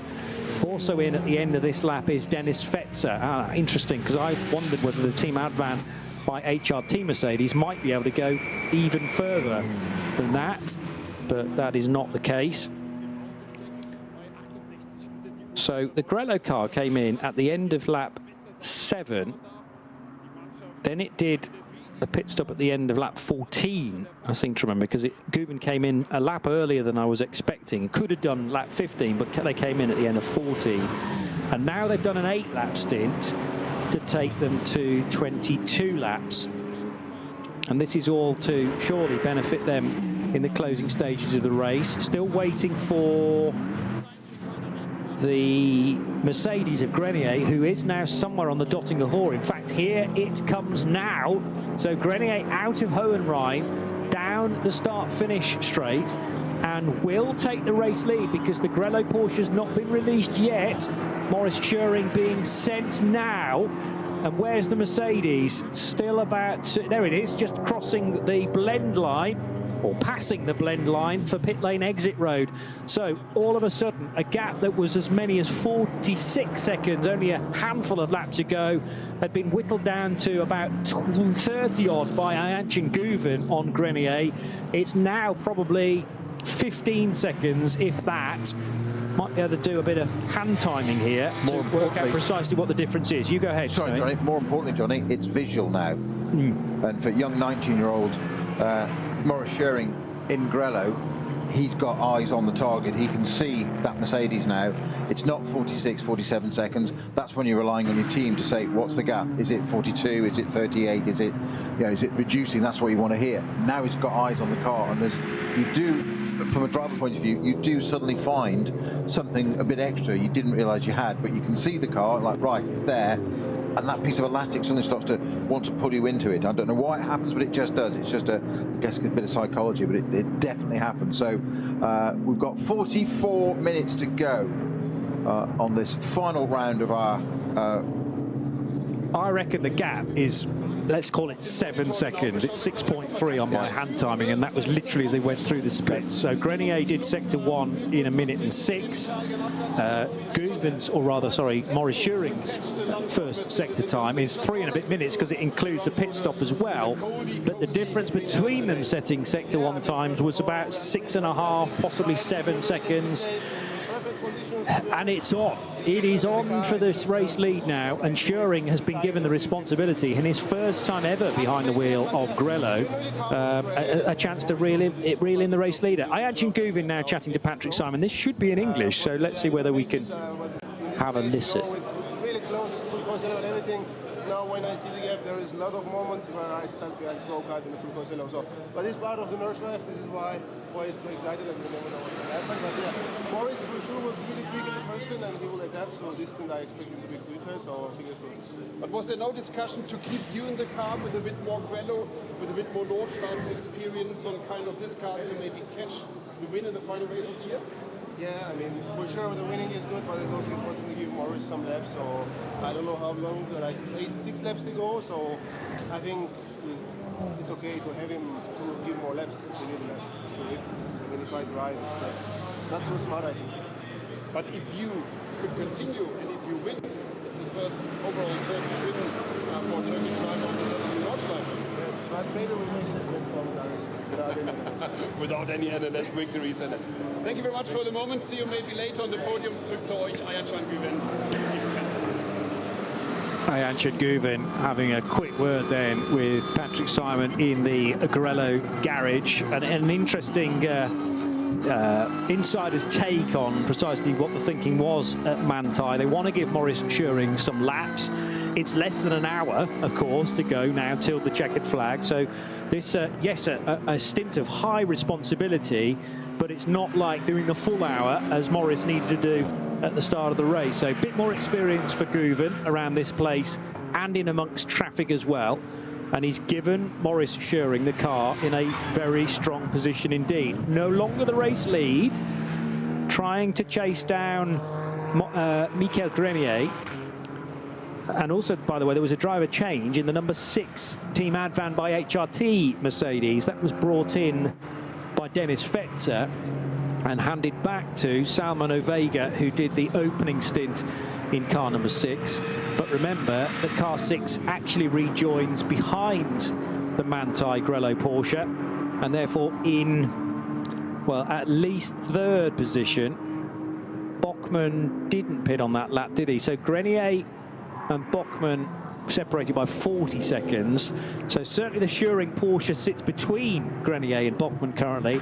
I'm just unsure about where Ovega rejoins. Well, actually, he was 90 seconds adrift of the pit stopping Grello car. So Ovega, I'm still expecting to be in 4th place, particularly because Ben Dorr has just pitted now in the McLaren. So he is still being serviced currently in number 69 McLaren, and will not rejoin yet until, well, outside the top 5 for sure. The other thing that's potentially going to change now is the order of Cup 2, because I'm still thinking that the 122 Cup 2 Porsche, being driven by Alex Brundle, earlier driven by Ben Boonagel, but I'd expect that 122 car to need to come in before the Chris Brook K. Kramer Racing car and David Yarn and Tobias Muller, and that will bring the 2nd, the 3rd and the 4th place cars closer to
Motorsporterlebnis nach Hause.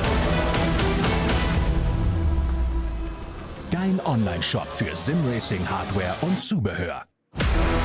www.simraceshop.de. Liebe Fans, Lovely fans, besucht uns auf unseren Social-Media-Kanälen. follow us. Auf Facebook, Instagram, YouTube, X und TikTok. Willkommen bei der NLS.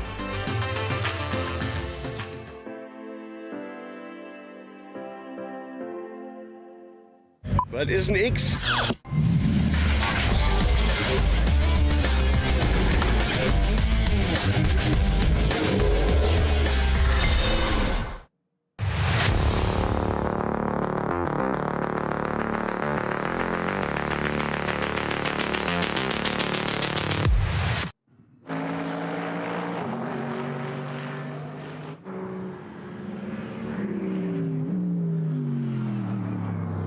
48 Mercedes thundering its way out of, suitably, the Mercedes arena, and now through the cut-through section of the racetrack on the Grand Prix circuit. Michael Grenier at the wheel of car 48, being scored as the race leader at the end of lap 23, 7.5 seconds ahead of a chasing Maurice Schuring. And also completing 23 laps is the Marek Bachmann-driven Pro Sport Racing Aston Martin. So those three cars are now the top three into the final sequence, the final chunk of the race. We won't quite get a full stint out of these cars. Maurice Schuring has just done the absolute best first sector of this race, though. So 105.2 represents the best lap, anything that Ayhancan Guven offered on the Grand Prix part of the racetrack. So Schuring, no question about his talent at this stage. A Le Mans winner in class earlier on in the year, relatively inexperienced around the Nürburgring Nordschleife, and quite a big job on his hands, which he took no time at all to say yes to, by the way, but a big responsibility to drive the Grello car in this final race of the season. And so far, things looking good. That will be partly due, of course, to brand new tyres being bolted onto that Porsche, doing a 105.2 through the first sector. Impressive. But you measured the gap, didn't you, yourself on your hand time? You said you reckoned it was almost 7 seconds. It's gone out to 7.5, or either that or your hand timing was 7.5 seconds. Yeah, so we say. probably. Basically, I mean, over that lap, it hasn't changed though. No. And that's that point. He hasn't closed the gap, is my point. But then look at the sector times on this lap, though. Half a second gained on the Grand Prix track to the next sector, 0.8 of a second. Just call that 7.5 maybe. So it's going the right way now for Schuring, and it remains to be seen whether that trend continues for the rest of this particular lap. But again, the Porsche's not out of it. Marek Bachmann's Aston Martin is too distant, I would say now, because that's a real-time reflection. They've all taken their final stops, and Marek's a further 35 seconds back. And what have we got? 5 laps to go, including this? Yeah, I would say probably a 28-lap race, there or thereabouts. I mean, it's, let's say it's 35 minutes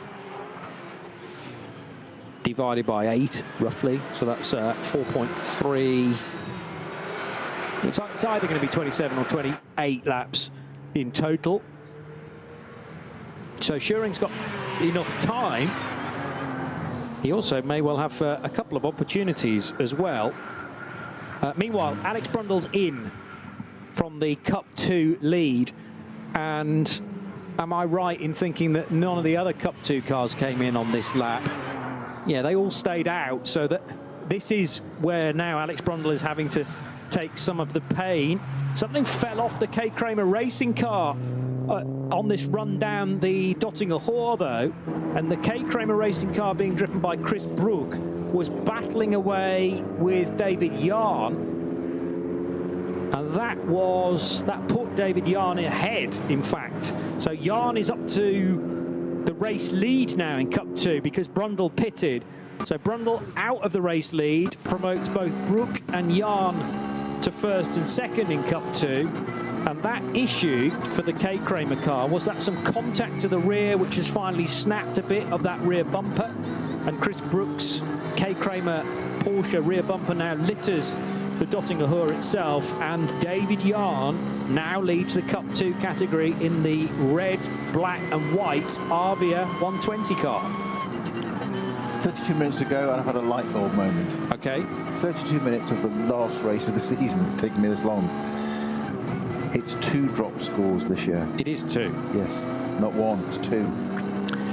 It's normally 2. I just wasn't sure whether the rule had changed because we've only got 8 races this year. That's why Tobias Muller's got to win his class to get that extra, get that point ahead. Okay. Did he not have? Has he not got a second place somewhere else in his record? I think that's possibly why 3rd place is not good enough.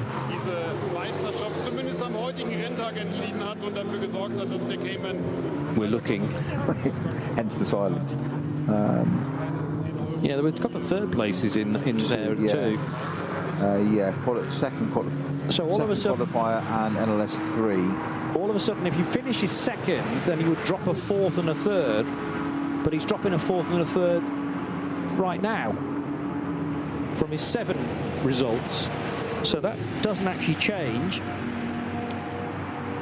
But possibly second place is still not good enough. Well, for sure, fourth place is not good enough. But Tobias Muller's now up to third. And that is because Alex Brundle has pitted and will be rejoining very shortly, I'm sure.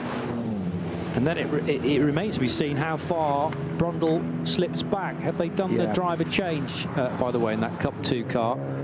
Brundle is still being shown as the driver, yes, and that is after he's gone through the split at the end of Sector 1. So no driver change in car 122. Clearly they are very happy with Alex's pace. But he has at least dropped down to 4th position now in the category. And remember that when David Yarn, the new class leader, and when Chris Brook and when Tobias Muller all come in for their pit stops, probably on the same lap, they can spend less time in the pits because we're now governed by the time that remains in the race between now and the checkered flag. And that's what decides how long you need to spend in pit lane as the minimum pit stop times represent.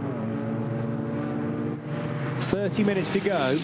Tobias Muller, certainly a win will do it in the 103 car. Possibly second place is good enough. Third place, we're pretty confident that that's not going to glean enough points for Tobias Muller. And what's the gap to David Yarn currently? Well, it's 12.8 seconds. And Muller, I'm expecting to need to pit at the end of lap 23, which is the one we are on right now. Sorry, correction, lap 24. 24, yeah. Yeah, it doesn't help that one of my screens is about a lap behind, and I keep forgetting that and keep looking at the wrong one. Maybe if I just stand inches away from the correct one with my nose to that screen, then I'll stop forgetting it. Michael Grenier can't be too far away from completing this, the 24th lap. There he goes across the line now. And Grello is 8.8 seconds back. So there was time bought by Maurice Schuring in the early part of the lap, but he clearly hasn't got through the traffic as efficiently as the Mercedes. And Grenier ekes out a further second. Goes from 7.5 to just a bit more than 8.5 seconds now, as yellow flags appear at Wipperman. Also, Hoa Act was briefly affected by an incident, but that's clear again. And there was a segment for about 11 seconds where the whole track was clear and green flag. And in fact, we're back to that status now because the Wipperman problem has been solved very quickly. Inside the final 30 minutes we go, and the Grello car turning left at Ravenel. A section of the track that was earlier affected by a spinning SP10 car.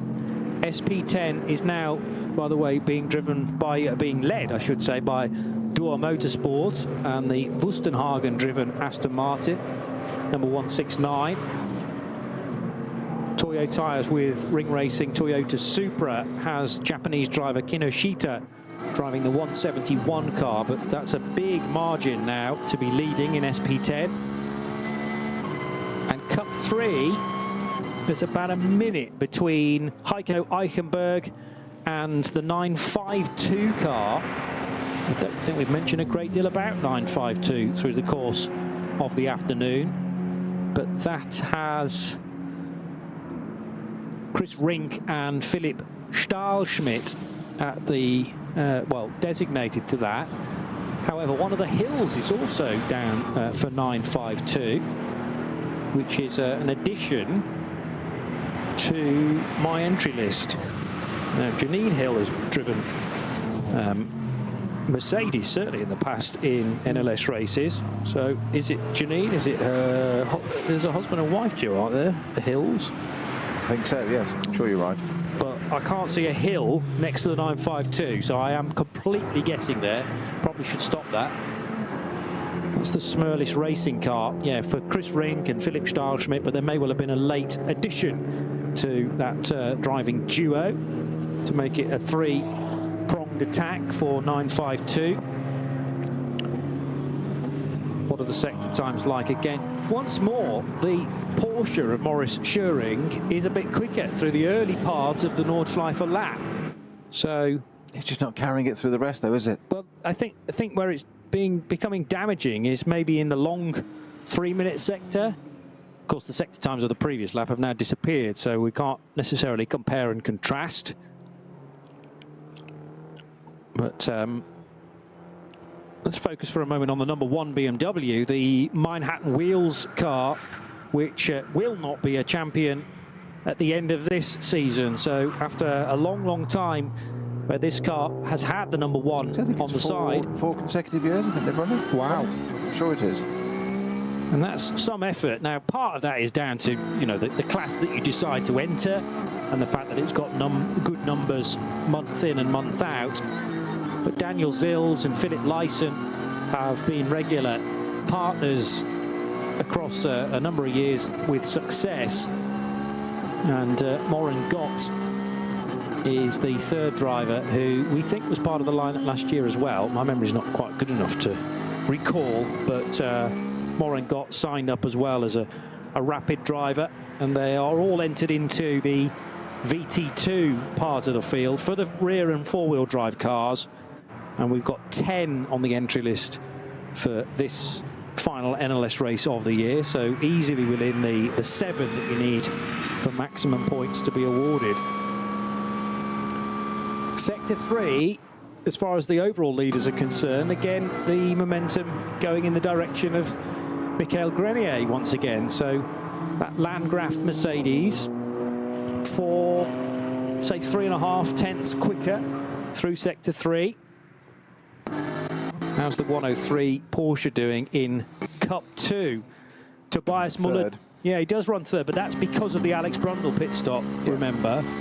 We haven't seen any of those three come in at the end of lap 24, so they're happy to push on again. Zach, I'm just trying to work out who's in the top 10, who's got to pit stop still. Certainly the top 3. Top 3 certainly have to, don't they? So Grenier, Schuring and Bachmann. Yeah. Hoffmeister I'm not sure about. I think Hoffmeister... That was my question. I was thinking that. I'm not sure either. Brundle just has, so that's the one, that's the Muller cars sorted. I think Hoffmeister must have pitted on the same lap as Brundle, or maybe earlier in the lap later, perhaps. And it's a little bit dependent on when it crosses the line. Mind you would expect the Molnar Motorsport Porsches to be operating out the same garage, so that should working as a team. Yeah, that shouldn't affect. Because I'm looking at a sector time which is north of 3 minutes for Brundle, which includes the pit stop, and then the Hoffmeister first sector, 2.5 minutes, which is way longer than you would normally expect if the car had stayed out on the racetrack. So clearly Hoffmeister's been in the pits at the start of his current lap.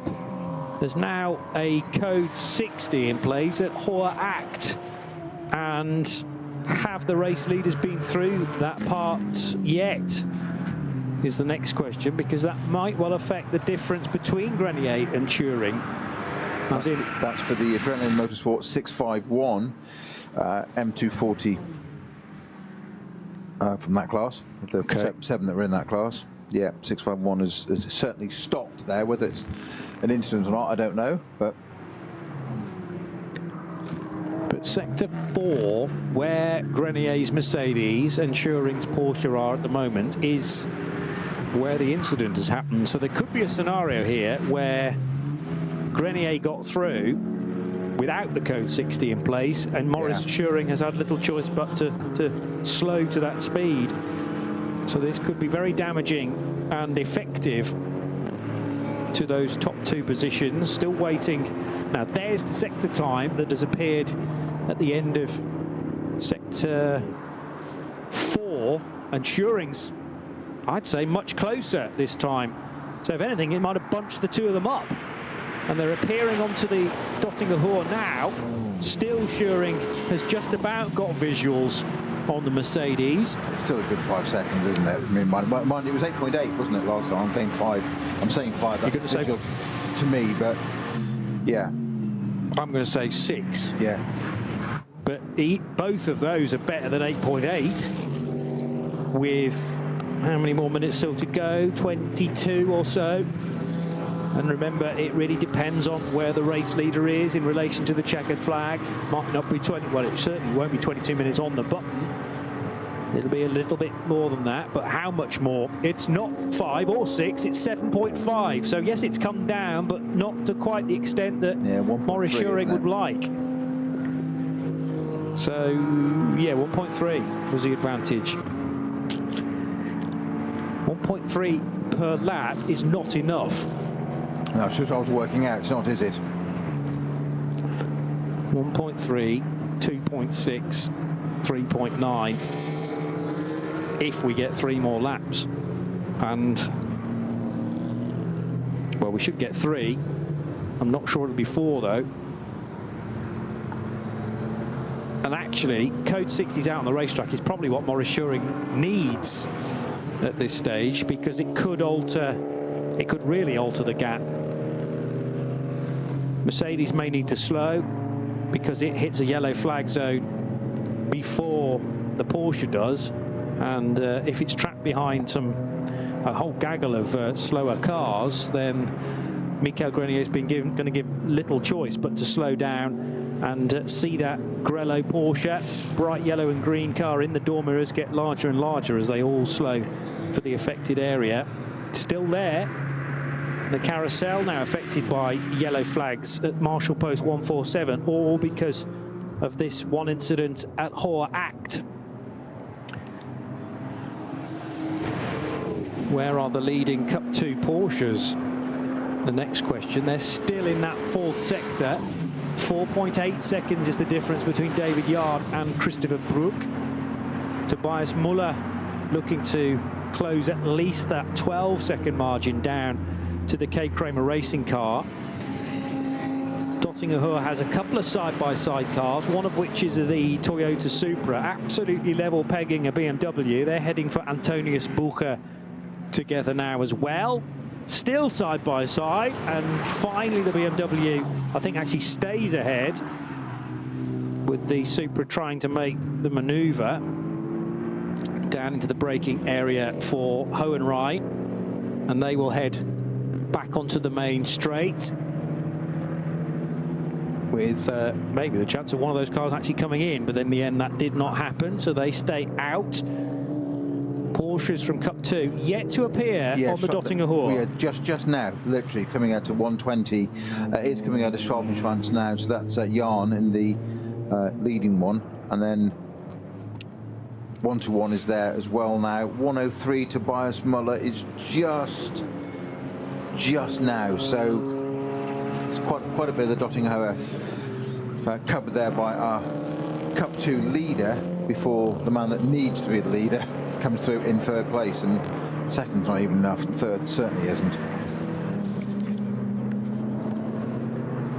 Piet-Jan Orms is in the 504 BMW that we're focused on at the moment, and if Orms is in 3rd position for VT2 rear-wheel drive, then behind is the TAC-driven Toyo Tires Supra, so this is definitely for position. It's Malta TAC who drives the 520, and they were side-by-side all the way down the Dottinger Hohe. I think our Cup 2 leader, 120, Jahn, has just pitted. Yes, he has. Yeah. So Jahn in, Bruck stays out.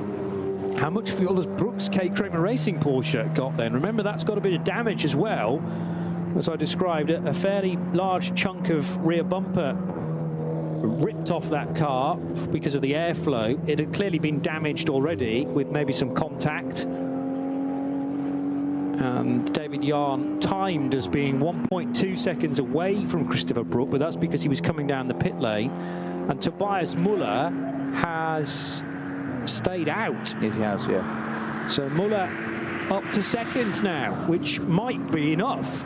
But I still think Brook and Muller need to pit before we get to the top of the hour. Very surprised if they can reach the checkered flag on this amount of fuel. So Jan having to pit after 25 laps, Brook and Muller likely after 26. Brundle's already pitted, and he has not yet crossed the line to give us an idea of how much further back he is. Yeah, still being shown as on his 25th lap rather than beginning lap 26. So Brundle's dropped back quite a bit now after that recent run down the pit lane. David Jan has already got back into the race. They didn't faff about with a driver change. That would have cost too much time, particularly when you're this close to the end of the race. You can do a very quick pit stop with only 16, 17 minutes to the checkered flag.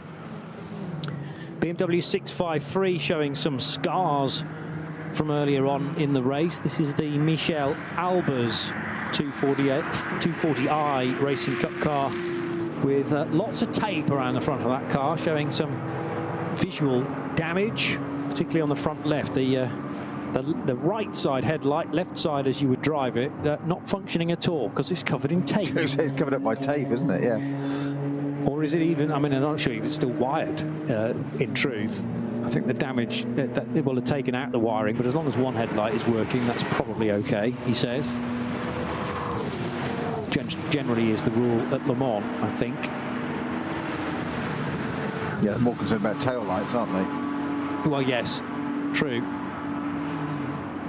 Although I think in the last stages of Le Mans, maybe by the final pit stop, you do have to, in case the car needs to be scrutineered, maybe you have to have both lights working, even if it's not both headlights, just a side light functioning on both sides. Good dicing again for the GT BMW and a Porsche Cayman. Cool. That was late, down the inside. So that was at Hohenrhein, and really rather caught the GT tyres BMW, which is no match at all for the Porsche. I mean, it absolutely just whizzed by that car down the main straight. So this is why the BMW is able to stay ahead of the Porsche, but then seemingly is not as good on the brakes as the purple with the yellow rear wing Porsche. 949. There we go. I was buying time until we actually had an opportunity. So the 146 GT tyres BMW and the 949 Cayman. So that was the last minute at Tiergaard. I've never actually seen a move made like that before. That late into Tiergaard, coming out of Dottinger on the King, and before it, getting it job done before Tiergaard, yes. But the last bit of it onto the pit straight, still had a dive and went through on the right-hand side. But you said the BMW, superior power down the pit straight, managed to power its way back past again, but I'm sure that battle will continue on around the rest of the circuit for them. I mean, the frustrating thing for Vingilis is that BMW is not even on the same lap. So it's not a move for position. And Vingilis will be saying, just get out of my way. You're a lap behind me and you're slowing me up. But then, of course, the BMW hits the main straight and it has little option but to drive by the Porsche because it's so much quicker down the start-finish straight. But that's an SP8T car. In fact, the class-leading SP8T car of Schreiner, number 146, having just completed lap 23. Whereas the 949 car of Kasparas Vingilis has completed lap 24, so it's a full lap ahead. Yeah, and I think also our dual motorsport McLaren number 69, I think that's got an issue. It's in the pit and stayed in there. I think looks like it's out of the race, actually. It's just dropping right down the order. It's had a very long pit stop. The other confusing thing is that purple Porsche that was doing battle with the BMW has just made a pit stop. I thought that's not even possible, but of course it is if you do a lap of the Grand Prix track and then don't go onto the Hatzenbach. So for whatever reason, Lithuanian driver Vingilis is now in the pits. That car seemed, I mean, that seems to be going really very well indeed, although being hampered a little bit by the GT tyre BMW. Michael Grenier's completed another lap, 13 minutes left on the clock till the checkered flag, and he's extended the gap even more. So it's gone from 7.5 seconds to 12.5 seconds now over Maurice Schuring. And again, is this a case of Maurice Schuring getting on the wrong side of a few of the affected areas by yellows and by code 60s? is it just a little bit of nous that, with the greatest respect, the 19-year-old doesn't quite have around this place just yet? Whereas Michael Grenier's been driving on the Nordschleife for a couple of seasons now with Mercedes. So there are some little secrets about this place that you can only learn after a season or two. And that is the whole point about getting Maurice Schuring into the Grello car, for him to learn as much as possible. Michael Grenier, the 32-year-old Canadian. Now, an incident area which is just Flugplatz. No, we're further on than that for the 103 car of Tobias Müller. Much further on than that. In fact, this is, so that was going through Hoher Act. I've realised where we are now in the 103. And now dropping down the hill, down the inside of one of the slower BMWs. But going into a code 60, coming out of the code 60, that is where an awful lot of time can be won and lost. And Tobias Müller at the start of this lap was 7.8 seconds away from David Jahn, but Jahn pitted, didn't he? Yes, so he came into pit road. So now Tobias Müller up to second is trying to hunt down Christopher Brook. And if and when Christopher Brook pits, probably at the end of this lap, Tobias Müller will need to do the same. I can't imagine that they can both make the finish from here. Unfortunately, our data in terms of when the last pit stops happened, K. Kramer, is that the K. Kramer car there? Yes. All of a sudden, Tobias Müller is catching. That K. Kramer car is not going as quick as it should be doing. So is that now an issue, more of an issue for the K. Kramer car than just the rear bumper detaching? Because that was like a hot knife through butter for Tobias Müller. I don't think he could quite believe what was going on ahead of him. Chris Brook with no power whatsoever. One of the sector times indicating, yeah, maybe he's losing a bit of time here and there. 203.6, compare that to a 201.9. And by goes Tobias Müller to the lead of the class. And at the moment, I'm not sure anyone's going to stop him. So is this to the title as well? Well, if it's the lead of the class, but is it the lead of the class? Well, that was a K. Kramer car that he overtook. Maybe it wasn't the K. Kramer car that he overtook. I'm just trying to work that out now. The lights are flashing from Tobias Müller's car. There's still a K. Kramer car ahead, so he's overtaken one of them. And that, I don't think, was Christopher Brook, therefore. Apologies for the confusion. They've turned both cars out in very similar livery.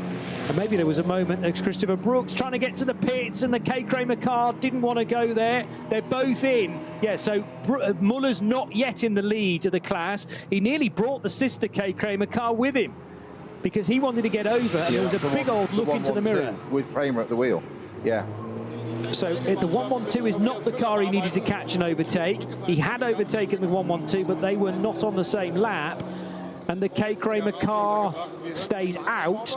But as suspected, both of these cars, Christopher Brook in 121, Tobias Müller in 103, these pit stops can be, I think, as quick as it takes for the fuel to go in.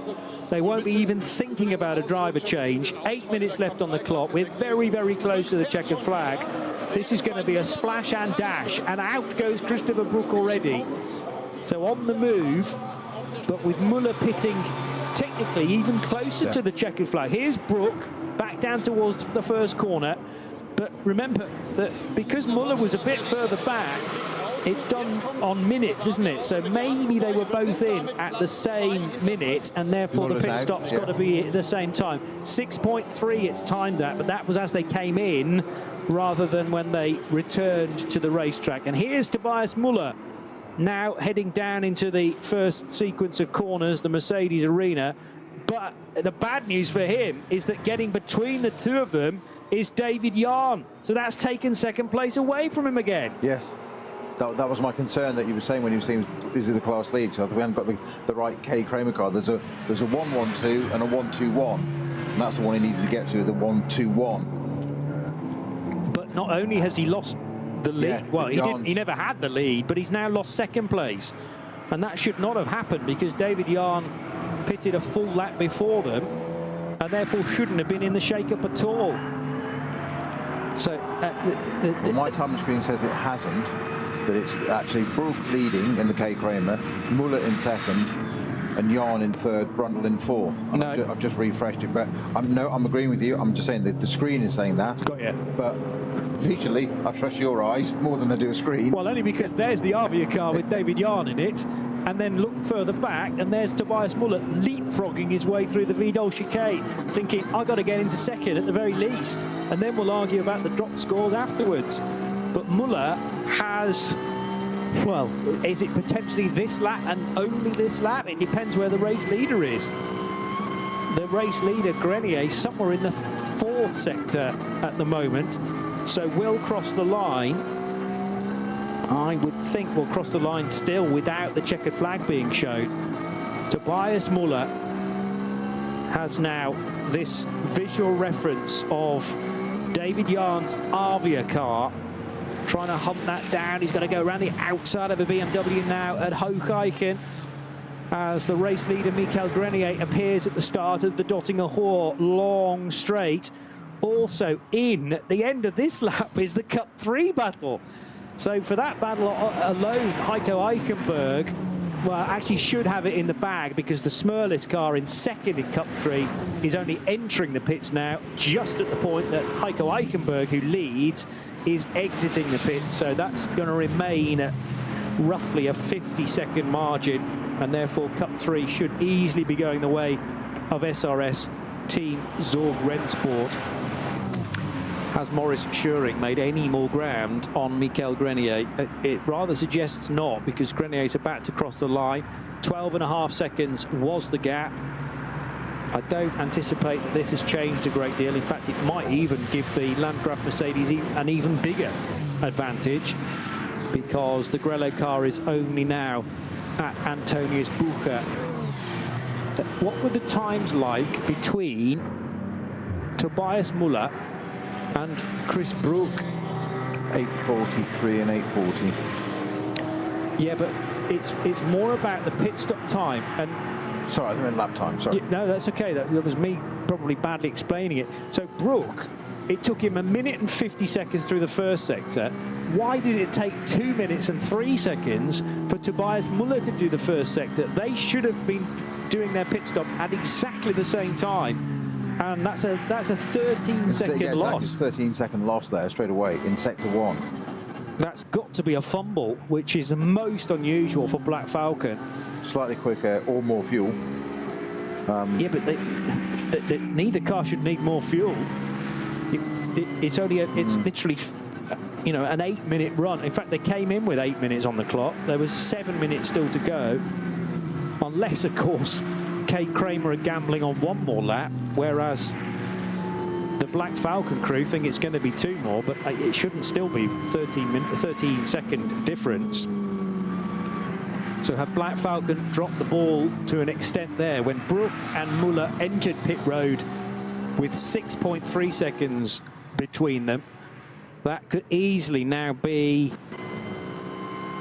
more like 19 seconds. That's a huge margin. And the bigger problem for Tobias Muller is this Avia car that is right in front of him now, being driven by David Jan, and potentially taking a championship away from him. Muller heading up the hill, Klostertal and Kesselchen. He's got a very good run on the Avia car, but is there an opportunity to get alongside it through the more meaningful left-hander at Kesselchen? And then they're going to have to think about around the next couple of kinks, the big slowdown into where Stylestrecker breaks away the old track directly up the hill. And that's heading through the right-hander that they are at now. Toyota Supra to deal with as well. And yellow flags, of course, so that will deny Tobias Muller any opportunity of making an overtake at the top of the hill at Hoher Acht. Single waved yellow, double waved yellow, then into, is Hoher Acht still a code 60? Yes, it is. Yeah. Opportunities here for Tobias Muller are slipping through his fingers. Now, I've got, bear with me, try to confirm this, but it will, by the way, be a 28-lap race. That was in question for a little while, whether it be 27 or 28, but we are now on the final lap. 2 minutes to go until 4 o'clock local. I've got on our fourth place car, number 6, of Salman Vega, parked at the side of the track as well. Wow, where is that? It is, I'll tell you. Vega, Brunchen, okay. Just after. So maybe Ice Curver? Well, we've got the left-hander coming out, and it's just after there. It looks like it's parked on the right-hand side of the track, so that's our fourth place car, which is going to promote Brook and Muller to 4th and 5th overall, nearly on the podium with Cup 2 cars. Incredible. Yeah, and we've said before that Cup 2 have much greater mileage, much better fuel consumption. I still reckon that Jan is ahead of Muller. I know Muller's being displayed as in second in Cup 2 at the moment, but yet Muller's still third and therefore not in the equation for the championship, we think, with Tobias Muller needing certainly a race win. Possibly second place will scrape the championship for him, but at the moment it's third, so that's not going to happen. The good news for him, Tobias Muller, is that they're going to go round again, because neither of them are going to get caught by the race leader. Race leaders are, well, the race leader, because the other thing I was going to mention is that look at the gap that's opened up between first and second. It's nearly 30 seconds now. Yeah, cancel that Salman Vega number 6 car. That's actually continued. It's a GPS issue on the track. It showed it completely stationary, but it's just completed its first and second sectors. So that Team Advan Mercedes is still going. So we can breathe again. I don't want them to end up not finishing the race, because this is their final race with Mercedes before Team Advan by HRT go with their Ford Mustang, well, and possibly Mustangs in 2025. So second and third still totally together. David Jan, Tobias Muller, that's now represented on our timing screen. 0.6 of a second is the gap between Jan and Muller, and they're going to arrive at the first corner almost together. Muller's trying to be as late as he possibly can on the brakes. Jan, though, brakes very neatly and doesn't risk a lock-up, whereas Muller's just throwing absolutely everything at this in the 103 car, and you have to. If he'd braked any later, it'd have been in Belgium. I've never seen all of those squirrels so much. It was literally on its nose, wasn't it? Yeah. But I get the feeling from Muller's body language, both in the car and the car's behaviour, that he's saying, you know, I either finish second here and potentially take a title, or the car ends up in the barrier and I'm walking back to the paddock. There is that much on the line here as the 103 car goes through Ravenel and the Bilstein Curva. They've got a Hyundai to deal with as well, which was one of those headaches that actually has got out of the way neat and tidily too. And the bright orange i30, of course, wanting to finish its race as well, but allowing these quicker cars through. Just losing a little bit of ambient light as would be expected at 4 o'clock in the afternoon. Muller, I don't think, had the ideal line coming off the curb there at Sabine Schmitz, and now heading down the Hatzenbach. He maybe lost a little bit of time having to get off the throttle. Big catch that, wasn't it, from the onboard? Yeah, because the wall was approaching at very high speed, and had he not done that... yeah, it's a good time, prudent time to lift that, isn't it? I would say so. I would say so. There's really nothing between David Jan and Tobias Muller. They've been hammer and tongs for much of this season, and you can understand why these two drivers were held back for the final stints, because this is world-class driving in Porsche Cup cars, Snowy. It is, means our race leader is on the dotting for the final time back to take the flag. Grenier in the What a way to sign off for Mercedes Team Advan run by HRT with that Mercedes final run with this car till they switch to GT3 Mustangs next year. Yeah, that's the car in fourth, though, isn't it? This is Landgraf, who I think are going to stick with Mercedes for 2025.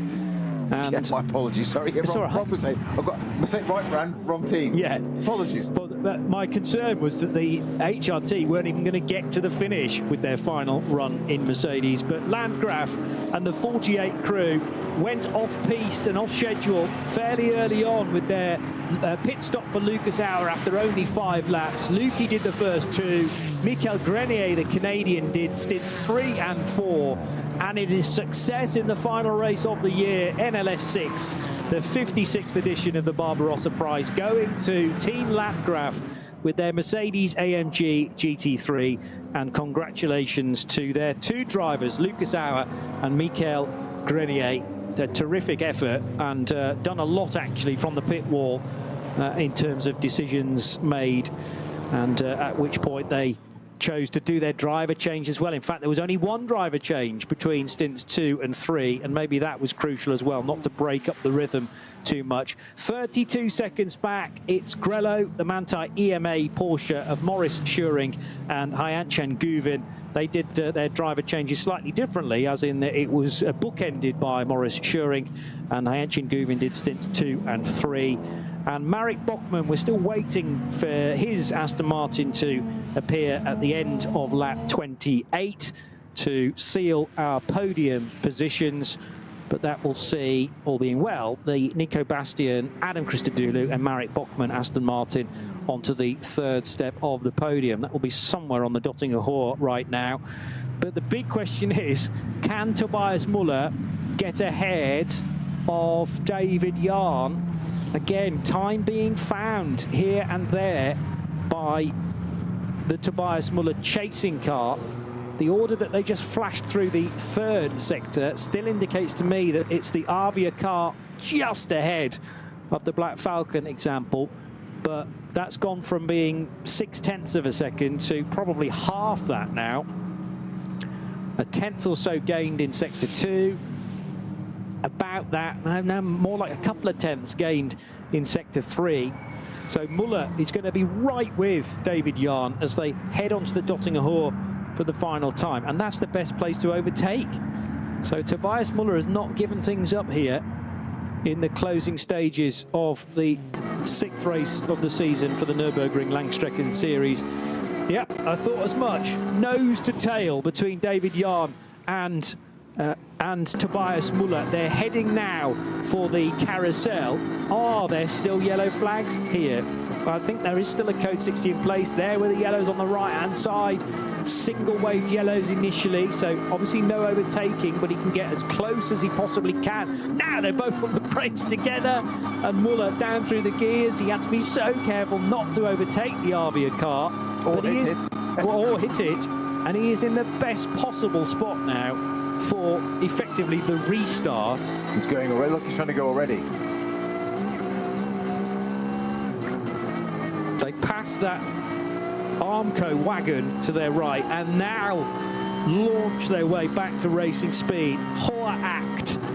This is how late we are in the lap. So still to go. Brunchen, Flansgarten, the Kleiner Carousel, and then for me the most crucial corner, which will be Galgenkopf, onto the Dottinger Hohe, and that will be Tobias Muller's best opportunity. There are intervention vehicles littering the grass to the left there with their amber lights flashing. Yellow flags, but that's fine. You can go through at racing speed. And Yarn this time's a little bit wide over the curb.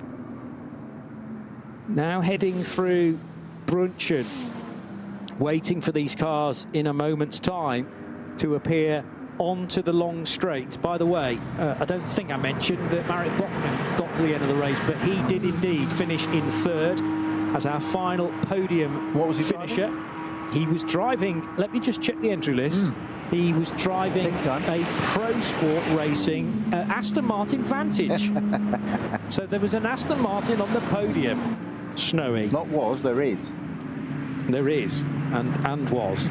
There will be, moving forward in the annals of time. Samuel Vega's Mercedes, 4th, and still running. Car number 6 is still going, despite Snowy's best efforts to retire that car. You just thought there was a bit too much threat to Bachmann's Aston Martin, probably. It was absolutely stationary on the track, completely. And that had been right all meeting, all raced it. Now, is Christopher Brook going to win Cup 2? He was a long, long way ahead. The 650 BMW crew, by the way, getting absolutely covered in confetti from the pit wall. And that is after success for the blue and black Sven Merkart and Ranko Mijatovic and Toby Goodman. So they think they've done enough for the championship. Tobias Muller might be thinking otherwise, but he can get a little closer to David Jarn's Avia Porsche in 2nd position. He hasn't got the grunt, though, to overtake it. So it probably wasn't close enough at the start of the Dottinger Hoor. The final opportunity is into Tiergarten. There's going to be no scope to get ahead of the white, black and red car there. And now it's the run to the line, and Tobias Muller is giving it absolutely everything, trying to stay in the wheel tracks, but he cannot overtake car 120. 120 wins the class, though. So what happened to Brook on that final lap? We still haven't seen Christopher Brook across the line. Tobias Muller has finished 2nd, 0.2 of a second behind David Jarn. Christopher Brook's not completed the 28th lap. Now, what happens with the championship now? 650 think they've won it. They were chucking confetti to the Adrenaline Motorsport Manhattan Wheels car.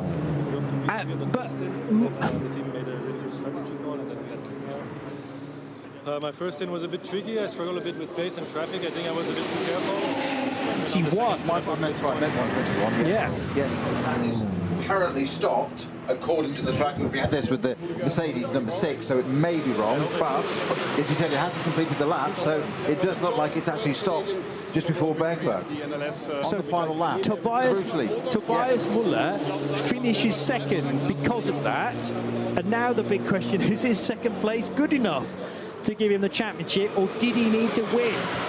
And, well, the fact that the 650 crew were chucking congratulatory confetti towards Sven Markart and Ranko Mijatovic and Toby Goodman's BMW, they think they've sealed it, but obviously they hadn't seen the result in the Cup 2 Porsches. And whether Tobias Muller scored enough points or not. And we're still trying to tally up precisely how many points were necessary, but the 650, did they win their class in the 240Is? Yes, they did. Toby Goodman came across the line in 34th overall, but most crucially, taking, that will have been, was it 15 points for a class that has 7 cars or more for a race win? Pretty sure you said 15 as the maximum for a 7-car class, and there were 15 points. So smiles from Maurice Turing, by the way. He's very happy with his afternoon's work. I think he rather decided not to go for the race win, not to risk absolutely everything. Yeah, there were 7 240i BMWs in the entry, so therefore a potential 15 points on offer for the 650 driving crew. But Tobias Muller at 2nd place. And then, of course, there's the drop scores as well to take into account. Let's just go back to the written article ahead of the season finale to see whether that offers us any more opportunity.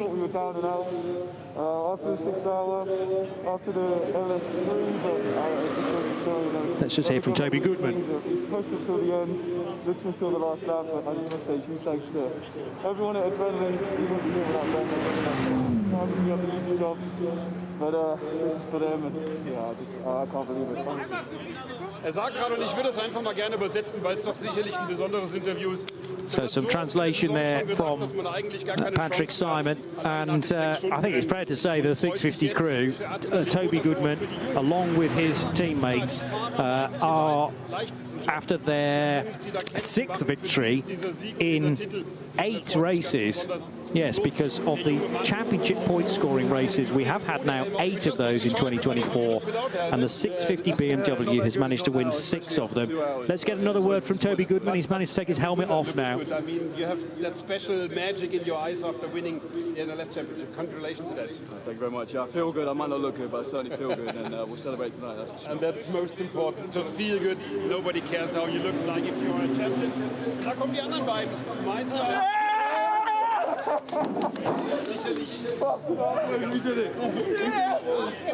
So there they go. That's the confirmation that the German-Swiss-British combo of Sven Marquardt, Ranko Mijatovic and Toby Goodman have done enough with their 6th race of a possible 8. So it's been a terrific point score. And now a word with Swiss racer Mijatovic in German. So we will leave that for a moment, but good to catch up with Toby Goodman. A Brit then as a co-champion in the Nürburgring Langstrecken Series, and delight as well for Sven Marquardt. A lovely touch, I thought, from the crew at Adrenaline Motorsport to time it just right to get the car over to the pit wall and to throw gold and white confetti over the car itself. They had 90 points. Sorry, Arvia's crew had 90 points ahead of it, and then it was all down to whether Adrenaline could make up the required 15 points. But of course, a non-point score for the Daugard car, 962 at the time. That was the combination of Bednarski, Daugard and Oberheim, results in the 650 car making the necessary 15 points. And then it was all down to countback. So quite possibly they both finished on 90 points here. And because the Bednarski, Daugard and Oberheim car retired and therefore didn't get another win to its name, Adrenaline did, and they have sealed it. The Tobias Muller victory was possibly to seal Cup 2, was it, rather than the overall? Yeah. And he, well, it remains to be seen whether second place is good enough or not, because I don't think it is. You don't think it is? Alex Brundle gets the podium, by the way, with Ben Boonagel because of the difficulties for Christopher Brooks' car, which is still shown as not finishing the race. So stranded on that final lap. And it remains to be seen whether that was a collision or, well, did they run it short of fuel? No, because I think it pitted quite close to the end of the race, so it'd be unlikely to be fuel. Tracker had it moving again, like it was coming back under its own steam, but it might just be on the tow road, of course. I got a middle sector that is 8 minutes long, when normally it would take you 2 minutes to do that, 8 minutes 20, so that's effectively a lap time in one sector. So disaster for K. Kramer Racing. They were already carrying a bit of damage after the rear bumper started to disassemble itself after some contact as well. What a season in the NLS, and we are looking forward to 9 races next year as well. Back to the usual quota after a rather unusual season for the Nürburgring Langstrecken Series. My thanks to Peter Snowden and also to Tim Gray, who has been looking after us from a technical point of view, and we've only a few months to go until the start of next season. So join us for that here on the Radio Show Limited network of channels. From Johnny Palmer and from Peter Snowden, it's bye-bye for now.